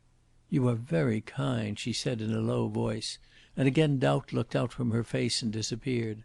"I am sure that I can trust you." Ricardo fetched her cloak and slipped it on her shoulders. Then he brought her hat and she pinned it on. She turned to Hanaud. Unconsciously familiar words rose to her lips. "Is it straight?" she asked. And Hanaud laughed outright, and in a moment Celia smiled herself. Supported by Hanaud she stumbled down the stairs to the garden. As they passed the open door of the lighted parlour at the back of the house, Hanaud turned back to Lemerre and pointed silently to the morphia needle and the phial. Lemerre nodded his head, and going into the room took them away. They went out again into the garden. Celia Harland threw back her head to the stars and drew in a deep breath of the cool night air. "I did not think," she said in a low voice, "to see the stars again." They walked slowly down the length of the garden, and Hanaud lifted her into the launch. She turned and caught his coat. "You must come too," she said stubbornly. Hanaud sprang in beside her. "For to night," he said gaily, "I am your papa." Ricardo and the others followed, and the launch moved out over the lake under the stars. The bow was turned towards Geneva. The water tumbled behind them like white fire. The night breeze blew fresh upon their faces. They disembarked at the landing stage, and then Lemerre bowed to Celia and took his leave. Hanaud led Celia up onto the balcony of the restaurant and ordered supper. There were people still dining at the tables. One party indeed sitting late over their coffee Ricardo recognised with a kind of shock. They had taken their places, the very places in which they now sat, before he and Hanaud and Lemerre had left the restaurant upon their expedition of rescue. Into that short interval of time So much that was eventful had been crowded. Hanaud leaned across the table to Celia and said in a low voice: "Mademoiselle, if I may suggest it, it would be as well if you put on your gloves, otherwise they may notice your wrists." Celia followed his advice. She ate some food and drank a glass of champagne. A little colour returned to her cheeks. "You are very kind to me, you and monsieur your friend," she said, with a smile towards Ricardo. "But for you " and her voice shook. "Hush!" said Hanaud. "All that is over. We will not speak of it." Celia looked out across the road on to the trees, of which the dark foliage was brightened and made pale by the lights of the restaurant. Out on the water some one was singing. "It seems impossible to me," she said in a low voice, "that I am here in the open air and free." Hanaud looked at his watch. "Mademoiselle Celie, it is past 10 o'clock. Monsieur Ricardo's car is waiting there under the trees. I want you to drive back to Aix. I have taken rooms for you at an hotel, and there will be a nurse from the hospital to look after you." "Thank you, monsieur," she said. "You have thought of everything. But I shall not need a nurse." "But you will have a nurse," said Hanaud firmly. "You feel stronger now yes. But when you lay your head upon your pillow, mademoiselle, it will be a comfort for you to know that you have her within call. And in a day or two," he added gently, "you will perhaps be able to tell us what happened on Tuesday night at the Villa Rose?" Celia covered her face with her hands for a few moments. Then she drew them away and said simply: "Yes, monsieur, I will tell you." Hanaud bowed to her with a genuine deference. "Thank you, mademoiselle," he said, and in his voice there was a strong ring of sympathy. They went downstairs and entered Ricardo's motor car. "I want to send a telephone message," said Hanaud, "if you will wait here." "No!" cried Celia decisively, and she again laid hold of his coat with a pretty imperiousness, as though he belonged to her. "But I must," said Hanaud with a laugh. "Then I will come too," said Celia, and she opened the door and set a foot upon the step. "You will not, mademoiselle," said Hanaud with a laugh. "Will you take your foot back into that car? That is better. Now you will sit with your friend, M. Ricardo, whom, by the way, I have not yet introduced to you. He is a very good friend of yours, mademoiselle, and will in the future be a still better one." Ricardo felt his conscience rather heavy within him, for he had come out to Geneva with the fixed intention of arresting her as a most dangerous criminal. Even now he could not understand how she could be innocent of a share in Madame Dauvray's murder. But Hanaud evidently thought she was; and since Hanaud thought so, why, it was better to say nothing if one was sensitive to gibes. So Ricardo sat and talked with her, while Hanaud ran back into the restaurant. It mattered very little, however, what he said, for Celia's eyes were fixed upon the doorway through which Hanaud had disappeared. And when he came back she was quick to turn the handle of the door.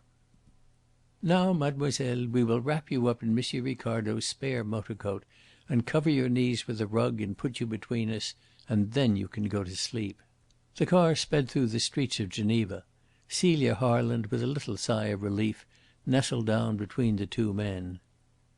"If I knew you better," she said to Hanaud, "I should tell you, what of course I do not tell you now, that I feel as if I had a big Newfoundland dog with me." "Mademoiselle Celie," said Hanaud, and his voice told her that he was moved, "that is a very pretty thing which you have said to me." The lights of the city fell away behind them. Now only a glow in the sky spoke of Geneva. Now even that was gone, and with a smooth continuous purr the car raced through the cool darkness. The great headlamps threw a bright circle of light before them, and the road slipped away beneath the wheels like a running tide. Celia fell asleep. Even when the car stopped at the Pont de la Caille she did not waken. The door was opened and a search for contraband was made. The book was signed. Still she did not wake. The car sped on. "You see, coming into France is a different affair," said Hanaud. "Yes," replied Ricardo. "Still, I will own it, you caught me napping yesterday." "I did?" exclaimed Ricardo joyfully. "You did," returned Hanaud. "I had never heard of the Pont de la Caille. But you will not mention it? You will not ruin me?" "I will not," answered M. Ricardo, superb in his magnanimity. "You are a good detective." "Oh, thank you, thank you!" cried Hanaud, in a voice which shook, surely with emotion. He wrung Ricardo's hand. He wiped an imaginary tear from his eye. And still Celia slept. M. Ricardo looked at her. He said to Hanaud in a whisper: "Yet I do not understand. The car, though no serious search was made, must still have stopped at the Pont de la Caille on the Swiss side. Why did she not cry for help then? One cry and she was safe. A movement even was enough. Do you understand?" Hanaud nodded his head. "I think so," he answered, with a very gentle look at Celia. "Yes, I think so." When Celia was aroused she found that the car had stopped before the door of an hotel, and that a woman in the dress of a nurse was standing in the doorway. "You can trust Marie," said Hanaud; and Celia turned as she stood upon the ground and gave her hands to the two men. Thank you both," she said in a trembling voice. She looked at Hanaud and nodded her head. "You understand why I thank you so very much?" "Yes," said Hanaud. "But mademoiselle," and he bent over the car and spoke to her quietly, holding her hand, "there is always a big Newfoundland dog in the worst of troubles, if only you will look for him. I tell you so, I who belong to the Sûreté in Paris. Do not lose heart." And in his mind he added, "God forgive me for the lie." He shook her hand and let it go, and gathering up her skirt she went into the hall of the hotel. Hanaud watched her as she went. She was to him a lonely and pathetic creature, in spite of the nurse who bore her company. "You must be a good friend to that young girl, M. Ricardo," he said. "Let us drive to your hotel." "Yes," said Ricardo; and as they went the curiosity which all the way from Geneva had been smouldering within him burst into flame. "Will you explain to me one thing?" he asked. "When the scream came from the garden you were not surprised. Indeed, you said that when you saw the open door and the morphia needle on the table of the little room downstairs, you thought Adele and the man Hippolyte were hiding in the garden." "Yes, I did think so." "Why? And why did the publication that the jewels had been discovered so alarm you?" "Ah!" said Hanaud. "Did you not understand that? Yet surely it is clear and obvious, if you once grant that the girl was innocent, was a witness of the crime, and was now in the hands of the criminals. Grant me those premises, Mr. Ricardo, for a moment, and you will see that we had just one chance of finding the girl alive in Geneva. From the first I was sure of that. What was the one chance? Why, this: she might be kept alive on the chance that she could be forced to tell what, by the way, she did not know, namely the place where Madame Dauvray's valuable jewels were secreted. Now follow this. We, the police, find the jewels and take charge of them. Let that news reach the house in Geneva, and on the same night Mademoiselle Celie loses her life, and not very pleasantly. They have no further use for her. She is merely a danger to them. So I take my precautions. Never mind for the moment what they were. I take care that if the murderer is in Aix and gets wind of our discovery, he shall not be able to communicate his news." "The Post Office would have stopped letters or telegrams," said Ricardo. "I understand." "On the contrary," replied Hanaud. "No, I took my precautions, which were of quite a different kind, before I knew the house in Geneva or the name of Rossignol. But one way of communication I did not think of. I did not think of the possibility that the news might be sent to a newspaper, which of course would publish it and cry it through the streets of Geneva. The moment I heard the news I knew we must hurry. The garden of the house ran down to the lake. A means of disposing of Mademoiselle Celie was close at hand, and the night had fallen. As it was, we arrived just in time, and no earlier than just in time. The paper had been bought, the message had reached the house. Mademoiselle Celie was no longer of any use, and every hour she stayed in that house was of course an hour of danger to her captors." "What were they going to do?" asked Ricardo. Hanaud shrugged his shoulders. "It is not pretty, what they were going to do. We reached the garden in our launch. At that moment Hippolyte and Adele, who was most likely Hippolyte's wife, are in the lighted parlour on the basement floor. Adele is preparing her morphia needle. Hippolyte is going to get ready the rowing boat which was tied at the end of the landing stage. Quietly as we came into the bank they heard or saw us. They ran out and hid in the garden, having no time to lock the garden door, or perhaps not daring to lock it lest the sound of the key should reach our ears. We find that door upon the latch, the door of the room open, on the table lies the morphia needle. Upstairs lies Mademoiselle Celie. She is helpless, she cannot see what they are meaning to do." "But she could cry out," exclaimed Ricardo. "She did not even do that."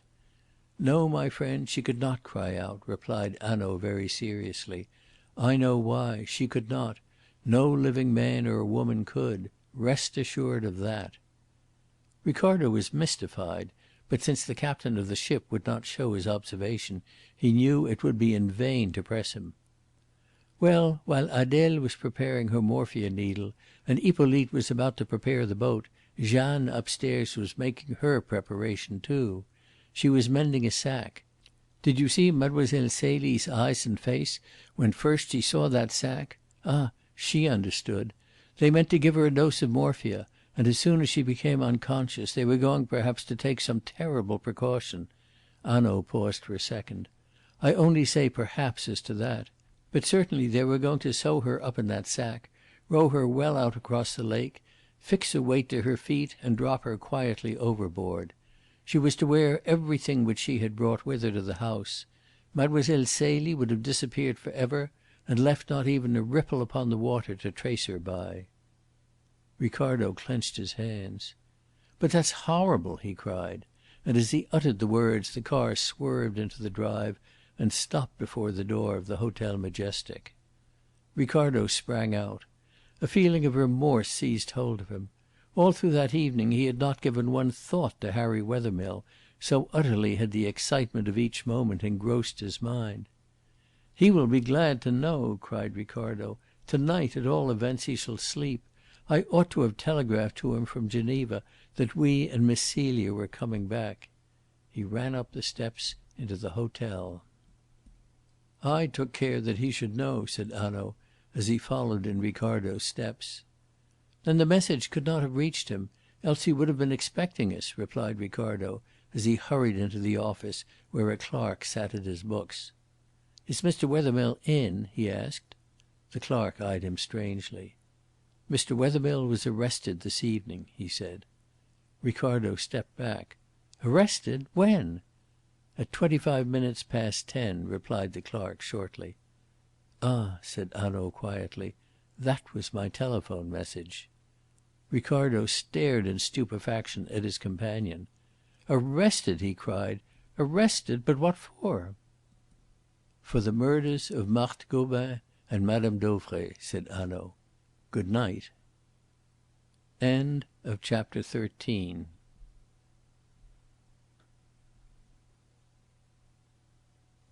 Chapter 14. Mr. Ricardo is bewildered. Ricardo passed a most tempestuous night. He was tossed amongst dark problems. Now it was Harry Wethermill who beset him. He repeated and repeated the name, trying to grasp the new and sinister suggestion, which, if Hanaud were right, its sound must henceforth bear. Of course Hanaud might be wrong. Only, if he were wrong, how had he come to suspect Harry Wethermill? What had first directed his thoughts to that seemingly heartbroken man? And when? Certain recollections became vivid in Mr. Ricardo's mind. The luncheon at the Villa Rose, for instance. Hanaud had been so insistent that the woman with the red hair was to be found in Geneva, had so clearly laid it down that a message, a telegram, a letter from Aix to Geneva, would enable him to lay his hands upon the murderer in Aix. He was isolating the house in Geneva even so early in the history of his investigations. Even so soon he suspected Harry Wethermill. Brains and audacity, yes, these two qualities he had stipulated in the criminal. Ricardo now for the first time understood the trend of all Hanaud's talk at that luncheon. He was putting Harry Wethermill upon his guard, he was immobilising him, he was fettering him in precautions. With a subtle skill he was forcing him to isolate himself. And he was doing it deliberately to save the life of Celia Harland in Geneva. Once Ricardo lifted himself up with the hair stirring on his scalp. He himself had been with Wethermill in the baccarat rooms on the very night of the murder. They had walked together up the hill to the hotel. It could not be that Harry Wethermill was guilty. And yet, he suddenly remembered, they had together left the rooms at an early hour. It was only 10 o'clock when they had separated in the hall, when they had gone, each to his own room. There would have been time for Wethermill to reach the Villa Rose and do his dreadful work upon that night before 12, if all had been arranged beforehand, if all went as it had been arranged. And as he thought upon the careful planning of that crime, and remembered Wethermill's easy chatter as they had strolled from table to table in the Villa des Fleurs, Ricardo shuddered. Though he encouraged a taste for the bizarre, it was with an effort. He was naturally of an orderly mind, and to touch the eerie or inhuman caused him a physical discomfort. So now he marvelled in a great uneasiness at the calm placidity with which Wethermill had talked, his arm in his, while the load of so dark a crime to be committed within the hour lay upon his mind. Each minute he must have been thinking, with a swift spasm of the heart, should such a precaution fail, should such or such an unforeseen thing intervene? Yet there had never been a sign of disturbance, never a hint of any disquietude. Then Ricardo's thoughts turned as he tossed upon his bed to Celia Harland, a tragic and a lonely figure. He recalled the look of tenderness upon her face when her eyes had met Harry Wethermill's across the baccarat table in the Villa des Fleurs. He gained some insight into the reason why she had clung so desperately to Hanaud's coat sleeve yesterday. Not merely had he saved her life. She was lying with all her world of trust and illusion broken about her, and Hanaud had raised her up. She had found some one whom she trusted, the big Newfoundland dog, as she expressed it. Mr. Ricardo was still thinking of Celia Harland when the morning came. He fell asleep and awoke to find Hanaud by his bed. "You will be wanted to day," said Hanaud. Ricardo got up and walked down from the hotel with the detective. The front door faces the hillside of Mont Revard, and on this side Mr. Ricardo's rooms looked out. The drive from the front door curves around the end of the long building and joins the road, which then winds down towards the town past the garden at the back of the hotel. Down this road the two men walked while the supporting wall of the garden upon their right hand grew higher and higher above their heads. They came to a steep flight of steps, which makes a short cut from the hotel to the road, and at the steps Hanaud stopped.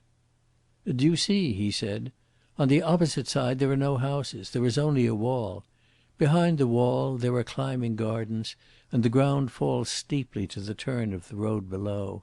There's a flight of steps leading down which corresponds with the flight of steps from the garden. Very often there's a sergent de ville stationed on the top of the steps. But there was not one there yesterday afternoon at 3. Behind us is the supporting wall of the hotel garden. Well, look about you. We cannot be seen from the hotel. There's not a soul in sight. Yes, there's some one coming up the hill, but we have been standing here quite long enough for you to stab me and get back to your coffee on the veranda of the hotel." Ricardo started back. "Marthe Gobin!" he cried. "It was here, then?" Hanaud nodded. "When we returned from the station in your motor car and went up to your rooms we passed Harry Wethermill sitting upon the veranda over the garden drinking his coffee. He had the news then that Marthe Gobin was on her way." "But you had isolated the house in Geneva. How could he have the news?" exclaimed Ricardo, whose brain was whirling. "I had isolated the house from him, in the sense that he dared not communicate with his accomplices. That is what you have to remember. He could not even let them know that they must not communicate with him. So he received a telegram. It was carefully worded. No doubt he had arranged the wording of any message with the care which was used in all the preparations. It ran like this," and Hanaud took a scrap of paper from his pocket and read out from it a copy of the telegram. "Agent arrives Aix 3/7 to negotiate purchase of your patent." The telegram was handed in at Geneva station at 12:45, 5 minutes after the train had left, which carried Marthe Gobin to Aix. and more, it was handed in by a man strongly representing Hippolyte Tasse. That we know." "That was madness," said Ricardo. "But what else could they do over there in Geneva? They did not know that Harry Wethermill was suspected. Harry Wethermill had no idea of it himself. But even if they had known, they must take the risk. Put yourself into their place for a moment. They had seen my advertisement about Celia Harland in the Geneva paper. Marthe Gobin, that busybody who was always watching her neighbours, was no doubt watched herself. They see her leave the house, an unusual proceeding for her with her husband ill, as her own letter tells us. Hippolyte follows her to the station, sees her take her ticket to Aix, and mounts into the train. He must guess at once that she saw Celia Harland enter their house, that she is travelling to Aix with the information of her whereabouts. At all costs she must be prevented from giving that information. At all risks, therefore, the warning telegram must be sent to Harry Wethermill." Ricardo recognised the force of the argument. "If only you had heard of the telegram yesterday in time!" he cried. "Ah, yes," Hanaud agreed. "But it was only sent off at 1:15. It was delivered to Wethermill, and a copy was sent to the Prefecture. But the telegram was delivered first." "When was it delivered to Wethermill?" asked Ricardo. "At 3. We had already left for the station. Wethermill was standing on the verandah. The telegram was brought to him there.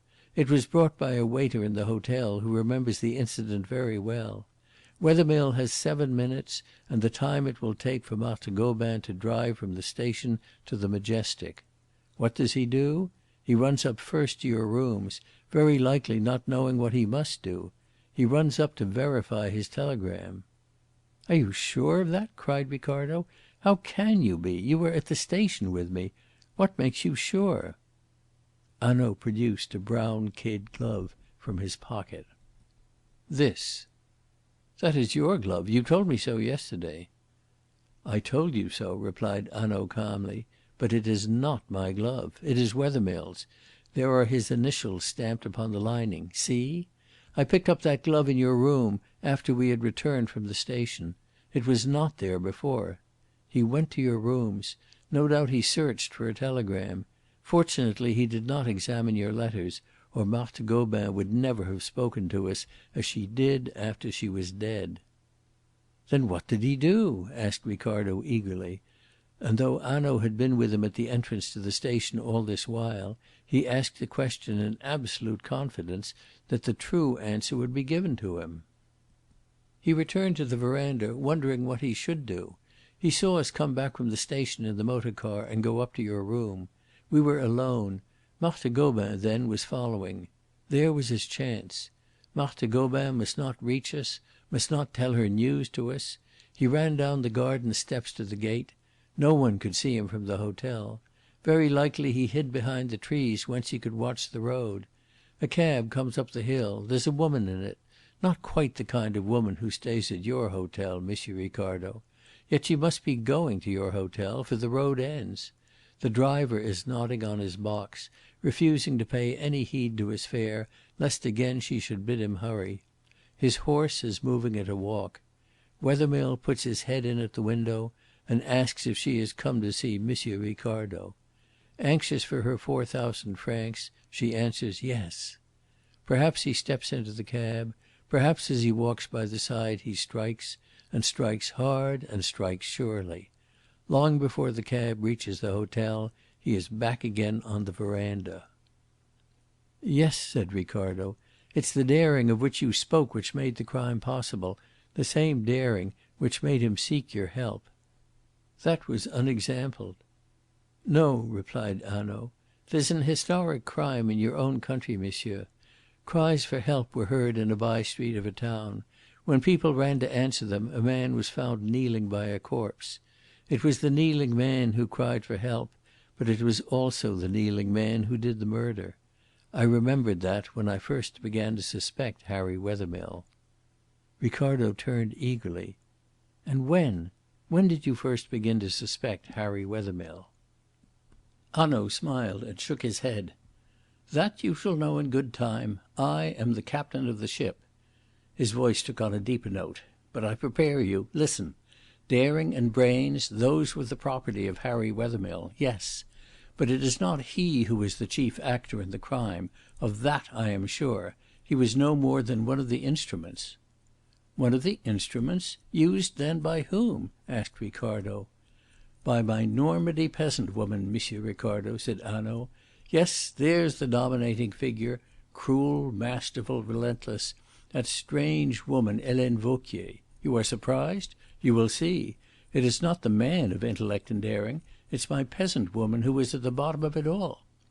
"But she's free!" exclaimed Ricardo. "You let her go free." "Free!" repeated Ricardo. "She was driven straight from the Villa Rose to the depot. She has been kept au secret ever since." Ricardo stared in amazement. "Already you knew of her guilt?" "Already she had lied to me in her description of Adele Rossignol. Do you remember what she said? A black-haired woman with beady eyes, and I only 5 minutes before had picked up from the table this." He opened his pocket book and took from an envelope a long strand of red hair. "But it was not only because she lied that I had her taken to the depot.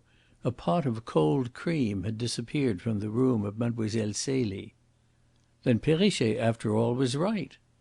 "Perrichet after all was quite wrong not to hold his tongue. For in that pot of cold cream, as I was sure, were hidden those valuable diamond earrings which Mlle. Celie habitually wore." The two men had reached the square in front of the Etablissement des Bains. Ricardo dropped on to a bench and wiped his forehead. "But I am in a maze," he cried. "My head turns round. I don't know where I am." Hanaud stood in front of Ricardo, smiling. He was not displeased with his companion's bewilderment. It was all so much of tribute to himself. "I am the captain of the ship," he said. His smile irritated Ricardo, who spoke impatiently. "I should be very glad," he said, "if you would tell me how you discovered all these things. And what it was that the little salon on the first morning had to tell to you? And why Celia Harland ran from the glass doors across the grass to the motor car, and again from the carriage into the house on the lake? Why did she not resist yesterday evening? Why did she not cry for help? How much of Helene Vauquier's evidence was true and how much false? For what reason Wethermill concerned himself in this affair? Oh, and 1,000 things which I don't understand." "Ah, the cushions and the scrap of paper and the aluminium flask," said Hanaud, and the triumph faded from his face. He spoke now to Ricardo with a genuine friendliness. "You must not be angry with me if I keep you in the dark for a little while. I, too, Mr. Ricardo, have artistic inclinations. I will not spoil the remarkable story which I think Mlle. Celie will be ready to tell us. Afterwards I will willingly explain to you what I read in the evidences of the room, and what so greatly puzzled me then. But it is not the puzzle or its solution," he said modestly, "which is most interesting here. Consider the people. Madame Dauvray, the old, rich, ignorant woman, with her superstitions and her generosity, her desire to converse with Madame de Montespan and the great ladies of the past, and her love of a young, fresh face about her. Helene Vauquier, the maid with her 6 years of confidential service, who finds herself suddenly supplanted and made to tend and dress in dainty frocks the girl who has supplanted her. The young girl herself, that poor child, with her love of fine clothes, the Bohemian who, brought up amidst trickeries and practising them as a profession, looking upon them and upon misery and starvation and despair as the commonplaces of life, keeps a simplicity and a delicacy and a freshness which would have withered in a day had she been brought up otherwise. Harry Wethermill, the courted and successful man of genius. Just imagine, if you can, what his feelings must have been when, in Madame Dauvray's bedroom, with the woman he had uselessly murdered lying rigid beneath the sheet, he saw me raise the block of wood from the inlaid floor and take out one by one those jewel cases for which less than 12 hours before he had been ransacking that very room. But what he must have felt! And to give no sign! Oh, these people are the interesting problems in the story. Let us hear what happened on that terrible night. The puzzle, that can wait." In Mr. Ricardo's view Hanaud was proved right. the extraordinary and appalling story which was gradually unrolled of what had happened on that night of Tuesday in the Villa Rose exceeded in its grim interest all the mystery of the puzzle. But it was not told at once. The trouble at first with Mlle. Celie was a fear of sleep. She dared not sleep, even with a light in the room and a nurse at her bedside. When her eyes were actually closing she would force herself desperately back into the living world. For when she slept she dreamed through again that dark and dreadful night of Tuesday, and the 2 days which followed it, until at some moment endurance snapped and she woke up screaming. But youth, a good constitution, and a healthy appetite had their way with her in the end. She told her share of the story. She told what happened. There was apparently one terrible scene when she was confronted with Harry Wethermill in the office of Monsieur Fleuriot, the juge d'instruction, and on her knees, with the tears streaming down her face, besought him to confess the truth. For a long while he held out. And then there came a strange and human turn to the affair. Adele Rossignol, or to give her real name, Adele Tace, the wife of Hippolyte, had conceived a veritable passion for Harry Wethermill. He was of a not uncommon type, cold and callous in himself, yet with the power to provoke passion in women. And Adele Tace, as the story was told of how Harry Wethermill had paid his court to Celia Harland, was seized with a vindictive jealousy. Hanaud was not surprised. He knew the woman criminal of his country, brutal, passionate, treacherous. The anonymous letters in a woman's handwriting which descend upon the Rue de Jerusalem and betray the men who have committed thefts had left him no illusions upon that figure in the history of crime. Adele Rossignol ran forward to confess, so that Harry Wethermill might suffer to the last possible point of suffering. Then at last Wethermill gave in, and, broken down by the ceaseless interrogations of the magistrate, confessed in his turn too. The one and the only one who stood firmly throughout and denied the crime was Helene Vauquier. Her thin lips were kept contemptuously closed, whatever the others might admit. With a white, hard face, quietly and respectfully, she faced the magistrate week after week. She was the perfect picture of a servant who knew her place. And nothing was wrung from her. But without her help the story became complete. And Ricardo was at pains to write it out. End of chapter 14.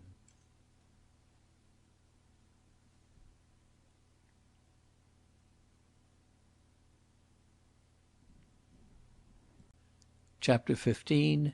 Celia's Story. The story begins with the explanation of that circumstance which had greatly puzzled Mr. Ricardo, Celia's entry into the household of Madame Dauvray.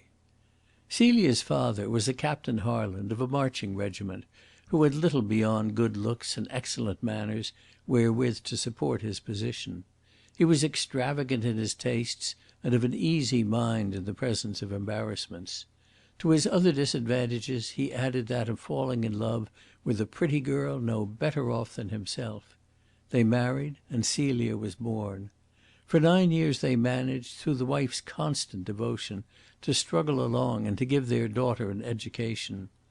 Then, however, Celia's mother broke down under the strain and died. Captain Harland, a couple of years later, went out of the service with discredit, passed through the bankruptcy court, and turned showman. His line was thought reading. He enlisted the services of his daughter, taught her the tricks of his trade, and became the great Fortinbras of the music halls. Captain Harland would move amongst the audience, asking the spectators in a whisper to think of a number or of an article in their pockets after the usual fashion, while the child, in her short frock and with her long fair hair tied back with a ribbon, would stand blindfolded upon the platform and reel off the answers with astonishing rapidity. She was singularly quick, singularly receptive. The undoubted cleverness of the performance and the beauty of the child brought to them a temporary prosperity. The great Fortinbras rose from the music halls to the assembly rooms of provincial towns. The performance became genteel, and ladies flocked to the matinees. The great Fortinbras dropped his pseudonym and became once more Captain Harland. As Celia grew up, he tried a yet higher flight. He became a spiritualist, with Celia for his medium. The thought-reading entertainments became thrilling seances, and the beautiful child, now grown into a beautiful girl of 17, created a greater sensation as a medium in a trance than she had done as a lightning thought-reader. "I saw no harm in it," Celia explained to M. Fleuriot, without any attempt at extenuation. "I never understood that we might be doing any hurt to any one. People were interested. They were to find us out if they could, and they tried to and they couldn't. I looked upon it quite simply in that way. It was just my profession. I accepted it without any question. I was not troubled about it until I came to Aix." A startling exposure, however, at Cambridge discredited the craze for spiritualism, and Captain Harland's fortunes declined. He crossed with his daughter to France and made a disastrous tour in that country, wasted the last of his resources in the casino at Dieppe, and died in that town, leaving Celia just enough money to bury him and to pay her third-class fare to Paris. There she lived honestly but miserably. The slimness of her figure and a grace of movement which was particularly hers obtained her at last a situation as a mannequin in the show rooms of a modiste. She took a room on the top floor of a house in the Rue Saint Honoré and settled down to a hard and penurious life. "I was not happy or contented, no," said Celia frankly and decisively. "The long hours in the close rooms gave me headaches and made me nervous. I had not the temperament. And I was very lonely. My life had been so different. I had had fresh air, good clothes, and freedom. Now all was changed. I used to cry myself to sleep up in my little room, wondering whether I would ever have friends. You see, I was quite young, only 18, and I wanted to live. A change came in a few months, but a disastrous change. The modiste failed.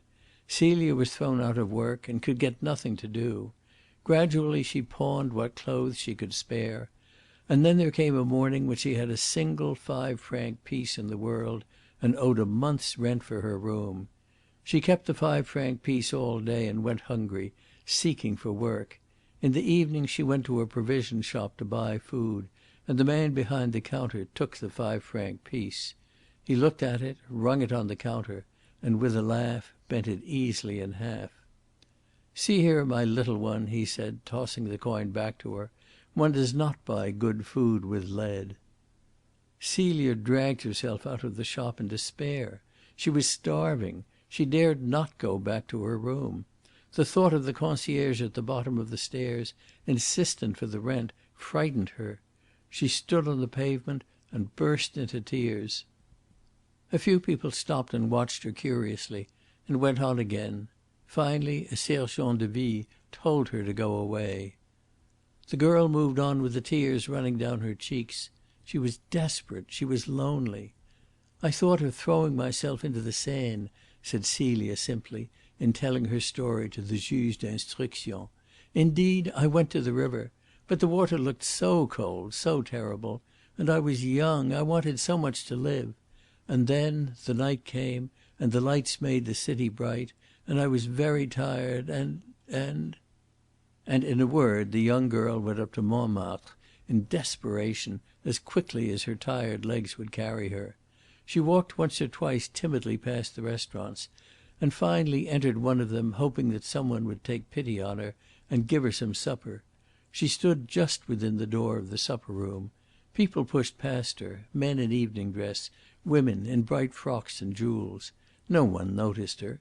She had shrunk into a corner, rather hoping not to be noticed now that she had come.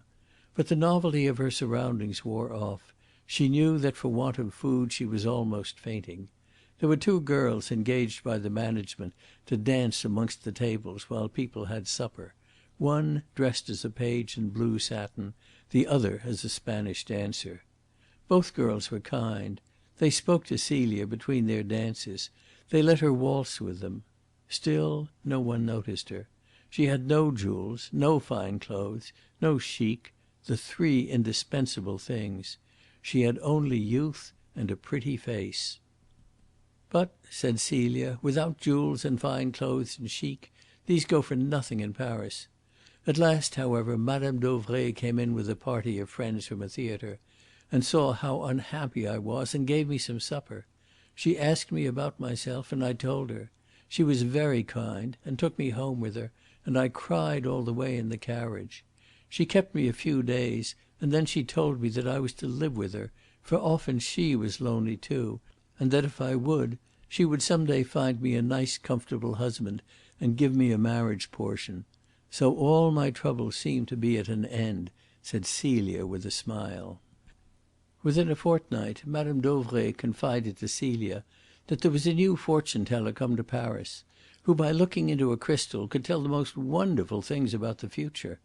The old woman's eyes kindled as she spoke.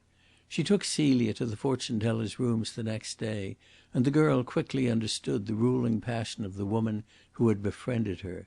It took very little time then for Celia to notice how easily Madame Dauvray was duped, how perpetually she was robbed. Celia turned the problem over in her mind.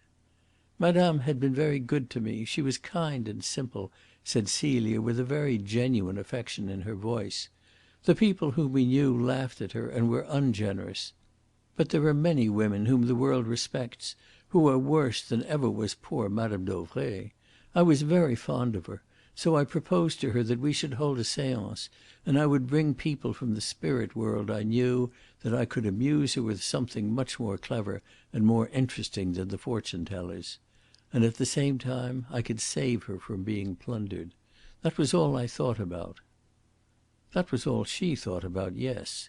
She left Helene Vauquier out of her calculations, and she did not foresee the effect of her stances upon Madame Dauvray. Celia had no suspicions of Helene Vauquier. She would have laughed if any one had told her that this respectable and respectful middle-aged woman, who was so attentive, so neat, so grateful for any kindness, was really nursing a rancorous hatred against her. Celia had sprung from Montmartre suddenly, therefore Helene Vauquier despised her. Celia had taken her place in Madame Dauvray's confidence, had deposed her unwittingly, had turned the confidential friend into a mere servant. Therefore Helene Vauquier hated her. And her hatred reached out beyond the girl, and embraced the old superstitious foolish woman, whom a young and pretty face could so easily beguile. Helene Vauquier despised them both, hated them both, and yet must nurse her rancour in silence and futility.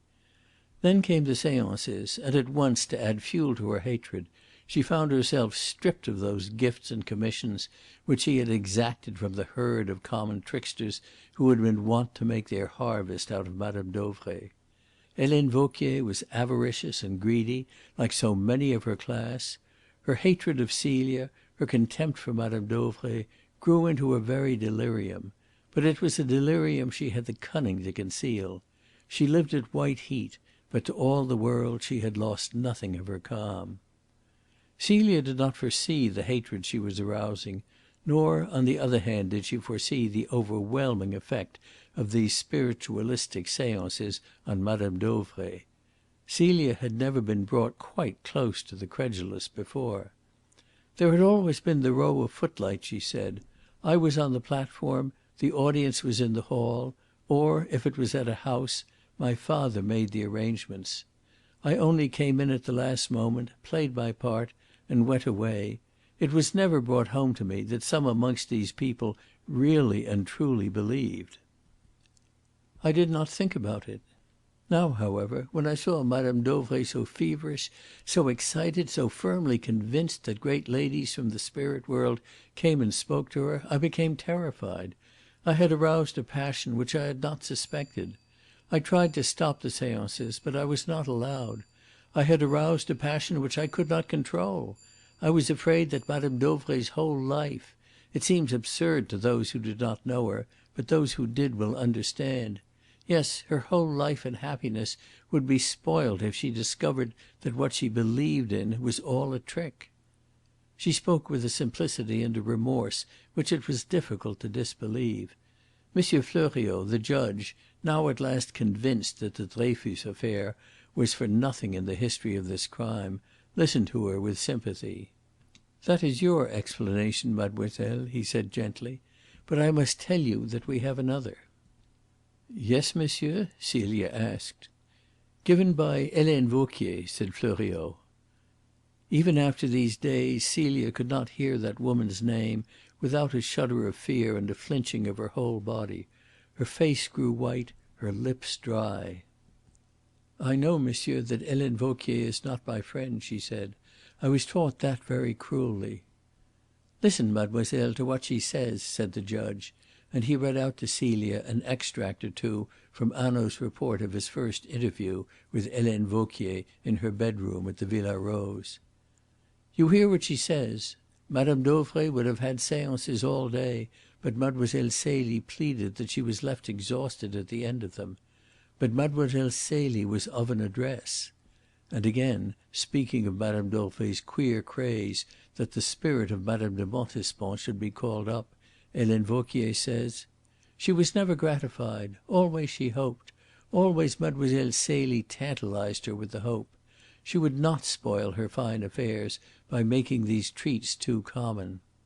Thus she attributes your reluctance to multiply your experiments to a desire to make the most profit possible out of your wares, like a good business woman." "It is not true, monsieur," cried Celia earnestly. "I tried to stop the seances because now for the first time I recognised that I had been playing with a dangerous thing. It was a revelation to me. I did not know what to do. Madame Dauvray would promise me everything, give me everything, if only I would consent when I refused. I was terribly frightened of what would happen. I did not want power over people. I knew it was not good for her that she should suffer so much excitement. No, I did not know what to do. And so we all moved to Aix. And there she met Harry Wethermill on the second day after her arrival, and proceeded straightway for the first time to fall in love. To Celia it seemed that at last that had happened for which she had so longed. She began really to live as she understood life at this time. The day, until she met Harry Wethermill, was one flash of joyous expectation; the hours when they were together a time of contentment, which thrilled with some chance meeting of the hands into an exquisite happiness. Madame Dauvray understood quickly what was the matter, and laughed at her affectionately. "Celie, my dear," she said, "your friend, Monsieur Wethermill, Harry, is it not? See, I pronounce your tongue, will not be as comfortable as the nice fat bourgeois gentleman I meant to find for you. But since you are young, naturally you want storms. And there will be storms, Celie," she concluded with a laugh. Celia blushed. "I suppose there will," she said regretfully. There were indeed moments when she was frightened of Harry Wethermill, but frightened with a delicious thrill of knowledge that he was only stern because he cared so much. But in a day or two there began to intrude upon her happiness a stinging disaffection with her past life. At times she fell into melancholy, comparing her career with that of the man who loved her. At times she came near to an extreme irritation with Helene Vauquier. Her lover was in her thoughts. As she put it herself, "I wanted always to look my best, and always to be very good." Good in the essentials of life, that is to be understood. She had lived in a lax world. She was not particularly troubled by the character of her associates. She was untouched by them. She liked her fling at the baccarat tables. These were details and did not distress her. Love had not turned her into a Puritan. But certain recollections plagued her soul. The visit to the restaurant in Montmartre, for instance, and the seances. Of these indeed she thought to have made an end. There were the baccarat rooms and the beauty of the town and the neighbourhood to distract Madame Dauvray. Celia kept her thoughts away from seances. There was no seance as yet held in the Villa Rose, and there would have been none but for Helene Vauquier. One evening, however, as Harry Wethermill walked down from the Cercle to the Villa des Fleurs, a woman's voice spoke to him from behind. "Monsieur." He turned and saw Madame Dauvray's maid. He stopped under a street lamp and said, "Well, what can I do for you?" The woman hesitated. "I hope monsieur will pardon me," she said humbly. "I am committing a great impertinence. But I think monsieur is not very kind to Mademoiselle Celie." Wethermill stared at her. "What on earth do you mean?" he asked angrily. Helene Vauquier looked him quietly in the face. "It is plain, monsieur, that Mademoiselle Celie loves monsieur. Monsieur has led her on to love him. But it is also plain to a woman with quick eyes that monsieur himself cares no more for mademoiselle than for the button on his coat. It is not very kind to spoil the happiness of a young and pretty girl, monsieur." Nothing could have been more respectful than the manner in which these words were uttered. Wethermill was taken in by it. He protested earnestly, fearing lest the maid should become an enemy. "Helene, it is not true that I am playing with Mademoiselle Celie.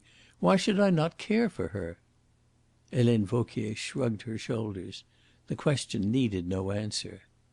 "Why should I seek her so often if I did not care?" And to this question Helene Vauquier smiled, a quiet, slow, confidential smile. "What does monsieur want of Madame Dauvray?" she asked. And the question was her answer. Wethermill stood silent. Then he said abruptly, "Nothing, of course, nothing." And he walked away. But the smile remained on Helene Vauquier's face. What did they all want of Madame Dauvray? She knew very well. It was what she herself wanted, with other things. It was money, always money. Wethermill was not the first to seek the good graces of Madame Dauvray through her pretty companion. Helene Vauquier went home. She was not discontented with her conversation. Wethermill had paused long enough before he denied the suggestion of her words. She approached him a few days later a second time, and more openly. She was shopping in the Rue du Casino when he passed her. He stopped of his own accord and spoke to her. Helene Vauquier kept a grave and respectful face. But there was a pulse of joy at her heart. He was coming to her hand. "Monsieur," she said, "you do not go the right way." And again her strange smile illuminated her face. "Mademoiselle Celie sets a guard about Madame Dauvray. She will not give to people the opportunity to find Madame generous." "Oh," said Wethermill slowly. "Is that so?" And he turned and walked by Helene Vauquier's side. "Never speak of Madame Dauvray's wealth, monsieur, if you would keep the favour of Mademoiselle Celie. She is young, but she knows her world." "I have not spoken of money to her," replied Wethermill. And then he burst out laughing. "But why should you think that I of all men, want money?" he asked. And Helene answered him again enigmatically. "If I am wrong, monsieur, I am sorry. But you can help me too," she said, in her submissive voice. And she passed on, leaving Wethermill rooted to the ground. It was a bargain she proposed. The impertinence of it! It was a bargain she proposed. The value of it! In that shape ran Harry Wethermill's thoughts. He was in desperate straits, though to the world's eye he was a man of wealth. A gambler, with no inexpensive tastes, he had always been in need of money. The rights in his patent he had mortgaged long ago. He was not an idler. He was no sham foisted as a great man on an ignorant public. He had really some touch of genius, and he cultivated it assiduously. But the harder he worked, the greater was his need of gaiety and extravagance. Gifted with good looks and a charm of manner, he was popular alike in the great world and the world of Bohemia. He kept and wanted to keep a foot in each. That he was in desperate straits now, probably Helene Vauquier alone in Aix had recognised. She had drawn her inference from one simple fact. Wethermill asked her at a later time, when they were better acquainted, how she had guessed his need. "Monsieur," she replied, "you were in Aix without a valet, and it seemed to me that you were of that class of men who would never move without a valet so long as there was money to pay his wages. That was my first thought. Then, when I saw you pursue your friendship with Mademoiselle Celie, you, who so clearly to my eyes did not love her, I felt sure." On the next occasion that the two met, it was again Harry Wethermill who sought Helene Vauquier.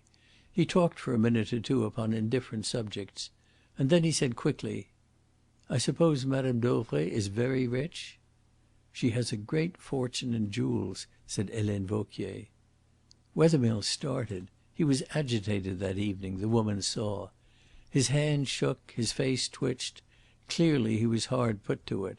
For he seldom betrayed himself. She thought it time to strike. "Jewels which she keeps in the safe in her bedroom," she added. "Then why don't you—" he began, and stopped. "I said that I too needed help," replied Helene, without a ruffle of her composure. It was 9 o'clock at night. Helene Vauquier had come down to the Casino with a wrap from Madame Dauvray. The two people were walking down the little street of which the Casino blocks the end. And it happened that an attendant at the Casino, named Alphonse Ruel, passed them, recognised them both, and smiled to himself with some amusement. What was Wethermill doing in company with Madame Dauvray's maid? Ruel had no doubt.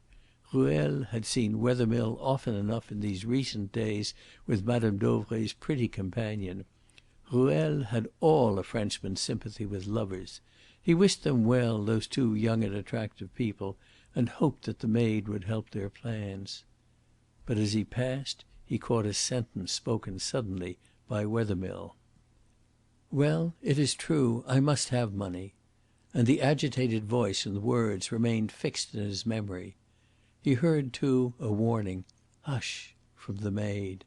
Then they passed out of his hearing. But he turned and saw that Wethermill was talking volubly. What Harry Wethermill was saying, he was saying in a foolish burst of confidence.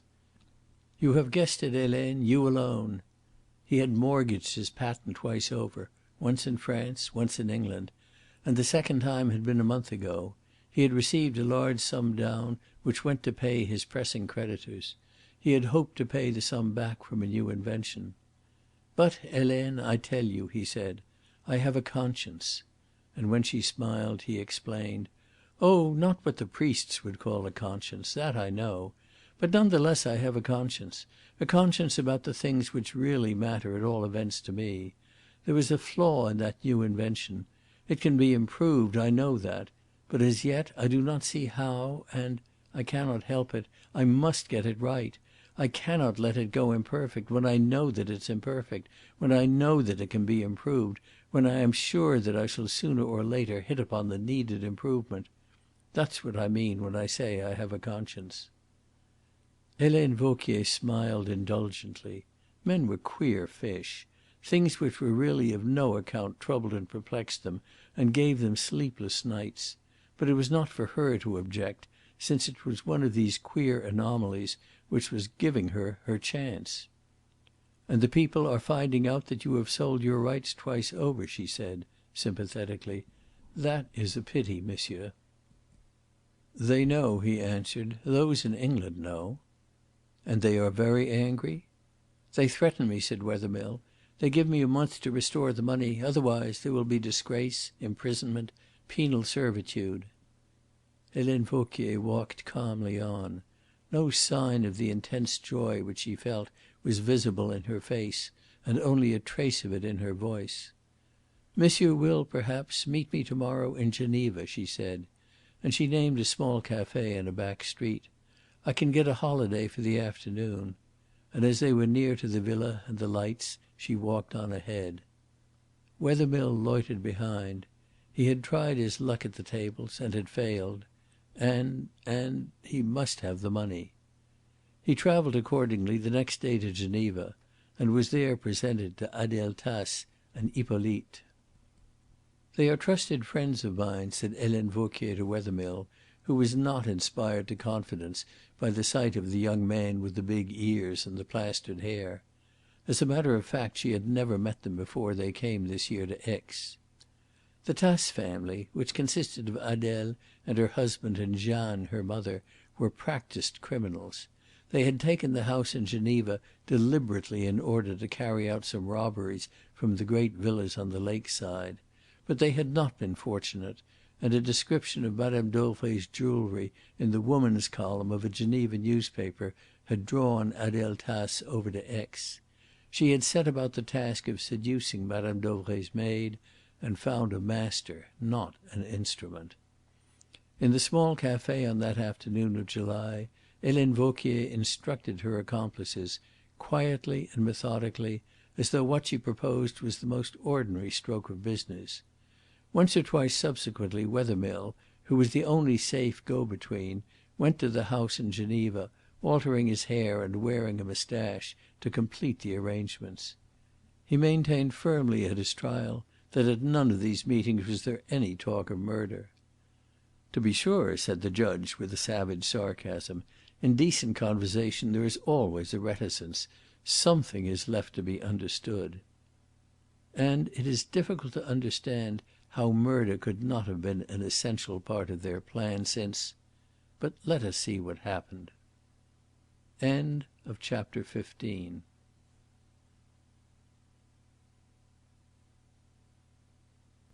Chapter 16. The First Move. On the Friday before the crime was committed, Madame Dauvray and Celia dined at the Villa des Fleurs. While they were drinking their coffee, Harry Wethermill joined them. He stayed with them until Madame Dauvray was ready to move, and then all three walked into the baccarat rooms together. But there, in the throng of people, they were separated. Harry Wethermill was looking carefully after Celia, as a good lover should. He had, it seemed, no eyes for any one else, and it was not until a minute or two had passed that the girl herself noticed that Madame Dauvray was not with them. "We will find her easily," said Harry. "Of course," replied Celia.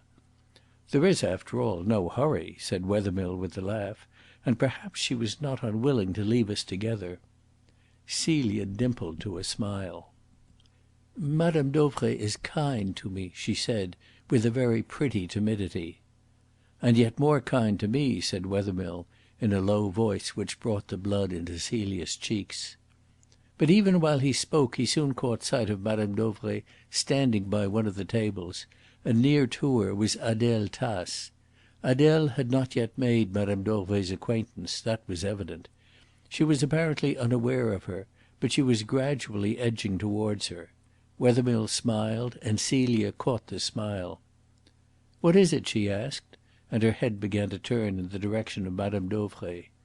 "Why, I like your frock, that's all," said Wethermill at once, and Celia's eyes went down to it.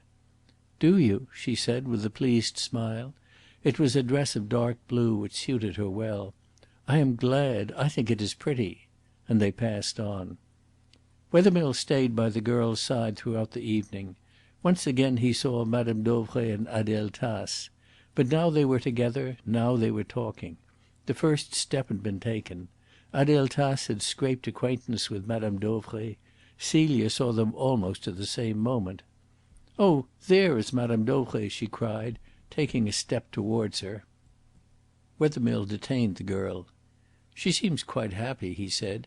And indeed Madame Dauvray was talking volubly and with the utmost interest, the jewels sparkling about her neck. She raised her head, saw Celia, nodded to her affectionately, and then pointed her out to her companion. Adele Tace looked the girl over with interest and smiled contentedly. There was nothing to be feared from her. Her youth, her very daintiness, seemed to offer her as the easiest of victims. "You see Madame Dauvray does not want you," said Harry Wethermill. "Let us go and play chemin de fer," and they did, moving off into one of the further rooms. It was not until another hour had passed that Celia rose and went in search of Madame Dauvray. She found her still talking earnestly to Adele Tace. Madame Dauvray got up at once. "Are you ready to go, dear?" she asked, and she turned to Adele Tace. "This is Celie, Madame Rossignol," she said, and she spoke with a marked significance and a note of actual exultation in her voice. Celia, however, was not unused to this tone. Madame Dauvray was proud of her companion, and had a habit of showing her off to the girl's discomfort. The three women spoke a few words, and then Madame Dauvray and Celia left the rooms and walked to the entrance doors. But as they walked, Celia became alarmed. She was by nature extraordinarily sensitive to impressions. It was to that quick receptivity that the success of the great Fortinbras had been chiefly due. She had a gift of rapid comprehension. It was not that she argued or deducted or inferred, but she felt. To take a metaphor from the work of the man she loved, she was a natural receiver. So now, although no word was spoken, she was aware that Madame Dauvray was greatly excited, greatly disturbed, and she dreaded the reason of that excitement and disturbance. While they were driving home in the motor car she said apprehensively: "You met a friend then to night, madame?" "No," said Madame Dauvray. "I made a friend. I had not met Madame Rossignol before. A bracelet of hers came undone, and I helped her to fasten it. We talked afterwards. She lives in Geneva." Madame Dauvray was silent for a moment or two. Then she turned impulsively and spoke in a voice of appeal. "Celie, we talked of things," and the girl moved impatiently. She understood very well what were the things of which Madame Dauvray and her new friend had talked. "And she laughed. I could not bear it." Celia was silent, and Madame Dauvray went on in a voice of awe. "I told her of the wonderful things which happened when I sat with Helene in the dark. How the room filled with strange sounds, how ghostly fingers touched my forehead and my eyes. She laughed. Adele Rossignol laughed, Celie. I told her of the spirits with whom we held converse. She would not believe. Do you remember the evening, Celie, when Madame de Castiglione came back, an old, old woman, and told us how, when she had grown old and had lost her beauty and was very lonely, she would no longer live in the great house which was so full of torturing memories, but took a small apartment near by, where no one knew her, and how she used to walk out late at night and watch, with her eyes full of tears, the dark windows which had been once so bright with light? Adele Rossignol would not believe. I told her that I had found the story afterwards in a volume of memoirs. Adele Rossignol laughed and said no doubt you had read that volume yourself before the seance." Celia stirred guiltily. "She had no faith in you, Celie. It made me angry, dear. She said that you invented your own tests. She sneered at them. A string across a cupboard. A child, she said, could manage that, much more than a clever young lady. Oh, she admitted that you were clever. Indeed, she urged that you were far too clever to submit to the tests of some one you did not know. I replied that you would. I was right, Celie, was I not?" And again the appeal sounded rather piteously in Madame Dauvray's voice. "Tests!" said Celia with a contemptuous laugh. And in truth she was not afraid of them. Madame Dauvray's voice at once took courage. "There!" she cried triumphantly. "I was sure. I told her so. Celie, I arranged with her that next Tuesday—" And Celia interrupted quickly. "No, oh no!" Again there was silence, and then Madame Dauvray said gently, but very seriously: "Celie, you are not kind." Celia was moved by the reproach. "Oh, madame!" she cried eagerly. "Please don't think that. How could I be anything else to you, who are so kind to me?" "Then prove it, Celie. On Tuesday I have asked Madame Rossignol to come, and—" the old woman's voice became tremulous with excitement, "and perhaps, who knows, perhaps she will appear to us." Celia had no doubt who "she" was. She was Madame de Montespan. "Oh no, madame," she stammered. "Here at Aix we are not in the spirit for such things." And then, in a voice of dread, Madame Dauvray asked: "Is it true, then, what Adele said?" And Celia started violently. Madame Dauvray doubted. "I believe it would break my heart, my dear, if I were to think that, if I were to know that you had tricked me," she said, with a trembling voice. Celia covered her face with her hands. It would be true. She had no doubt of it. Madame Dauvray would never forgive herself, would never forgive Celia. Her infatuation had grown so to engross her that the rest of her life would surely be embittered. It was not merely a passion, it was a creed as well. Celia shrank from the renewal of these seances.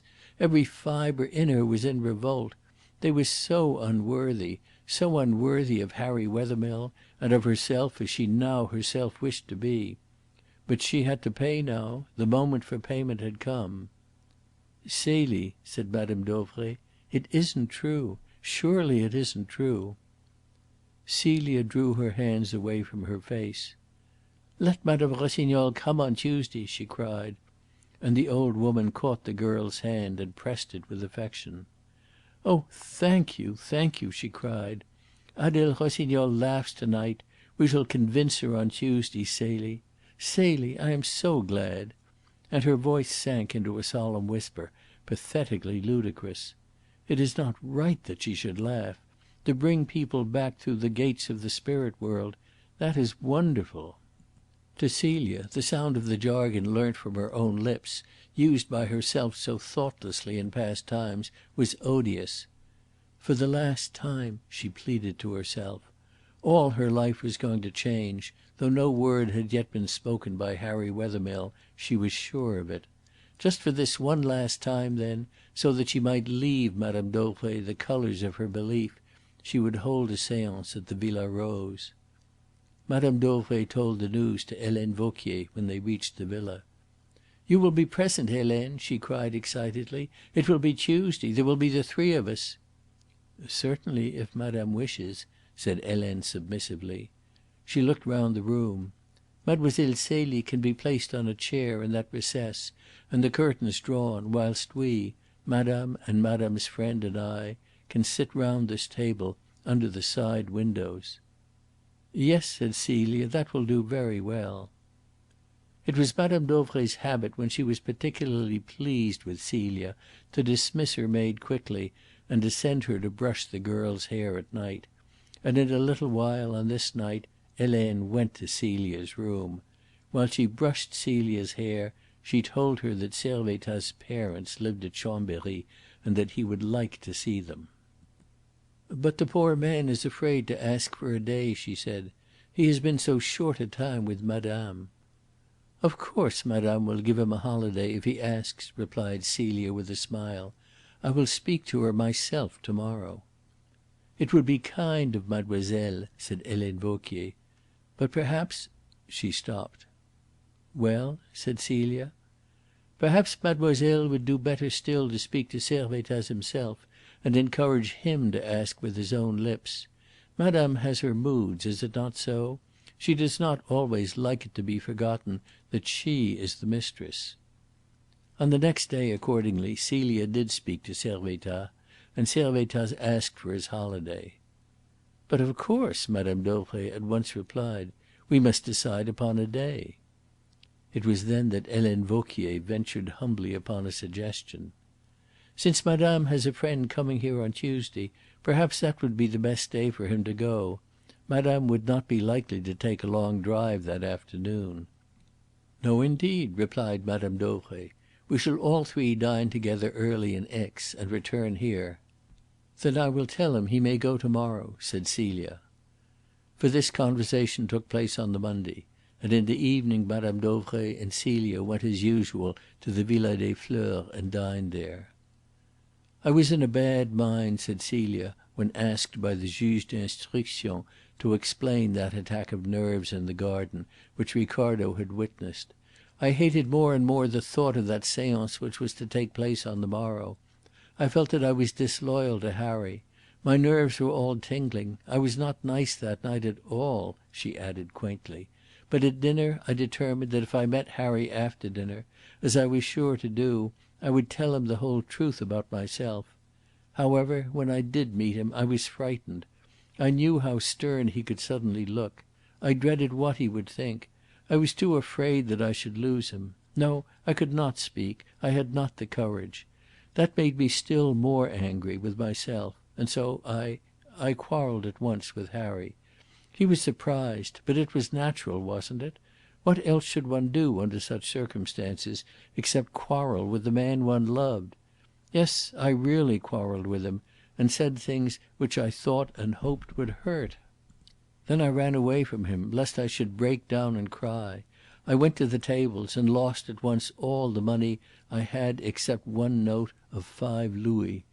But that did not console me. And I ran out into the garden, very unhappy. There I behaved like a child, and Mr. Ricardo saw me. But it was not the little money I had lost which troubled me. No, it was the thought of what a coward I was. Afterwards Harry and I made it up, and I thought, like the little fool I was, that he wanted to ask me to marry him. But I would not let him that night. Oh, I wanted him to ask me. I was longing for him to ask me, but not that night. Somehow I felt that the seance and the tricks must be all over and done with before I could listen or answer." The quiet and simple confession touched the magistrate who listened to it with profound pity. He shaded his eyes with his hand. The girl's sense of her unworthiness, the love she had given so unstintingly to Harry Wethermill, the deep pride she had felt in the delusion that he loved her too, had in it an irony too bitter. But he was aroused to anger against the man. "Go on, mademoiselle," he said, but in spite of himself his voice trembled. "So I arranged with him that we should meet on Wednesday, as Mr. Ricardo heard." "You told him that you would want him on Wednesday," said the judge, quoting Mr. Ricardo's words. "Yes," replied Celia. "I meant that the last word of all these deceptions would have been spoken. I should be free to hear what he had to say to me. You see, monsieur, I was so sure that I knew what it was he had to say to me," and her voice broke upon the words. She recovered herself with an effort. "Then I went home with Madame Dauvray." On the morning of Tuesday, however, there came a letter from Adele Tace, of which no trace was afterwards discovered. The letter invited Madame Dauvray and Celia to come out to Annecy and dine with her at a hotel there. They could then return together to Aix. The proposal fitted well with Madame Dauvray's inclinations. She was in a feverish mood of excitement. "Yes, it will be better that we dine quietly together in a place where there is no noise and no crowd, and where no one knows us," she said, and she looked up the timetable. "There is a train back which reaches Aix at 9 o'clock," she said, "so we need not spoil Servettaz's holiday." "His parents will be expecting him," Helene Vauquier added. Accordingly Servettaz left for Chambery by the 1:50 train from Aix, and later on in the afternoon Madame Dauvray and Celia went by train to Annecy. In the one woman's mind there was the queer longing that she should appear and speak to night. In the girl's there was a wish passionate as a cry. "This shall be the last time," she said to herself again and again, "the very last." Meanwhile Helene Vauquier, it must be held, burned carefully Adele Tace's letter. She was left in the Villa Rose with the charwoman to keep her company. The charwoman bore testimony that Helene Vauquier certainly did burn a letter in the kitchen stove, and that after she had burned it she sat for a long time rocking herself in a chair, with a smile of great pleasure upon her face, and now and then moistening her lips with her tongue. But Helene Vauquier kept her mouth sealed. End of chapter 16.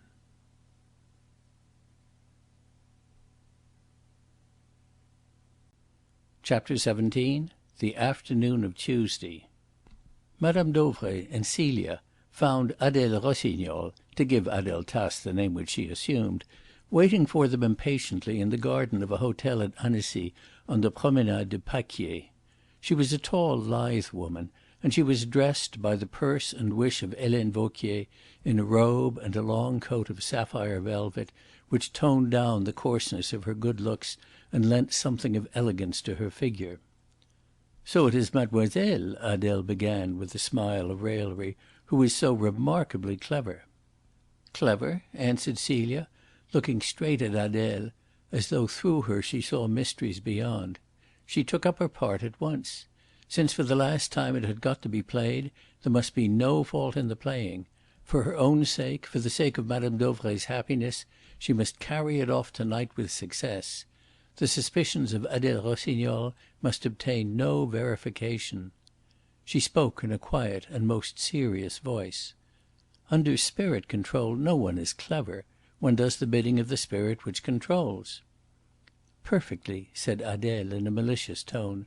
"I only hope you will see to it, mademoiselle, that some amusing spirits control you this evening and appear before us." "I am only the living gate by which the spirit's forms pass from the realm of mind into the world of matter," Celia replied. "Quite so," said Adele comfortably. "Now let us be sensible and dine. We can amuse ourselves with mademoiselle's rigmaroles afterwards." Madame Dauvray was indignant. Celia, for her part, felt humiliated and small.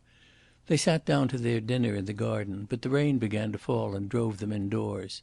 There were a few people dining at the same hour, but none near enough to overhear them. Alike in the garden and the dining room, Adele Tace kept up the same note of ridicule and disbelief. She had been carefully tutored for her work. She was able to cite the stock cases of exposure, les frères Davenport, as she called them, Eusapia Palladino and Dr. Slade. She knew the precautions which had been taken to prevent trickery, and where those precautions had failed.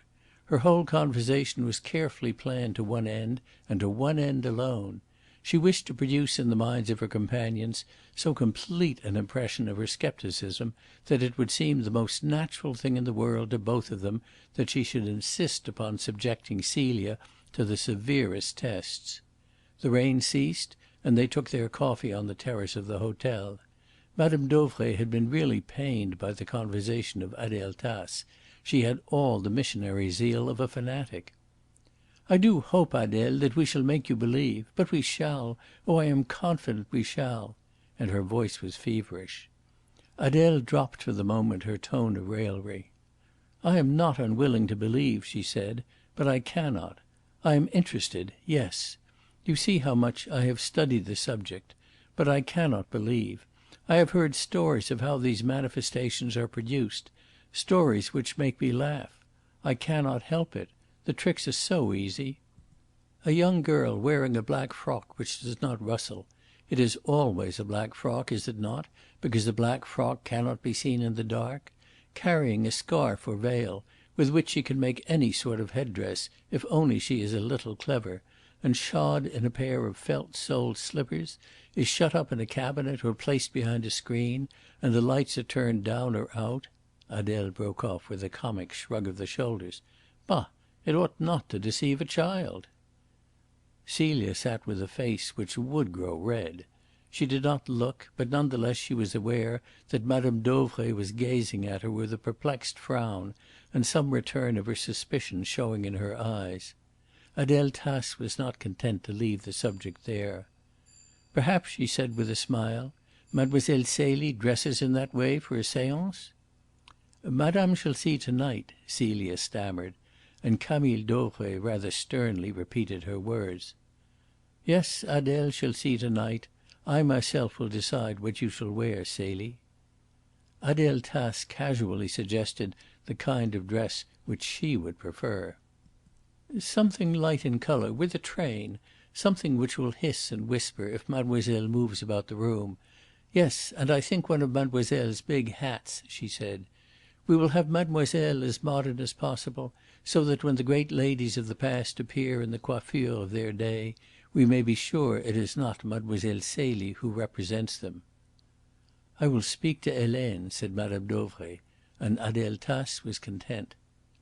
There was a particular new dress of which she knew, and it was very desirable that Mademoiselle Celie should wear it to night.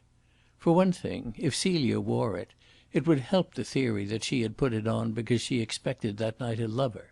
For another, with that dress there went a pair of satin slippers which had just come home from a shoemaker at Aix, and which would leave upon soft mould precisely the same imprints as the grey suede shoes which the girl was wearing now.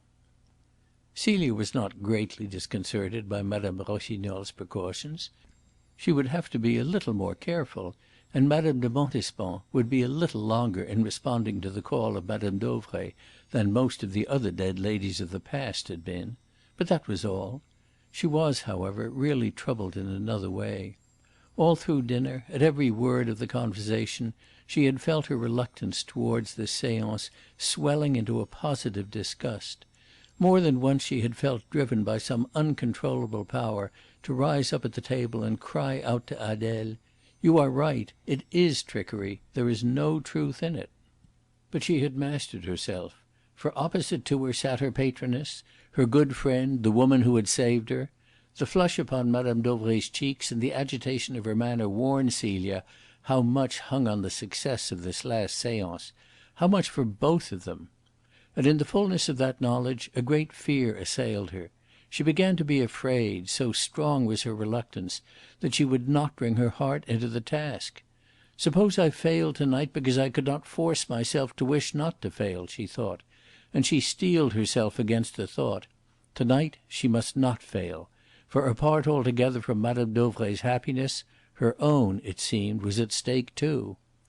"It must be from my lips that Harry learns what I have been," she said to herself, and with the resolve she strengthened herself. "I will wear what you please," she said with a smile. "I only wish Madame Rossignol to be satisfied." "And I shall be," said Adele, "if—" She leaned forward in anxiety. She had come to the real necessity of Helene Vauquier's plan. "If we abandon as quite laughable the cupboard door and the string across it, if, in a word, mademoiselle consents that we tie her hand and foot and fasten her securely in a chair. Such restraints are usual in the experiments of which I have read. Was there not a medium called Mademoiselle Cook who was secured in this way, and then remarkable things, which I could not believe, were supposed to have happened?" "Certainly, I permit it," said Celia with indifference, and Madame Dauvray cried enthusiastically, "Ah, you shall believe to night in those wonderful things." Adele Tace leaned back. She drew a breath. It was a breath of relief. "Then we will buy the cord in Aix," she said. "We have some, no doubt, in the house," said Madame Dauvray. Adele shook her head and smiled. "My dear madame, you are dealing with a sceptic. I should not be content." Celia shrugged her shoulders. "Let us satisfy Madame Rossignol," she said. Celia indeed was not alarmed by this last precaution. For her it was a test less difficult than the light coloured rustling robe. She had appeared upon so many platforms, had experienced too often the bungling efforts of spectators called up from the audience to be in any fear. There were very few knots from which her small hands and supple fingers had not learned long since to extricate themselves. She was aware how much in all these matters the personal equation counted. Men who might perhaps have been able to tie knots from whom she could not get free were always too uncomfortable and self-conscious, or too afraid of hurting her white arms and wrists to do it. Women, on the other hand, who had no compunctions of that kind, did not know how. It was now nearly 8 o'clock. The rain still held off. "We must go," said Madame Dauvray, who for the last half hour had been continually looking at her watch. They drove to the station and took the train. Once more the rain came down, but it had stopped again before the train steamed into Aix at 9 o'clock. "We will take a cab," said Madame Dauvray. "It will save time." "It will do us good to walk, madame," pleaded Adele. The train was full. Adele passed quickly out from the lights of the station in the throng of passengers, and waited in the dark square for the others to join her. "It is barely 9. A friend has promised to call at the Villa Rose for me after 11 and drive me back in a motor car to Geneva, so we have plenty of time." They walked accordingly up the hill, Madame Dauvray slowly, since she was stout, and Celia keeping pace with her. Thus it seemed natural that Adele Tace should walk ahead, though a passer by would not have thought she was of their company. At the corner of the Rue du Casino Adele waited for them and said quickly: "Mademoiselle, you can get some cord, I think, at the shop there," and she pointed to the shop of M. Corval. "Madame and I will go slowly on. You, who are the youngest, will easily catch us up." Celia went into the shop, bought the cord, and caught Madame Dauvray up before she reached the villa. "Where is Madame Rossignol?" she asked. "She went on," said Camille Dauvray. "She walks faster than I do." They passed no one whom they knew, although they did pass one who recognised them, as Perrichet had discovered. They came upon Adele, waiting for them at the corner of the road where it turns down toward the villa. "It is near here, the Villa Rose?" she asked. "A minute more and we are there." They turned in at the drive, closed the gate behind them, and walked up to the villa. The windows and the glass doors were closed, the latticed shutters fastened. A light burned in the hall. "Helene is expecting us," said Madame Dauvray, for as they approached she saw the front door open to admit them, and Helene Vauquier was in the doorway.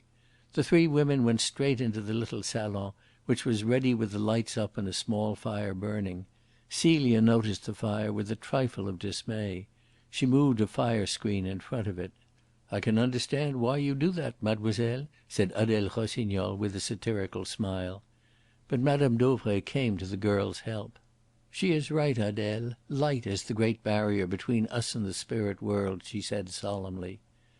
Meanwhile in the hall Helene Vauquier locked and bolted the front door. Then she stood motionless with a smile upon her face and a heart beating high. All through that afternoon she had been afraid that some accident at the last moment would spoil her plan, that Adele Tace had not learned her lesson, that Celie would take fright, that she would not return. Now all those fears were over. She had her victims safe within the villa. The charwoman had been sent home. She had them to herself. She was still standing in the hall when Madame Dauvray called aloud impatiently, "Helene! Helene!" And when she entered the salon there was still, as Celia was able to recall, some trace of her smile lingering upon her face. Adele Rossignol had removed her hat and was taking off her gloves. Madame Dauvray was speaking impatiently to Celia. "We will arrange the room, dear, while Helene helps you to dress. It will be quite easy. We shall use the recess." And Celia, as she ran up the stairs, heard Madame Dauvray discussing with her maid what frock she should wear. She was hot and she took a hurried bath. When she came from her bathroom she saw with dismay that it was her new pale green evening gown which had been laid out. It was the last which she would have chosen, but she dared not refuse it. She must still any suspicion. She must succeed. She gave herself into Helene's hands. Celia remembered afterwards one or two points which passed barely heeded at the time. Once, while Helene was dressing her hair, she looked up at the maid in the mirror and noticed a strange and rather horrible grin upon her face, which disappeared the moment their eyes met. Then again Helene was extraordinarily slow and extraordinarily fastidious that evening. Nothing satisfied her, neither the hang of the girl's skirt, the folds of her sash, nor the arrangement of her hair. "Come, Helene, be quick," said Celia. "You know how madame hates to be kept waiting at these times. You might be dressing me to go to meet my lover," she added, with a blush and a smile at her own pretty reflection in the glass. And a queer look came upon Helene Vauquier's face, for it was at creating just this very impression that she aimed. "Very well, mademoiselle," said Helene, and even as she spoke Madame Dauvray's voice rang shrill and irritable up the stairs. "Celie! Celie!" "Quick, Helene," said Celia, for she herself was now anxious to have the seance over and done with. But Helene did not hurry. The more irritable Madame Dauvray became, the more impatient with Mademoiselle Celie, the less would Mademoiselle Celie dare to refuse the tests Adele wished to impose upon her. But that was not all. She took a subtle and ironic pleasure to-night in decking out her victim's natural loveliness. Her face, her slender throat, her white shoulders should look their prettiest, her grace of limb and figure should be more alluring than ever before. The same words, indeed, were running through both women's minds. "For the last time," said Celia to herself, thinking of these horrible seances, of which to-night should see the end. "For the last time," said Helene Vauquier too. For the last time she laced the girl's dress. There would be no more patient and careful service for Mademoiselle Celie after to-night. But she should have it and to spare to-night. She should be conscious that her beauty had never made so strong an appeal, that she was never so fit for life as at that moment when the end had come. One thing Helene regretted. She would have liked Celia, smiling at herself in the glass, to know suddenly what was in store for her. She saw in imagination the colour die from the cheeks, the eyes stare wide with terror. "Celie! Celie!" Again the impatient voice rang up the stairs as Helene pinned the girl's hat upon her fair head. Celie sprang up and took a quick step or two towards the door, and stopped in dismay. The swish of her long satin train must betray her. She caught up the dress and tried again. Even so the rustle of it was heard. "I shall have to be very careful. You will help me, Helene?" "Of course, mademoiselle. I will sit underneath the switch of the light in the salon. If madame, your visitor, makes the experiment too difficult, I will find a way to help you," said Helene Vauquier, and as she spoke she handed Celia a long pair of white gloves. "I shall not want them," said Celia. "Madame Dauvray ordered me to give them to you," replied Helene.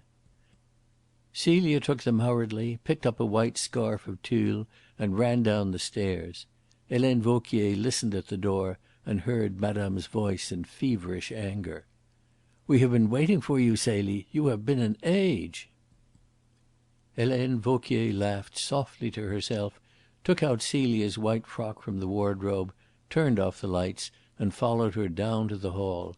She placed the cloak just outside the door of the salon. Then she carefully turned out all the lights in the hall and in the kitchen and went into the salon. The rest of the house was in darkness. This room was brightly lit, and it had been made ready. End of chapter 17.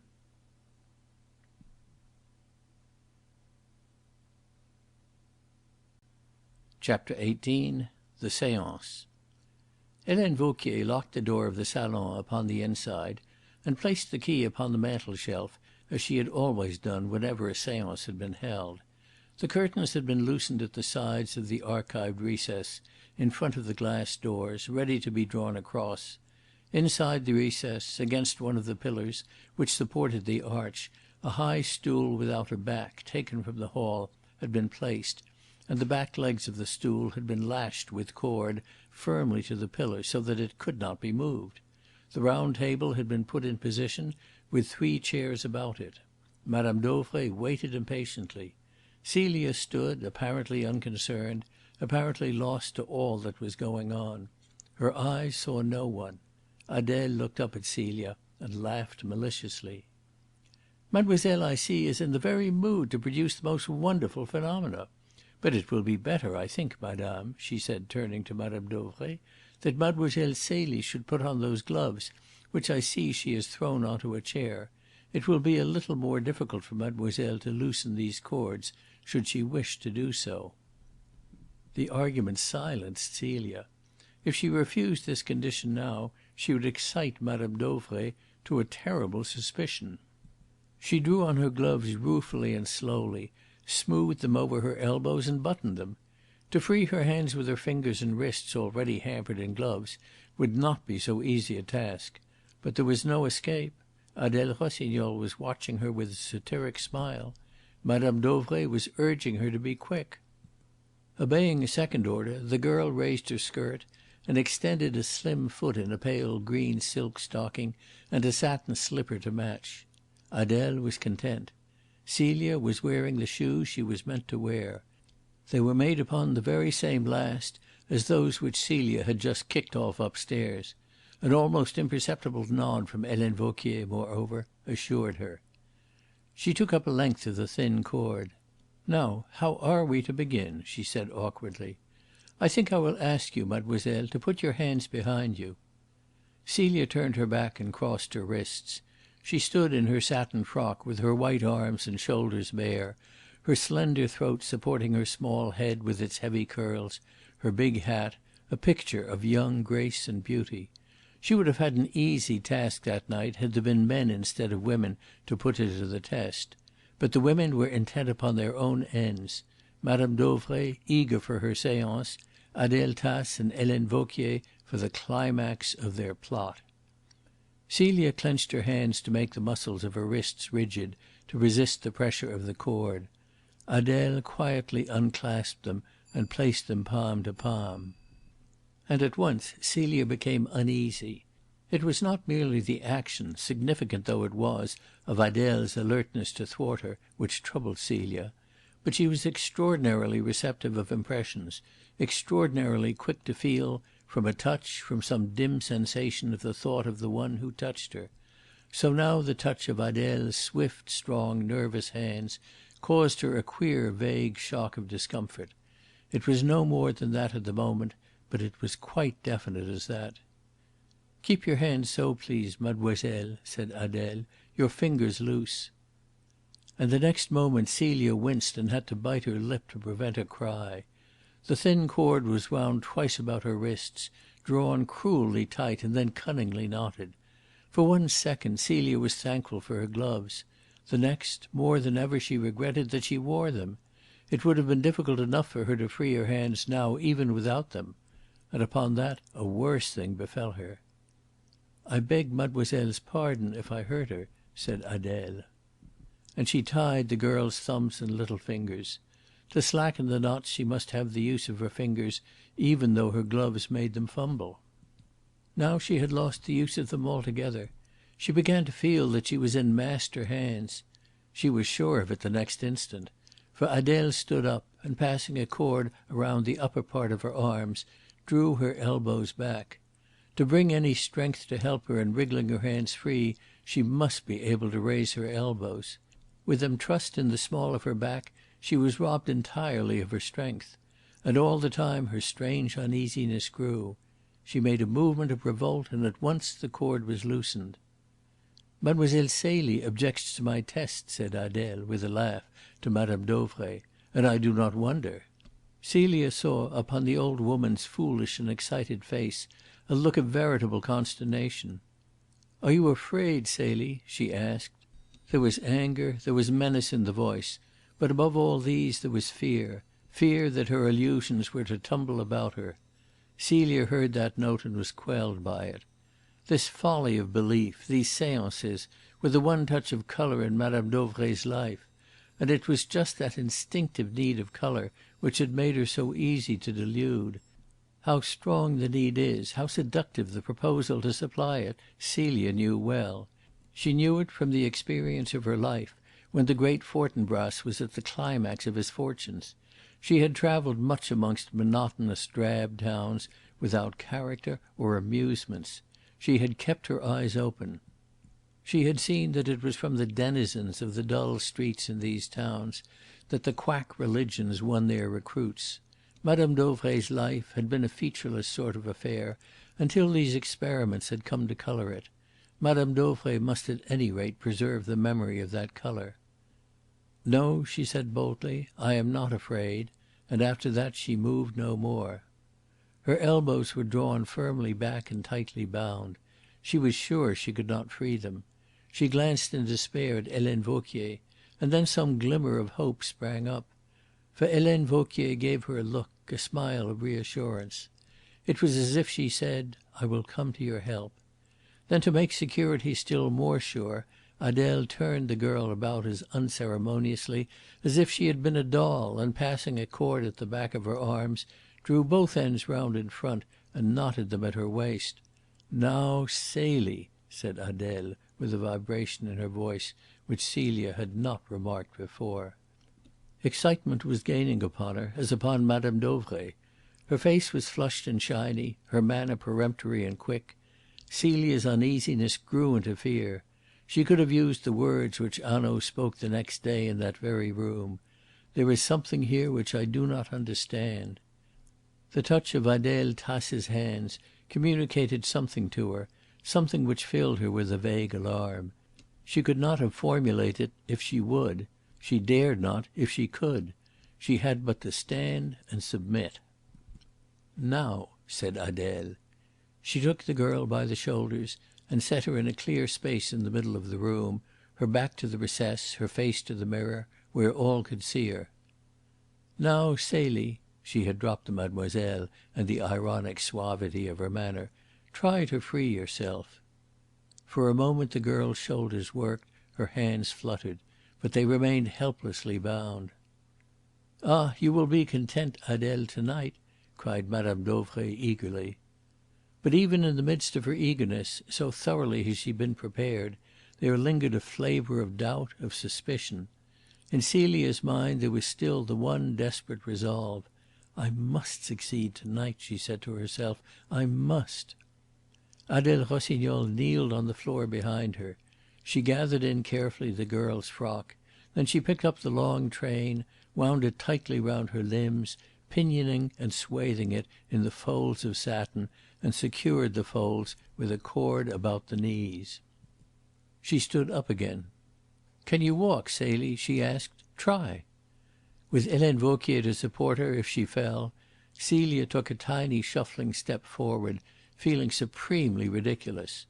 No one, however, of her audience was inclined to laugh.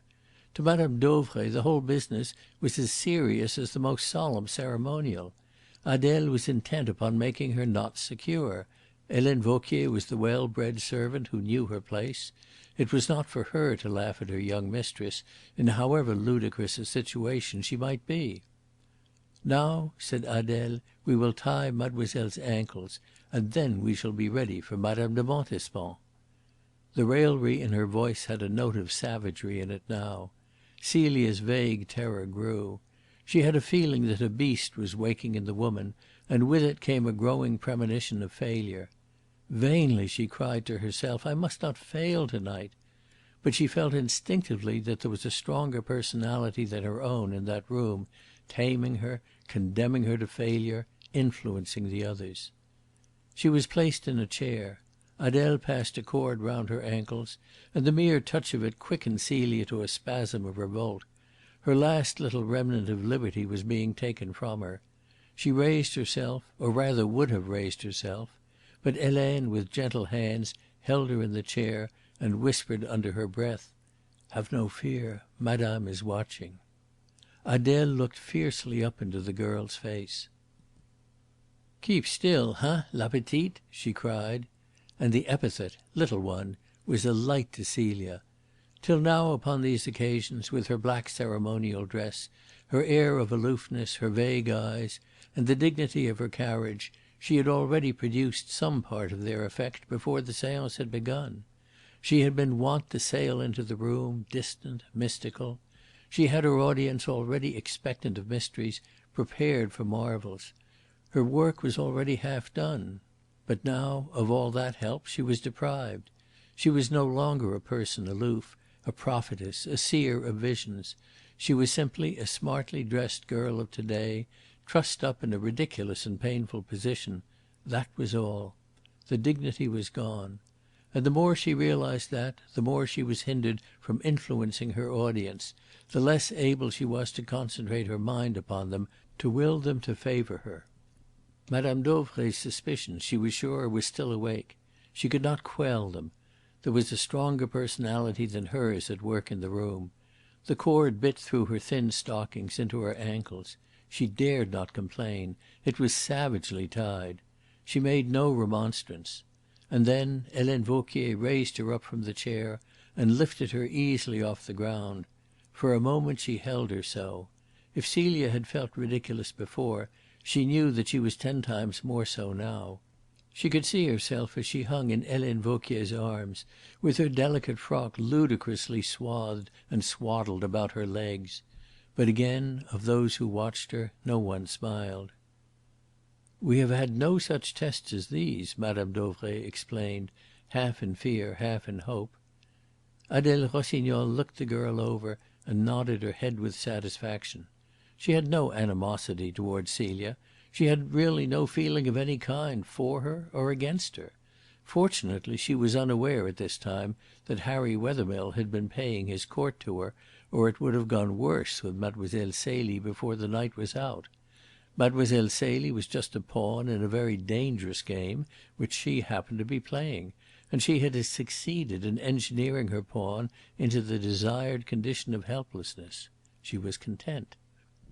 "Mademoiselle," she said with a smile, "you wish me to believe. You have now your opportunity." Opportunity! And she was helpless. She knew very well that she could never free herself from these cords without Helene's help. She would fail, miserably and shamefully fail. "It was Madame who wished you to believe," she stammered. And Adele Rossignol laughed suddenly, a short, loud, harsh laugh, which jarred upon the quiet of the room. It turned Celia's vague alarm into a definite terror. Some magnetic current brought her grave messages of fear. The air about her seemed to tingle with strange menaces. She looked at Adele. Did they emanate from her? And her terror answered her, yes. She made her mistake in that. The strong personality in the room was not Adele Rossignol, but Helene Vauquier, who held her like a child in her arms. But she was definitely aware of danger, and too late aware of it. She struggled vainly. From her head to her feet she was powerless. She cried out hysterically to her patron: "Madame, madame, there is something, a presence here, some one who means harm. I know it." And upon the old woman's face there came a look, not of alarm, but of extraordinary relief. The genuine heartfelt cry restored her confidence in Celia. "Some one who means harm," she whispered, trembling with excitement. "Ah, mademoiselle is already under control," said Helene, using the jargon which she had learnt from Celia's lips. Adele Rossignol grinned. "Yes, la petite is under control," she repeated with a sneer, and all the elegance of her velvet gown was unable to hide her any longer from Celia's knowledge. Her grin had betrayed her. She was of the dregs. But Helene Vauquier whispered: "Keep still, mademoiselle. I shall help you." Vauquier carried the girl into the recess and placed her upon the stool. With a long cord Adele bound her by the arms and the waist to the pillar, and her ankle she fastened to the rung of the stool so that they could not touch the ground. "Thus we shall be sure that when we hear rapping it will be the spirits and not the heels which rap," she said. "Yes, I am contented now." And she added with a smile: "Celie may even have her scarf." And picking up a white scarf of tulle, which Celia had brought down with her, she placed it carelessly round her shoulders. "Wait," Helene Vauquier whispered in Celia's ear.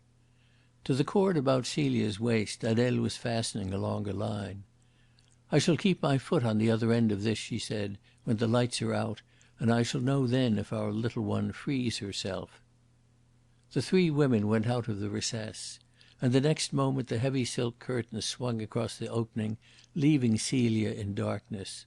Quickly and noiselessly the poor girl began to twist and work her hands, but she only bruised her wrists. This was to be the last of the seances, but it must succeed. So much of Madame Dauvray's happiness, so much of her own, hung upon its success. Let her fail to night, she would be surely turned from the door. The story of her trickery and her exposure would run through Aix. And she had not told Harry. It would reach his ears from others. He would never forgive her. To face the old difficult life of poverty and perhaps starvation again and again alone would be hard enough, but to face it with Harry Wethermill's contempt added to its burdens, as the poor girl believed she surely would have to do, no, that would be impossible. Not this time would she turn away from the Seine, because it was so terrible and cold. If she had had the courage to tell him yesterday, he would have forgiven, surely he would. The tears gathered in her eyes and rolled down her cheeks. What would become of her now? She was in pain besides. The cords about her arms and ankles tortured her. And she feared, yes, desperately, she feared the effect of the exposure upon Madame Dauvray. She had been treated as a daughter. Now she was in return to rob Madame Dauvray of the belief which had become the passion of her life. "Let us take our seats at the table," she heard Madame Dauvray say. "Helene, you are by the switch of the electric light. Will you turn it off?" And upon that Helene whispered, yet so the whisper reached to Celia and awakened hope: "Wait, I will see what she is doing." The curtains opened and Helene Vauquier slipped to the girl's side. Celia checked her tears. She smiled, imploringly, gratefully. "What shall I do?" asked Helene, in a voice so low that the movement of her mouth rather than the words made the question clear. Celia raised her head to answer, and then a thing incomprehensible to her happened. As she opened her lips, Helene Vauquier swiftly forced a handkerchief in between the girl's teeth, and lifting the scarf from her shoulders, wound it tightly twice across her mouth, binding her lips, and made it fast under the brim of her hat behind her head. Celia tried to scream. She could not utter a sound. She stared at Helene with incredulous, horror-stricken eyes. Helene nodded at her with a cruel grin of satisfaction, and Celia realised, though she did not understand, something of the rancour and the hatred which seethed against her in the heart of the woman whom she had supplanted. Helene Vauquier meant to expose her to night. Celia had not a doubt of it. That was her explanation of Helene Vauquier's treachery, and believing that error, she believed yet another, that she had reached the terrible climax of her troubles. she was only at the beginning of them. "Helene!" cried Madame Dauvray sharply. "What are you doing?" The maid instantly slid back into the room. "Mademoiselle has not moved," she said.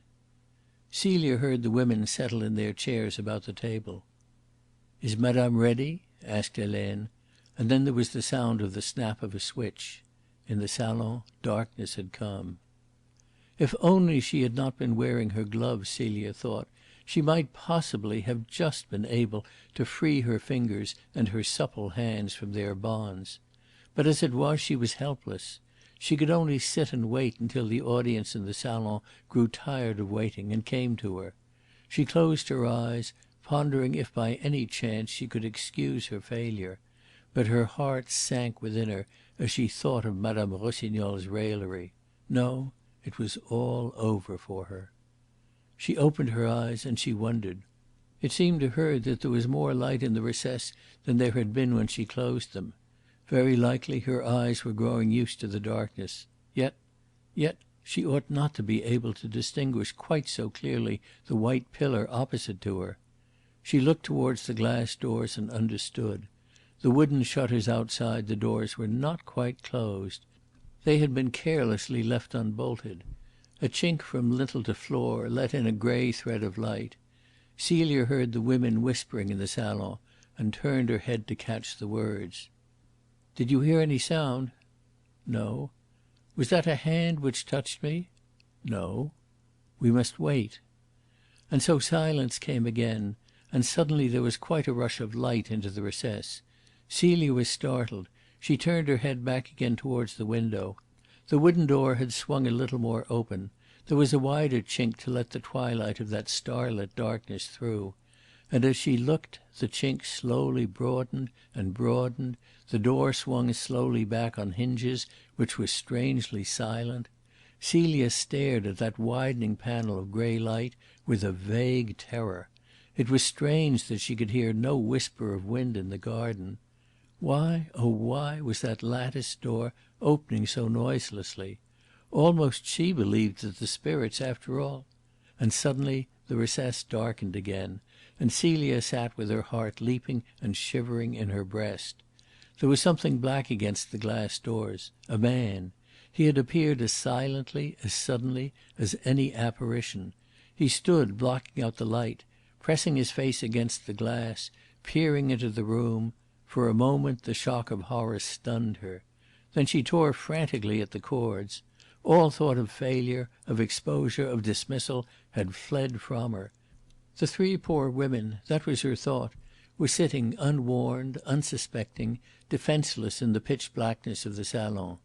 A few feet away a man, a thief, was peering in. They were waiting for strange things to happen in the darkness. Strange and terrible things would happen unless she could free herself, unless she could warn them. And she could not. Her struggles were mere efforts to struggle, futile, a shiver from head to foot, and noiseless as a shiver. Adele Rossignol had done her work well and thoroughly. Celia's arms, her waist, her ankles were pinioned. Only the bandage over her mouth seemed to be loosening. Then, upon horror, horror was added. The man touched the glass doors, and they swung silently inwards. They, too, had been carelessly left unbolted. The man stepped without a sound over the sill into the room, and as he stepped, fear for herself drove out for the moment from Celia's thoughts fear for the three women in the black room. If only he did not see her! She pressed herself against the pillar. He might overlook her, perhaps. His eyes would not be so accustomed to the darkness of the recess as hers. He might pass her unnoticed. If only he did not touch some fold of her dress. And then, in the midst of her terror, she experienced so great a revulsion from despair to joy that a faintness came upon her, and she almost swooned. She saw who the intruder was, for when he stepped into the recess he turned towards her, and the dim light struck upon him and showed her the contour of his face. It was her lover, Harry Wethermill. Why he had come at this hour, and in this strange way, she did not consider. Now she must attract his eyes. Now her fear was lest he should not see her. But he came at once straight towards her. He stood in front of her, looking into her eyes. But he uttered no cry. He made no movement of surprise. Celia did not understand it. His face was in the shadow now, and she could not see it. Of course he was stunned, amazed. But he stood almost as if he had expected to find her there, and just in that helpless attitude. It was absurd, of course, but he seemed to look upon her helplessness as nothing out of the ordinary way. And he raised no hand to set her free. A chill struck through her, but the next moment he did raise his hand, and the blood flowed again at her heart. Of course she was in the darkness. He had not seen her plight. Even now he was only beginning to be aware of it, for his hand touched the bandage over her mouth, tentatively. He felt for the knot under the broad brim of her hat at the back of her head. He found it. In a moment she would be free. She kept her head quite still, and then why was he so long? She asked herself. Oh, it was not possible. But her heart seemed to stop, and she knew that it was not only possible, it was true. He was tightening the scarf, not loosening it. The folds bound her lips more surely. She felt the ends drawn close at the back of her head. In a frenzy she tried to shake her head free, but he held her face firmly and finished his work. He was wearing gloves, she noticed with horror, just as thieves do. Then his hand slid down her trembling arms and tested the cord about her wrists. There was something horribly deliberate about his movements. Celia, even at that moment, even with him, had the sensation which had possessed her in the salon. It was the personal equation on which she was used to rely. But neither Adele nor this stranger, was considering her as even a human being.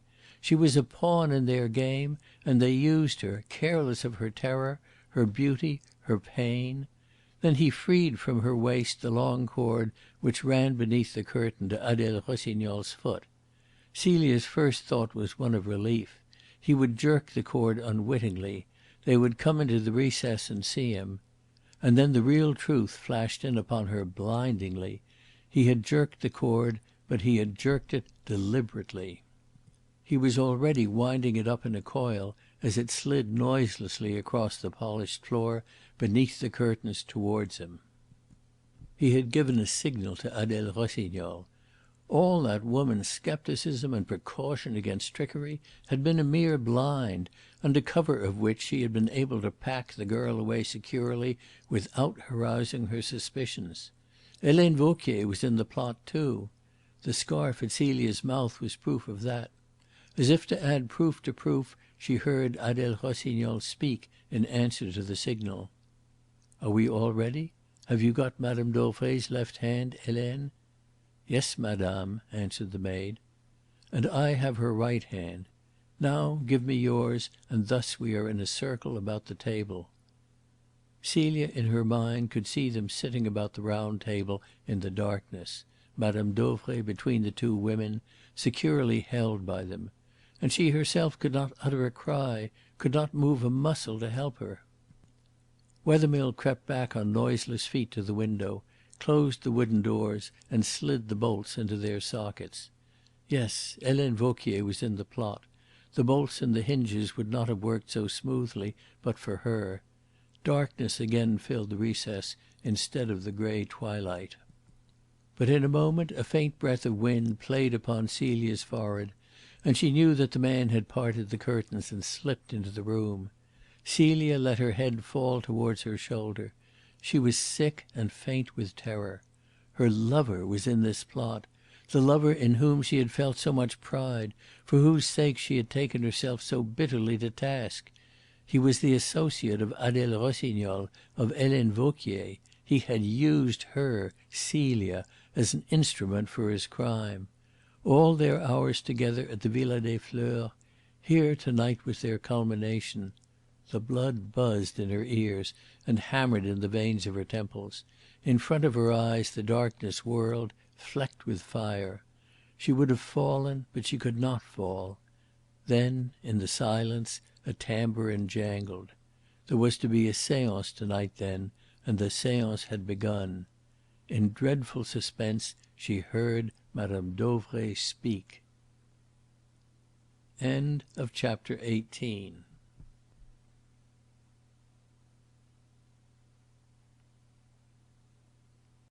Chapter 19. Helene Explains. And what she heard made her blood run cold. Madame Dauvray spoke in a hushed, awestruck voice. "There is a presence in the room." It was horrible to Celia that the poor woman was speaking the jargon which she herself had taught to her. "I will speak to it," said Madame Dauvray, and raising her voice a little she asked, "Who are you that come to us from the spirit world?" No answer came, but all the while Celia knew that Wethermill was stealing noiselessly across the floor towards that voice which spoke this professional patter with so simple a solemnity. "Answer," she said, and the next moment she uttered a little shrill cry, a cry of enthusiasm. "Fingers touch my forehead, now they touch my cheek, now they touch my throat." And upon that the voice ceased, but a dry choking sound was heard, and a horrible scuffling and tapping of feet upon the polished floor, a sound most dreadful. They were murdering her, murdering an old kind woman silently and methodically in the darkness. The girl strained and twisted against the pillar furiously, like an animal in a trap, but the coils of rope held her, the scarf suffocated her. The scuffling became a spasmodic sound, with intervals between, and then ceased altogether. A voice spoke, a man's voice, Wethermill's. But Celia would never have recognized it. It had so shrill and fearful an intonation. "That's horrible," he said, and his voice suddenly rose to a scream. "Hush," Helene Vauquier whispered sharply. "What's the matter?" "She fell against me, her whole weight. Oh!" "You are afraid of her?" "Yes, yes." And in the darkness Wethermill's voice came querulously between long breaths. "Yes, now I am afraid of her." Helene Vauquier replied again contemptuously. She spoke aloud and quite indifferently. Nothing of any importance whatever, one would have gathered, had occurred. "I will turn on the light," she said, and through the chinks in the curtain the bright light shone. Celia heard a loud rattle upon the table, and then fainter sounds of the same kind. And as a kind of horrible accompaniment there ran the laboured breathing of the man, which broke now and then with a sobbing sound. They were stripping Madame Dauvray of her pearl necklace, her bracelets, and her rings. Celia had a sudden importunate vision of the old woman's fat podgy hands loaded with brilliants. A jingle of keys followed. "That's all," Helene Vauquier said. She might have just turned out the pocket of an old dress. There was the sound of something heavy and inert falling with a dull crash upon the floor. A woman laughed, and again it was Helene Vauquier. "Which is the key to the safe?" asked Adele. And Helene Vauquier replied, "That one." Celia heard some one drop heavily into a chair. It was Wethermill, and he buried his face in his hands. Helene went over to him and laid her hand upon his shoulder and shook him. "Do you go and get her jewels out of the safe," she said, and she spoke with a rough friendliness. "You promised you would blindfold the girl," he cried hoarsely. Helene Vauquier laughed. "Did I?" she said. "Well, what does it matter? There would have been no need to—" and his voice broke off shudderingly. "Wouldn't there? And what of us, Adele and me? She knows certainly that we are here. Come, go and get the jewels. The key of the door's on the mantel-shelf. While you are away we two will arrange the pretty baby in there." She pointed to the recess. Her voice rang with contempt. Wethermill staggered across the room like a drunkard and picked up the key in trembling fingers. Celia heard it turn in the lock and the door bang. Wethermill had gone upstairs. Celia leaned back, her heart fainting within her. Arrange! It was her turn now. She was to be arranged. She had no doubt what sinister meaning that innocent word concealed. The dry choking sound, the horrid scuffling of feet upon the floor were in her ears. And it had taken so long, so terribly long. She heard the door open again and shut again. Then steps approached the recess. The curtains were flung back and the two women stood in front of her. The tall Adele Rossignol, with her red hair and her coarse good looks and her sapphire dress, and the hard-featured sallow maid. The maid was carrying Celia's white coat. They did not mean to murder her then. They meant to take her away, and even then a spark of hope lit up in the girl's bosom. For even with her illusions crushed, she still clung to life with all the passion of her young soul. The two women stood and looked at her, and then Adele Rossignol burst out laughing. Vauquier approached the girl, and Celia had a moment's hope that she meant to free her altogether, but she only loosed the cords which fixed her to the pillar and the high stool. "Mademoiselle will pardon me for laughing," said Adele Rossignol politely, "but it was mademoiselle who invited me to try my hand. And really, for so smart a young lady, mademoiselle looks too ridiculous." She lifted the girl up and carried her back writhing and struggling into the salon. The whole of the pretty room was within view, but in the embrasure of a window something lay dreadfully still and quiet. Celia held her head averted. But it was there, and though it was there, all the while the women joked and laughed, Adele Rossignol feverishly, Helene Vauquier with a real glee most horrible to see. "I beg mademoiselle not to listen to what Adele is saying," exclaimed Helene. And she began to ape, in a mincing, extravagant fashion, the manner of a saleswoman in a shop.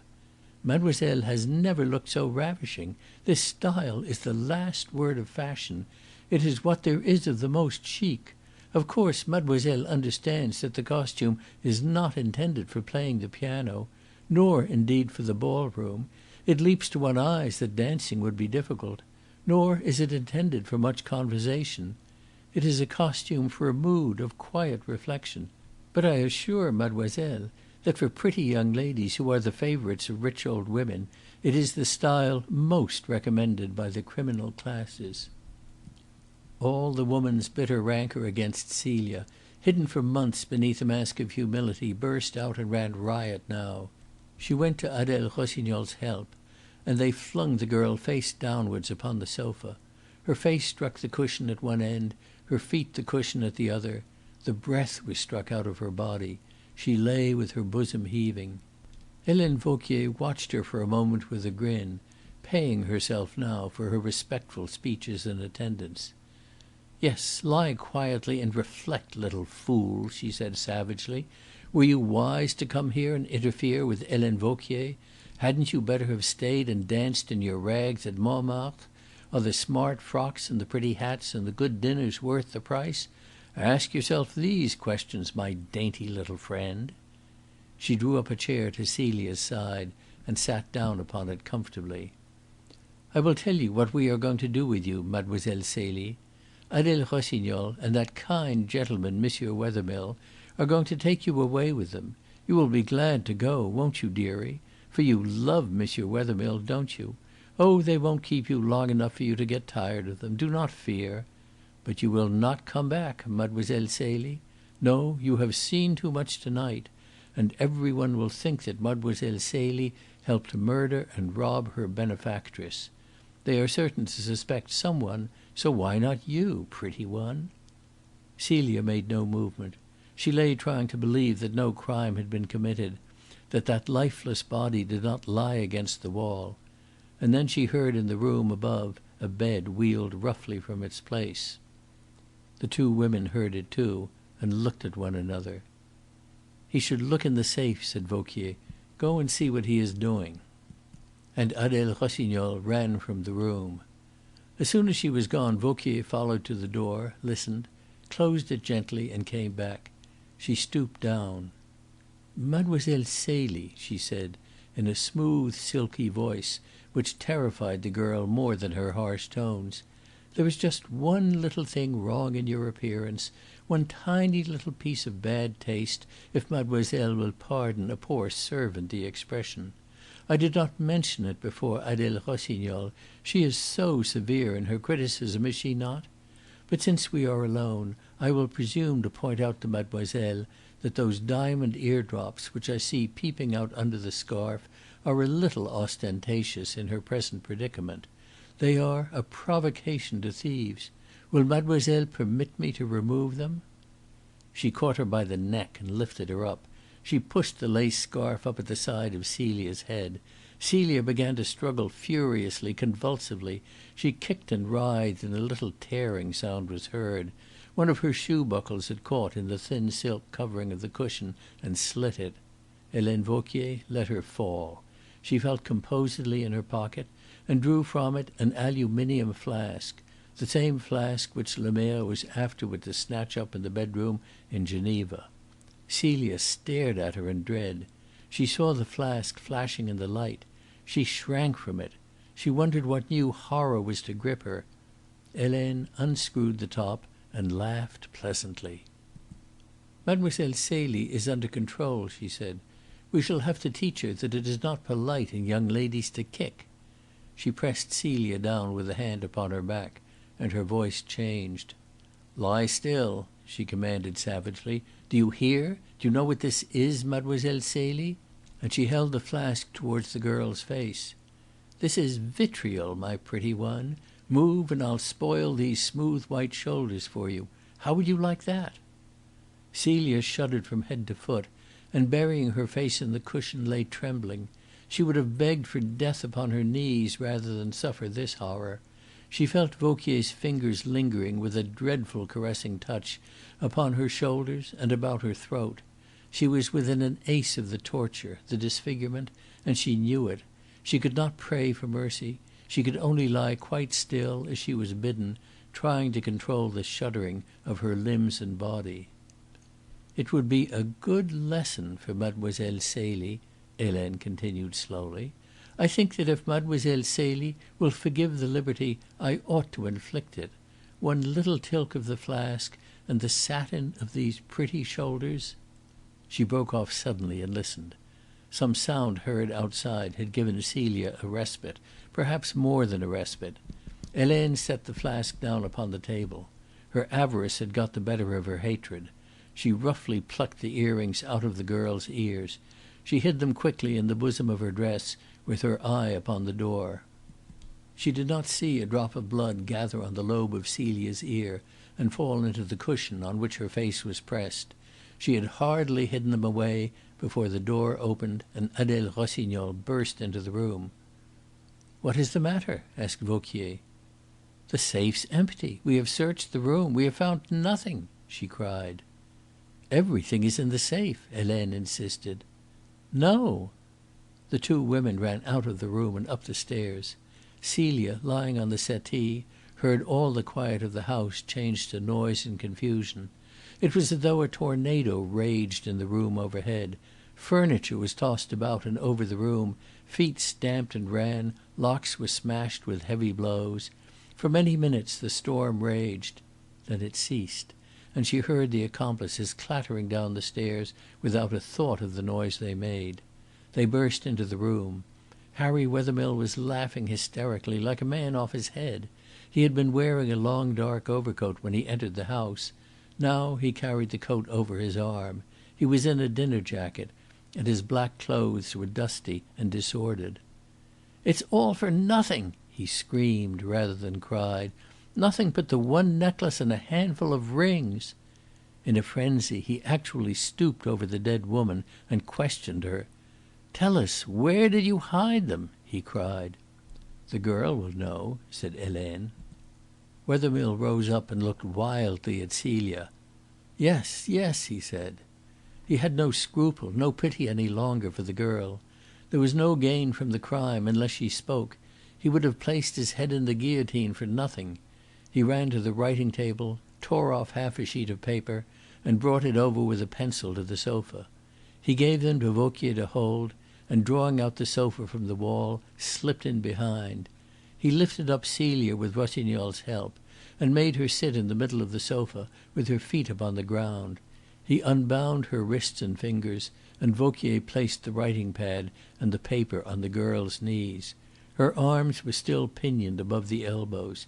She could not raise her hands high enough to snatch the scarf from her lips. But with the pad held up to her, she could write. "Where did she keep her jewels? Quick, take the pencil and write," said Wethermill, holding her left wrist. Vauquier thrust the pencil into her right hand, and awkwardly and slowly her gloved fingers moved across the page. "I do not know," she wrote, and with an oath Wethermill snatched the paper up, tore it into pieces, and threw it down. "You have got to know," he said, his face purple with passion, and he flung out his arm as though he would dash his fist into her face. But as he stood with his arm poised, there came a singular change upon his face. "Did you hear anything?" he asked in a whisper. All listened, and all heard in the quiet of the night a faint click, and after an interval they heard it again, and after another but shorter interval, yet once more. "That's the gate," said Wethermill in a whisper of fear, and a pulse of hope stirred within Celia. He seized her wrists, crushed them together behind her, and swiftly fastened them once more. Adele Rossignol sat down upon the floor, took the girl's feet upon her lap, and quietly wrenched off her shoes. "The light!" cried Wethermill in an agonized voice, and Helene Vauquier flew across the room and turned it off. All three stood holding their breath, straining their ears in the dark room. On the hard gravel of the drive outside, footsteps became faintly audible and grew louder and came near. Adele whispered to Vauquier, "Has the girl a lover?" And Helene Vauquier, even at that moment, laughed quietly. All Celia's heart and youth rose in revolt against her extremity. If she could only free her lips! The footsteps came round the corner of the house. They sounded on the drive outside the very window of this room. One cry, and she would be saved. She tossed back her head and tried to force the handkerchief out from between her teeth. But Wethermill's hand covered her mouth and held it closed. The footsteps stopped. A light shone for a moment outside. The very handle of the door was tried. Within a few yards help was there, help and life. Just a frail latticed wooden door stood between her and them. She tried to rise to her feet. Adele Rossignol held her legs firmly. She was powerless. She sat with one desperate hope, that whoever it was who was in the garden, he would break in. Were it even another murderer, he might have more pity than the callous brutes who held her now. He could have no less. But the footsteps moved away. It was the withdrawal of all hope. Celia heard Wethermill behind her draw a long breath of relief. That seemed to Celia almost the cruellest part of the whole tragedy. They waited in the darkness until the faint click of the gate was heard once more. Then the light was turned up again. "We must go," said Wethermill. All the three of them were shaken. They stood looking at one another, white and trembling. They spoke in whispers. To get out of the room, to have done with the business, that had suddenly become their chief necessity. Adele picked up the necklace and the rings from the satinwood table and put them into a pocket bag which was slung at her waist. "Hippolyte shall turn these things into money," she said. "He shall set about it tomorrow. We shall have to keep the girl now, until she tells us where the rest is hidden." "Yes, keep her," said Helene. "We will come over to Geneva in a few days, as soon as we can. We will persuade her to tell." She glanced darkly at the girl. Celia shivered. "Yes, that's it," said Wethermill. "But don't harm her. She will tell of her own will. You will see. The delay won't hurt now. We can't come back and search for a little while." He was speaking in a quick, agitated voice. And Adele agreed. The desire to be gone had killed even their fury at the loss of their prize. Some time they would come back, but they would not search now. They were too unnerved. "Helene," said Wethermill, "get to bed. I'll come up with the chloroform and put you to sleep." Helene Vauquier hurried upstairs.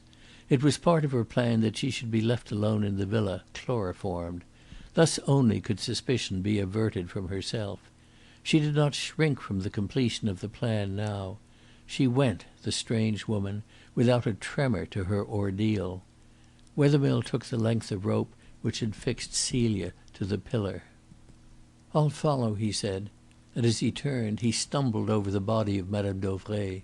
With a shrill cry he kicked it out of his way and crept up the stairs.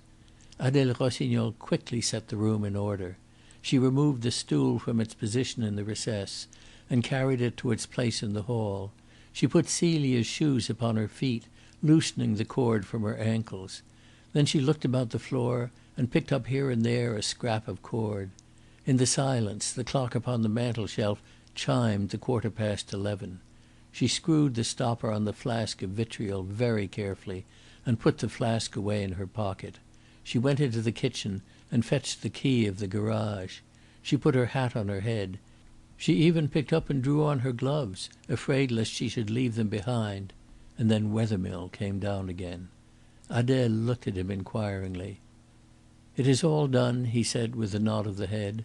"I will bring the car down to the door. Then I'll drive you to Geneva and come back with the car here."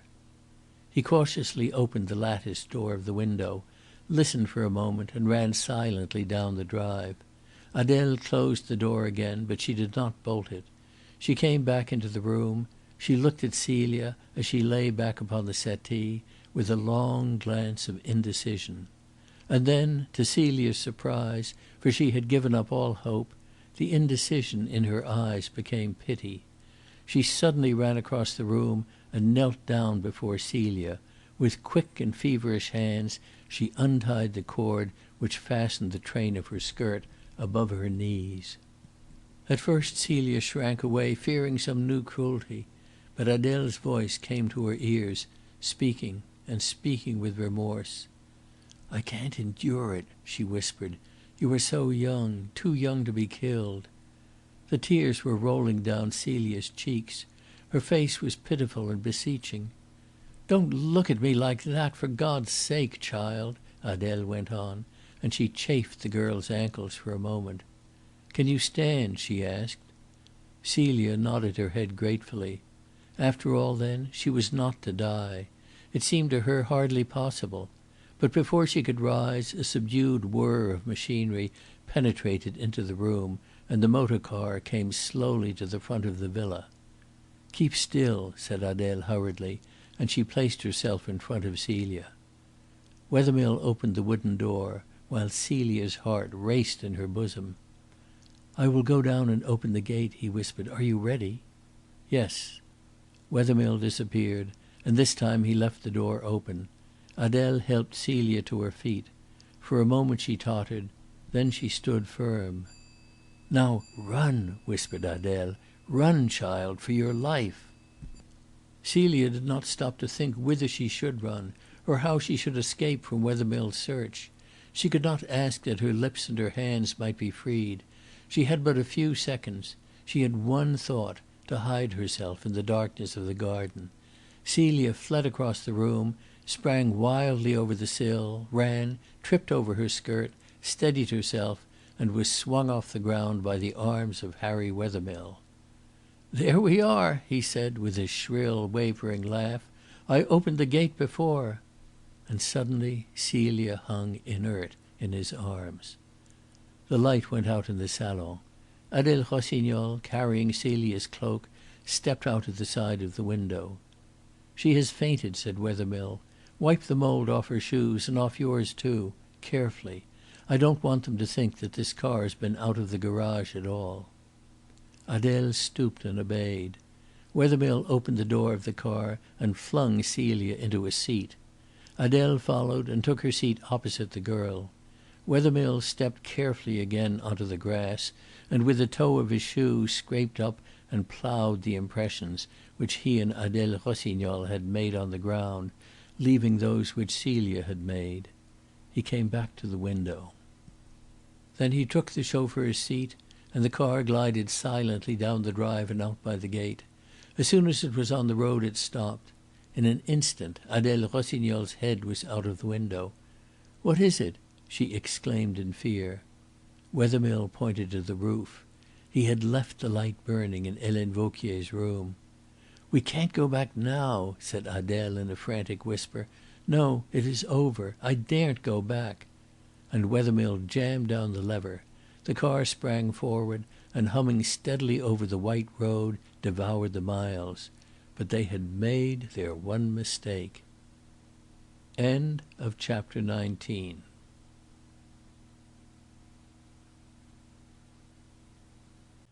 Chapter 20. The Geneva Road. The car had nearly reached Annecy before Celia woke to consciousness. And even then she was dazed. She was only aware that she was in the motor car and travelling at a great speed. She lay back, drinking in the fresh air. Then she moved, and with the movement came to her recollection and the sense of pain. Her arms and wrists were still bound behind her, and the cords hurt her like hot wires. Her mouth, however, and her feet were free. She started forward, and Adèle Rossignol spoke sternly from the seat opposite. "Keep still. I am holding the flask in my hand. If you scream, if you make a movement to escape, I shall fling the vitriol in your face," she said. Celia shrank back, shivering. "I won't, I won't," she whispered piteously. Her spirit was broken by the horrors of the night's adventure. She lay back and cried quietly in the darkness of the carriage. The car dashed through Annecy. It seemed incredible to Celia that less than 6 hours ago she had been dining with Madame Dauvray and the woman opposite who was now her jailer. Madame Dauvray lay dead in the little salon, and she herself, she dared not think what lay in front of her. She was to be persuaded, that was the word, to tell what she did not know. Meanwhile her name would be execrated through Aix as the murderess of the woman who had saved her. Then suddenly the car stopped. There were lights outside. Celia heard voices. A man was speaking to Wethermill. She started and saw Adèle Tass's arm flash upwards. She sank back in terror, and the car rolled on into the darkness. Adèle Tasse drew a breath of relief. The one point of danger had been passed. They had crossed the Pont de la Caille. They were in Switzerland. Some long while afterwards the car slackened its speed. By the side of it Celia heard the sound of wheels and of the hoofs of a horse. A single horsed closed landau had been caught up as it jogged along the road. The motor car stopped. Close by the side of it the driver of the landau reined in his horse. Wethermill jumped down from the chauffeur's seat, opened the door of the landau, and then put his head in at the window of the car. "Are you ready? Be quick." Adèle turned to Celia. "Not a word, remember." Wethermill flung open the door of the car. Adèle took the girl's feet and drew them down to the step of the car. Then she pushed her out. Wethermill caught her in his arms and carried her to the landau. Celia dared not cry out. Her hands were helpless, her face at the mercy of that grim flask. Just ahead of them the lights of Geneva were visible, and from the lights a silver radiance overspread a patch of sky. Wethermill placed her in the landau. Adèle sprang in behind her and closed the door. The transfer had taken no more than a few seconds. The landau jogged into Geneva. The motor turned and sped back over the 50 miles of empty road to Aix. As the motor car rolled away, courage returned for a moment to Celia. The man, the murderer, had gone. She was alone with Adèle Rossignol in a carriage moving no faster than an ordinary trot. Her ankles were free. The gag had been taken from her lips. If only she could free her hands and choose a moment when Adèle was off her guard, she might open the door and spring out onto the road. She saw Adèle draw down the blinds of the carriage, and very carefully, very secretly, Celia began to work her hands behind her. She was an adept. No movement was visible, but on the other hand, no success was obtained. The knots had been too cunningly tied. And then Madame Rossignol touched a button at her side in the leather of the carriage. The touch turned on a tiny lamp in the roof of the carriage, and she raised a warning hand to Celia. "Now keep very quiet." Right through the empty streets of Geneva the landau was quietly driven. Adèle had peeped from time to time under the blind. There were few people in the streets. Once or twice a sergent de ville was seen under the light of a lamp. Celia dared not cry out. Over against her, persistently watching her, Adèle Rossignol sat with the open flask clenched in her hand, and from the vitriol Celia shrank with an overwhelming terror. The carriage drove out from the town along the western edge of the lake. "Now listen," said Adèle. "As soon as the landau stops, the door of the house opposite to which it stops will open. I shall open the carriage door myself, and you will get out. You must stand close by the carriage door until I have got out. I shall hold this flask ready in my hand. As soon as I am out you will run across the pavement into the house. You won't speak or scream." Adèle Rossignol turned out the lamp, and 10 minutes later the carriage passed down the little street and attracted Madame Gobin's notice. Marthe Gobin had lit no light in her room. Adèle Rossignol peered out of the carriage. She saw houses in darkness. She could not see the busybody's face watching the landau from a dark window. She cut the cords which fastened the girl's hands. The carriage stopped. She opened the door. Celia sprang out onto the pavement. She sprang so quickly that Adèle Rossignol caught and held the train of her dress. But it was the fear of the vitriol which had made her spring so nimbly. It was that, too, which made her run so lightly and quickly into the house. The old woman who acted as servant, Jeanne Tasse, received her. Celia offered no resistance. The fear of vitriol had made her supple as a glove. Jeanne hurried her down the stairs into the little parlour at the back of the house where supper was laid, and pushed her into a chair. Celia let her arms fall forward on the table. She had no hope now. She was friendless and alone in a den of murderers who meant first to torture, then to kill her. She would be held up to execration as a murderess. No one would know how she had died or what she had suffered. She was in pain and her throat burned. She buried her face in her arms and sobbed. All her body shook with her sobbing. Jeanne Rossignol took no notice. She treated Celie just as the others had done. Celia was la petite, against whom she had no animosity, by whom she was not to be touched to any tenderness. La petite had unconsciously played her useful part in their crime, but her use was ended now, and they would deal with her accordingly. She removed the girl's hat and cloak and tossed them aside. "Now stay quiet until we are ready for you," she said. And Celia, lifting her head, said in a whisper, "Water." The old woman poured some from a jug and held the glass to Celia's lips. "Thank you," whispered Celia gratefully, and Adèle came into the room. She told the story of the night to Jeanne, and afterwards to Hippolyte when he joined them. "And nothing gained!" cried the older woman furiously. "And we have hardly a 5-franc piece in the house." "Yes, something," said Adèle. "A necklace, a good one, some good rings and bracelets. And we shall find out where the rest is hid from her," and she nodded at Celia. The three people ate their supper, and while they ate it discussed Celia's fate. She was lying with her head bowed upon her arms at the same table, within a foot of them, but they made no more of her presence than if she had been an old shoe. Only once did one of them speak to her. "Stop your whimpering," said Hippolyte roughly. "We can hardly hear ourselves talk." He was for finishing with the business altogether to night. "It's a mistake," he said. "There's been a bungle, and the sooner we are rid of it the better. There's a boat at the bottom of the garden." Celia listened and shuddered. He would have no more compunction over drowning her than he would have had over drowning a blind kitten. "It's cursed luck," he said. "But we have got the necklace. That's something. That's our share, do you see? The young spark can look for the rest." But Helene Vauquier's wish prevailed. She was the leader. They would keep the girl until she came to Geneva. They took her upstairs into the big bedroom overlooking the lake. Adèle opened the door of the closet where a truckle bed stood and thrust the girl in. "This is my room," she said warningly, pointing to the bedroom. "Take care I hear no noise. You might shout yourself hoarse, my pretty one. No one else would hear you. But I should. And afterwards we should no longer be able to call you my pretty one, eh?" And with a horrible playfulness she pinched the girl's cheek. Then, with old Jeanne's help, she stripped Celia and told her to get into bed.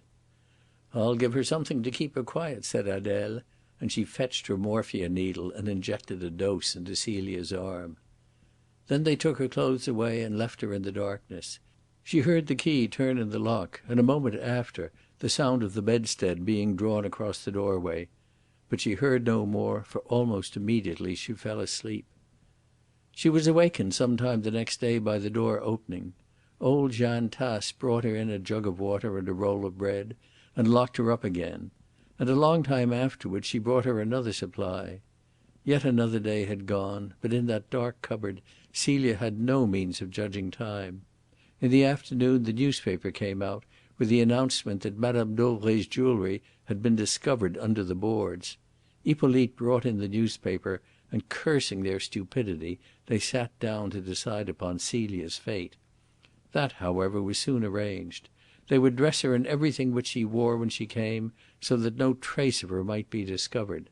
They would give her another dose of morphia, sew her up in a sack as soon as she was unconscious, row her far out onto the lake, and sink her with a weight attached.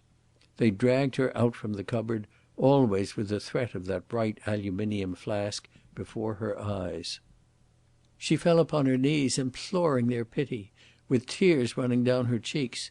But they sewed the strip of sacking over her face so that she should see nothing of their preparations.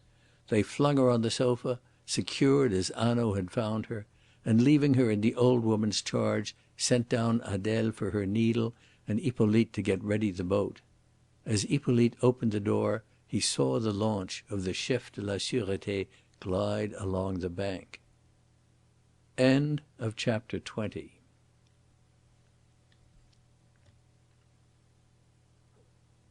Chapter 21. Hanaud explains.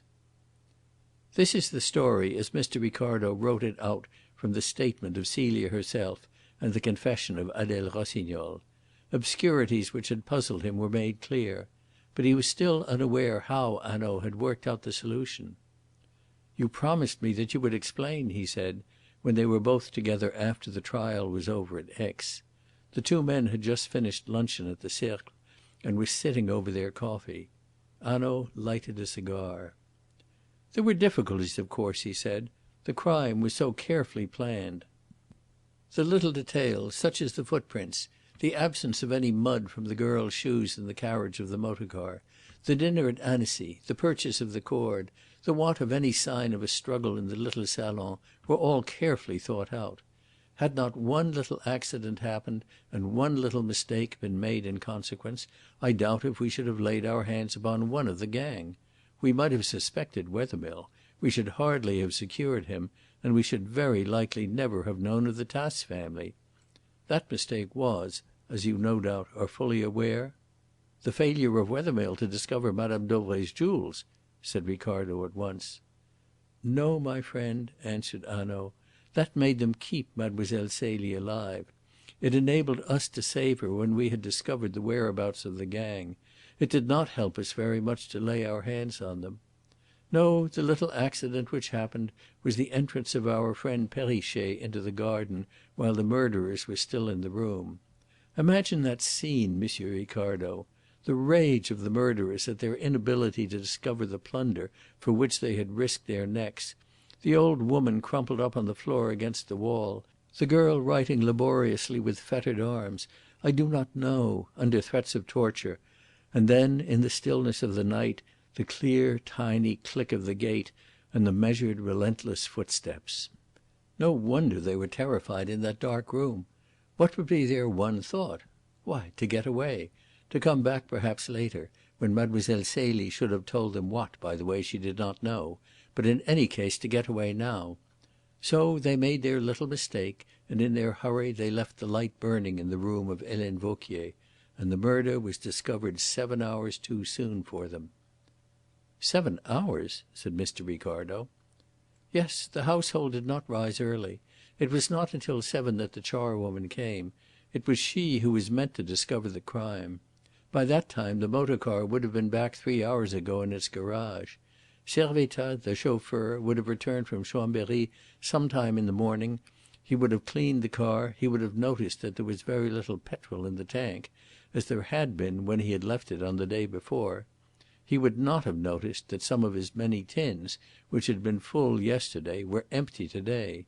We should not have discovered that about 4 in the morning the car was close to the Villa Rose, and that it had travelled, between midnight and 5 in the morning, 150 kilometres."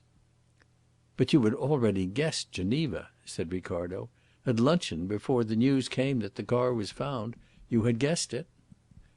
"It was a shot," said Hanaud. "The absence of the car helped me to make it. It is a large city and not very far away, a likely place for people with the police at their heels to run to earth in. But if the car had been discovered in the garage, I should not have made that shot. Even then I had no particular conviction about Geneva. I really wished to see how Wethermill would take it. He was wonderful." "He sprang up." "He betrayed nothing but surprise. You showed no less surprise than he did, my good friend. What I was looking for was one glance of fear. I did not get it." "Yet you suspected him. Even then you spoke of brains and audacity. You told him enough to hinder him from communicating with the red-haired woman in Geneva. You isolated him. Yes, you suspected him." "Let us take the case from the beginning. When you first came to me, as I told you, the Commissaire had already been with me. There was an interesting piece of evidence already in his possession. Adolphe Ruel, who saw Wethermill and Vauquier together close by the Casino and overheard that cry of Wethermill's, 'It is true, I must have money,' had already been with his story to the Commissaire. I knew it when Harry Wethermill came into the room to ask me to take up the case. That was a bold stroke, my friend. The chances were 100 to 1 that I should not interrupt my holiday to take up a case because of your little dinner party in London. Indeed, I should not have interrupted it had I not known Adolphe Ruel's story. As it was, I could not resist. Wethermill's very audacity charmed me. Oh yes, I felt that I must pit myself against him. So few criminals have spirit, Monsieur Ricardo. It is deplorable how few. But Wethermill! See in what a fine position he would have been if only I had refused. He himself had been the first to call upon the first detective in France. And his argument! He loved Mademoiselle Celie. Therefore she must be innocent. How he stuck to it! People would have said, 'Love is blind,' and all the more they would have suspected Mademoiselle Celie. Yes, but they love the blind lover. Therefore, all the more would it have been impossible for them to believe Harry Wethermill had any share in that grim crime." Mr. Ricardo drew his chair close in to the table. "I will confess to you," he said, "that I thought Mademoiselle Celie was an accomplice." "It is not surprising," said Hanaud. "Some one within the house was an accomplice. We start with that fact. The house had not been broken into. There was Mademoiselle Celie's record as Helene Vauquier gave it to us, and a record obviously true. There was the fact that she had got rid of Servettaz. There was the maid upstairs very ill from the chloroform. What more likely than that Mademoiselle Celie had arranged a séance, and then when the lights were out had admitted the murderer through that convenient glass door?" "There were, besides, the definite imprints of her shoes," said Mr. Ricardo. "Yes, but that is precisely where I began to feel sure that she was innocent," replied Hanaud dryly. "All the other footmarks had been so carefully scored and ploughed up that nothing could be made of them. Yet those little ones remained, so definite, so easily identified, and I began to wonder why these, too, had not been cut up and stamped over. The murderers had taken, you see, an excess of precaution to throw the presumption of guilt upon Mademoiselle Celie rather than upon Vauquier. However, there the footsteps were. Mademoiselle Celie had sprung from the room as I described to Wethermill. But I was puzzled. Then in the room I found the torn up sheet of notepaper with the words 'Je ne sais pas' in Mademoiselle's handwriting. The words might have been spirit writing. They might have meant anything. I put them away in my mind. But in the room the settee puzzled me. And again I was troubled, greatly troubled." "Yes, I saw that." "And not you alone," said Hanaud with a smile. "Do you remember that loud cry Wethermill gave when we returned to the room and once more I stood before the settee? Oh, he turned it off very well. I had said that our criminals in France were not very gentle with their victims, and he pretended that it was in fear of what Mademoiselle Celie might be suffering which had torn that cry from his heart. But it was not so. He was afraid, deadly afraid, not for Mademoiselle Celie, but for himself. He was afraid that I had understood what these cushions had to tell me." "What did they tell you?" asked Ricardo. "You know now," said Hanaud. "There were two cushions, both indented, and indented in different ways. The one at the head was irregularly indented. Something shaped had pressed upon it. It might have been a face, it might not. And there was a little brown stain which was fresh, and which was blood. The second cushion had two separate impressions, and between them the cushion was forced up in a thin ridge, and these impressions were more definite. I measured the distance between the two cushions, and I found this.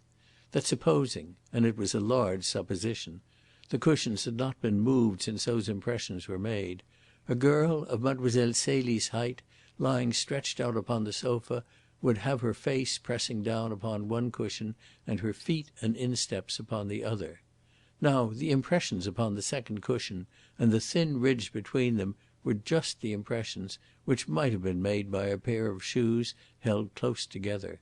But that would not be a natural attitude for any one, and the mark upon the head cushion was very deep. Supposing that my conjectures were true, then a woman would only lie like that because she was helpless, because she had been flung there, because she could not lift herself, because, in a word, her hands were tied behind her back and her feet fastened together. Well, then, follow this train of reasoning, my friend.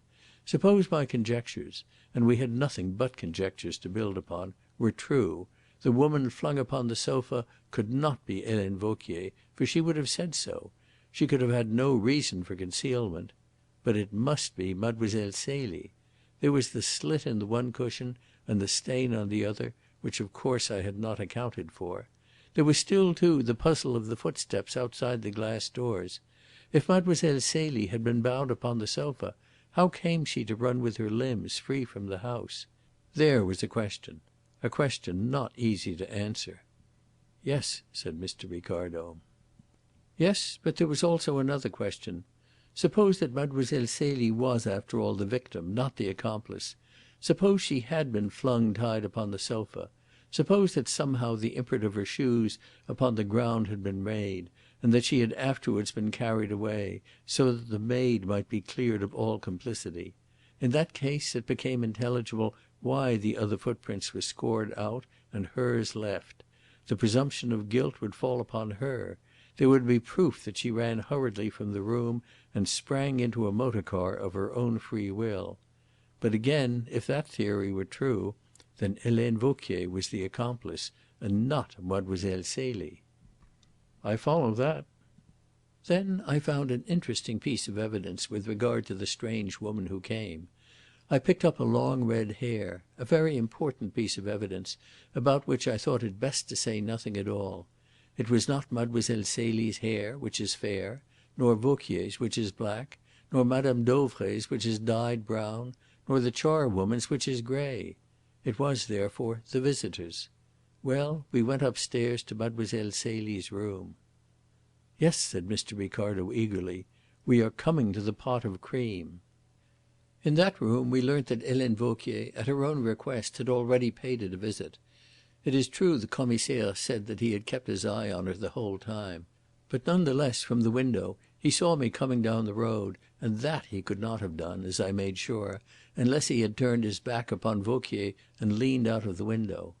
Now, at the time I had an open mind about Vauquier. On the whole I was inclined to think she had no share in the affair. But either she or Mlle. Celie had, and perhaps both. But one of them, yes, that was sure.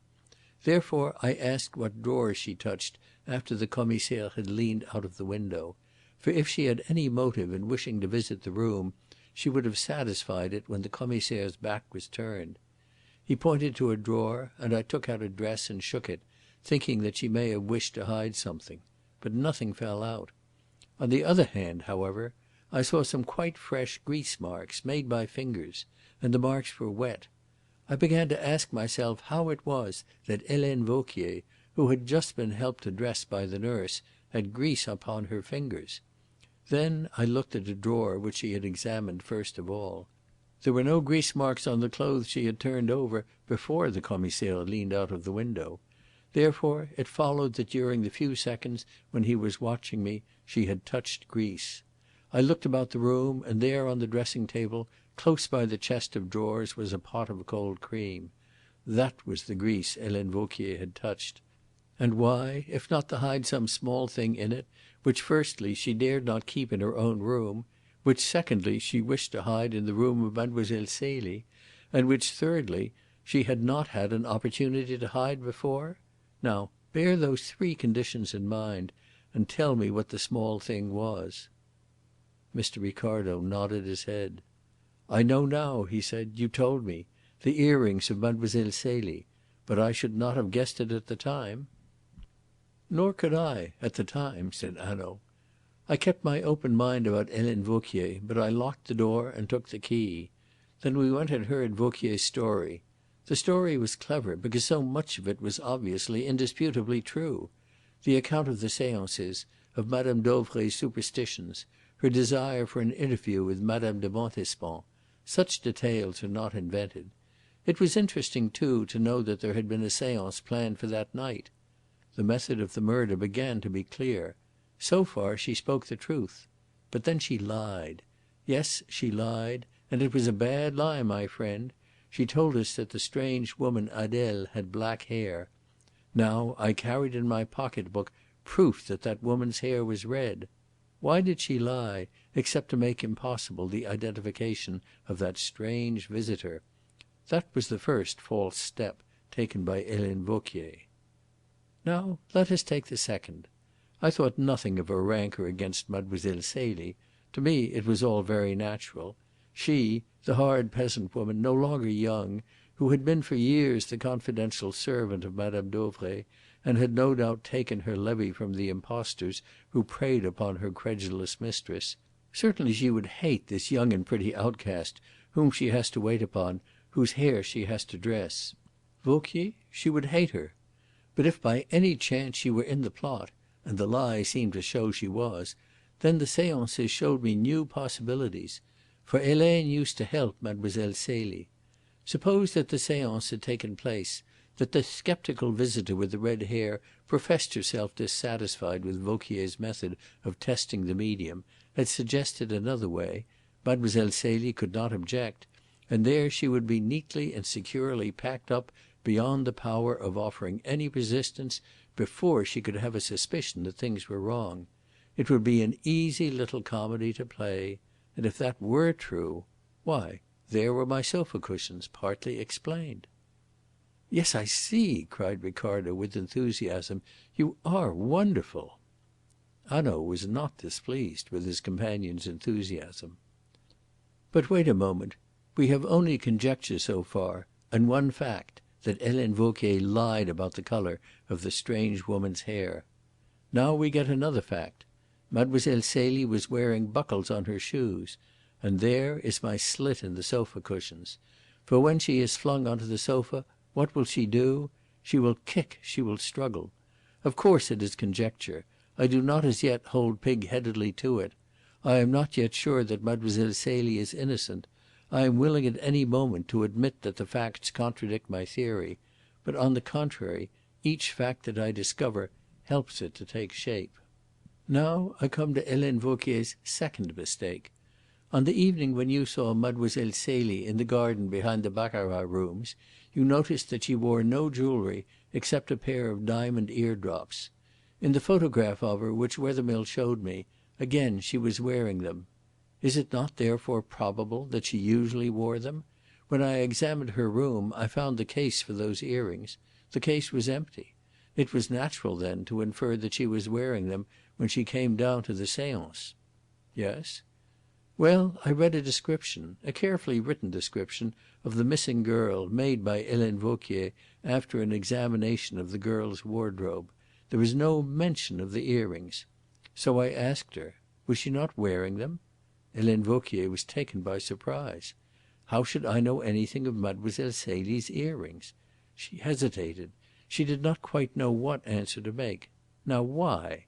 Since she herself dressed Mademoiselle Celie and remembers so very well all she wore, why does she hesitate? Well, there is a reason. She does not know how much I know about those diamond eardrops. She is not sure whether we have not dipped into that pot of cold cream and found them. Yet, without knowing, she cannot answer. So now we come back to our pot of cold cream." "Yes," cried Mr. Ricardo, "they were there." "Wait a bit," said Hanaud. "Let us see how it works out. Remember the conditions. Vauquier has some small thing which she must hide, and which she wishes to hide in Mademoiselle Celie's room. For she admitted that it was her suggestion that she should look through Mademoiselle's wardrobe. For what reason does she choose the girl's room, except that if the thing were discovered, that would be the natural place for it? It is, then, something belonging to Mademoiselle Celie. There was a second condition we laid down. It was something Vauquier had not been able to hide before. It came then into her possession last night. Why could she not hide it last night? Because she was not alone. There were the man and the woman, her accomplices. It was something, then, which she was concerned in hiding from them. It is not rash to guess, then, that it was some piece of the plunder of which the other two would have claimed their share, and a piece of plunder belonging to Mademoiselle Celie. Well, she has nothing but the diamond eardrops. Suppose Vauquier is left alone to guard Mademoiselle Celie while the other two ransack Madame Dauvray's room. She sees her chance. The girl cannot stir hand or foot to save herself. Vauquier tears the eardrops in a hurry from her ears, and there I have my drop of blood just where I should expect it to be. But now follow this. Vauquier hides the earrings in her pocket. She goes to bed in order to be chloroformed. She knows that it is very possible that her room will be searched before she regains consciousness, or before she is well enough to move.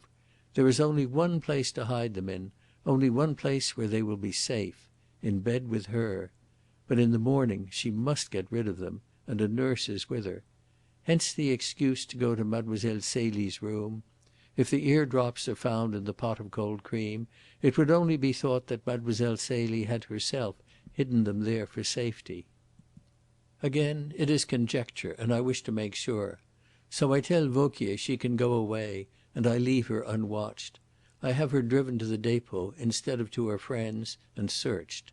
Upon her is found the pot of cream, and in the cream Mademoiselle Celie's eardrops. She has slipped into Mademoiselle Celie's room, as, if my theory was correct, she would be sure to do, and put the pot of cream into her pocket. So now I am fairly sure that she is concerned in the murder. We then went to Madame Dauvray's room and discovered her brilliants and her ornaments. At once the meaning of that agitated piece of handwriting of Mademoiselle Celie's becomes clear. She is asked where the jewels are hidden. She cannot answer, for her mouth of course is stopped. She has to write. Thus my conjectures get more and more support. And mind this, one of the two women is guilty, Celie or Vauquier. My discoveries all fit in with the theory of Celie's innocence. But there remain the footprints, for which I found no explanation. You will remember I made you all promise silence as to the finding of Madame Dauvray's jewellery, for I thought, if they have taken the girl away so that suspicion may fall on her and not on Vauquier, they mean to dispose of her. But they may keep her so long as they have a chance of finding out from her Madame Dauvray's hiding place. It was a small chance, but our only one. The moment the discovery of the jewellery was published, the girl's fate was sealed, were my theory true. Then came our advertisement and Madame Gobin's written testimony. There was one small point of interest which I will take first. Her statement that Adèle was the Christian name of the woman with the red hair, that the old woman who was the servant in that house in the suburb of Geneva called her Adèle, just simply Adèle. That interested me, for Helene Vauquier had called her Adèle too when she was describing to us the unknown visitor. Adèle was what Madame Dauvray called her. Yes, said Ricardo, Helene Vauquier made a slip there. She should have given her a false name. Hanaud nodded. It is the one slip she made in the whole of the business. Nor did she recover herself very cleverly, for when the Commissaire pounced upon the name, she at once modified her words. She only thought now that the name was Adèle, or something like it. But when I went on to suggest that the name in any case would be a false one, at once she went back upon her modifications. And now she was sure that Adèle was the name used. I remembered her hesitation when I read Marthe Gobin's letter. They helped to confirm me in my theory that she was in the plot, and they made me very sure that it was an Adèle for whom we had to look. So far, well. But other statements in the letter puzzled me. For instance, she ran lightly and quickly across the pavement into the house, as though she were afraid to be seen. Those were the words, and the woman was obviously honest. What became of my theory, then? The girl was free to run, free to stoop and pick up the train of her gown in her hand, free to shout for help in the open street if she wanted help? No, that I could not explain until that afternoon, when I saw Mademoiselle Celie's terror-stricken eyes fixed upon that flask as Lemerre poured a little out and burned a hole in the sack. Then I understood well enough. The fear of vitriol." Hanaud gave an uneasy shudder. "And it is enough to make any one afraid. That I can tell you. No wonder she lay still as a mouse upon the sofa in the bedroom. No wonder she ran quickly into the house. Well, there you have the explanation.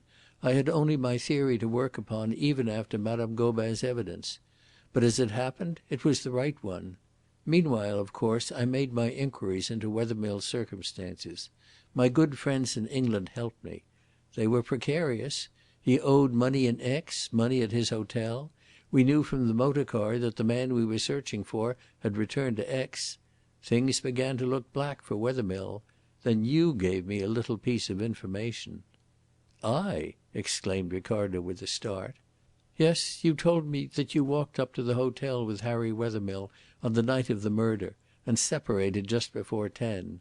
A glance into his rooms which I had you will remember that when we discovered the motor car I suggested that we should go to Harry Wethermill's rooms and talk it over that glance enabled me to see that he could very easily have got out of his room onto the verandah below and escaped from the hotel by the garden quite unseen.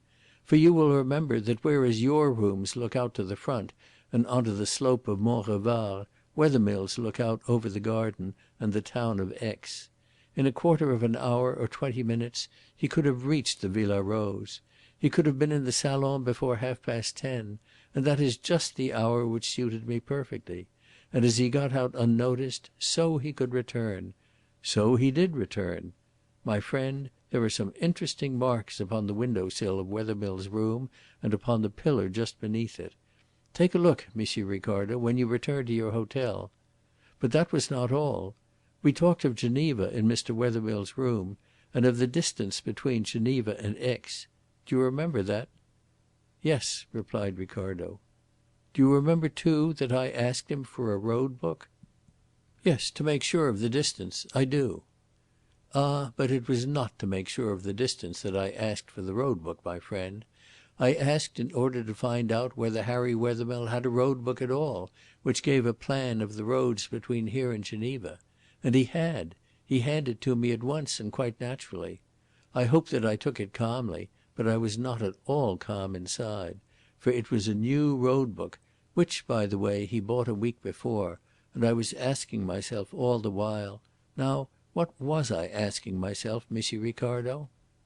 "No," said Ricardo with a smile. "I'm growing wary. I will not tell you what you were asking yourself, M. Hanaud, for even were I right you would make out that I was wrong, and leap upon me with injuries and gibes. No, you shall drink your coffee and tell me of your own accord." "Well," said Hanaud, laughing, "I will tell you. I was asking myself, why does a man who owns no motor car, who hires no motor car, go out into Aix and buy an automobilist's road map? With what object? And I found it an interesting question. Mr. Harry Wethermill was not the man to go upon a walking tour, eh? Oh, I was obtaining evidence. But then came an overwhelming thing, the murder of Marthe Gobin. We know now how he did it. He walked beside the cab, put his head in at the window, asked, 'Have you come in answer to the advertisement?' and stabbed her straight to the heart through her dress. The dress and the weapon which he used would save him from being stained with her blood. He was in your room that morning when we were at the station. As I told you, he left his glove behind. He was searching for a telegram in answer to your advertisement. Or he came to sound you. He had already received his telegram from Hippolyte. He was like a fox in a cage, snapping at every one, twisting vainly this way and that way, risking everything and every one to save his precious neck. Marthe Gobin was in the way. She is killed. Mademoiselle Celie is a danger. So Mademoiselle Celie must be suppressed. And off goes a telegram to the Geneva paper, handed in by a waiter from the cafe at the station of Chambery before 5 o'clock. Wethermill went to Chambery that afternoon when we went to Geneva. Once we could get him on the run, once we could so harry and bustle him that he must take risks, why, we had him. And that afternoon he had to take them." "So that even before Marthe Gobin was killed you were sure that Wethermill was the murderer?" Hanaud's face clouded over. "You put your finger on a sore place, M. Ricardo. I was sure, but I still wanted evidence to convict. I left him free, hoping for that evidence. I left him free, hoping that he would commit himself. He did, but well, let us talk of some one else. What of Mademoiselle Celie?" Ricardo drew a letter from his pocket. "I have a sister in London, a widow," he said. "She is kind. I, too, have been thinking of what will become of Mademoiselle Celie. I wrote to my sister, and here is her reply. Mademoiselle Celie will be very welcome." Hanaud stretched out his hand and shook Ricardo's warmly. "She will not, I think, be for very long a burden. She is young. She will recover from this shock. She is very pretty, very gentle. If no one comes forward whom she loves and who loves her, yes, I myself, who was her papa for one night, will be her husband for ever." He laughed inordinately at his own joke. It was a habit of Monsieur Hanaud's. Then he said gravely: "But I am glad, Monsieur Ricardo, for Mademoiselle Celie's sake, that I came to your amusing dinner party in London." Mr. Ricardo was silent for a moment. Then he asked: "And what will happen to the condemned?" "To the women? Imprisonment for life." "And to the man?" Hanaud shrugged his shoulders. "Perhaps the guillotine. Perhaps New Caledonia. How can I say? I am not the President of the Republic." End of Chapter 21. End of At the Villa Rose by A. E. W. Mason.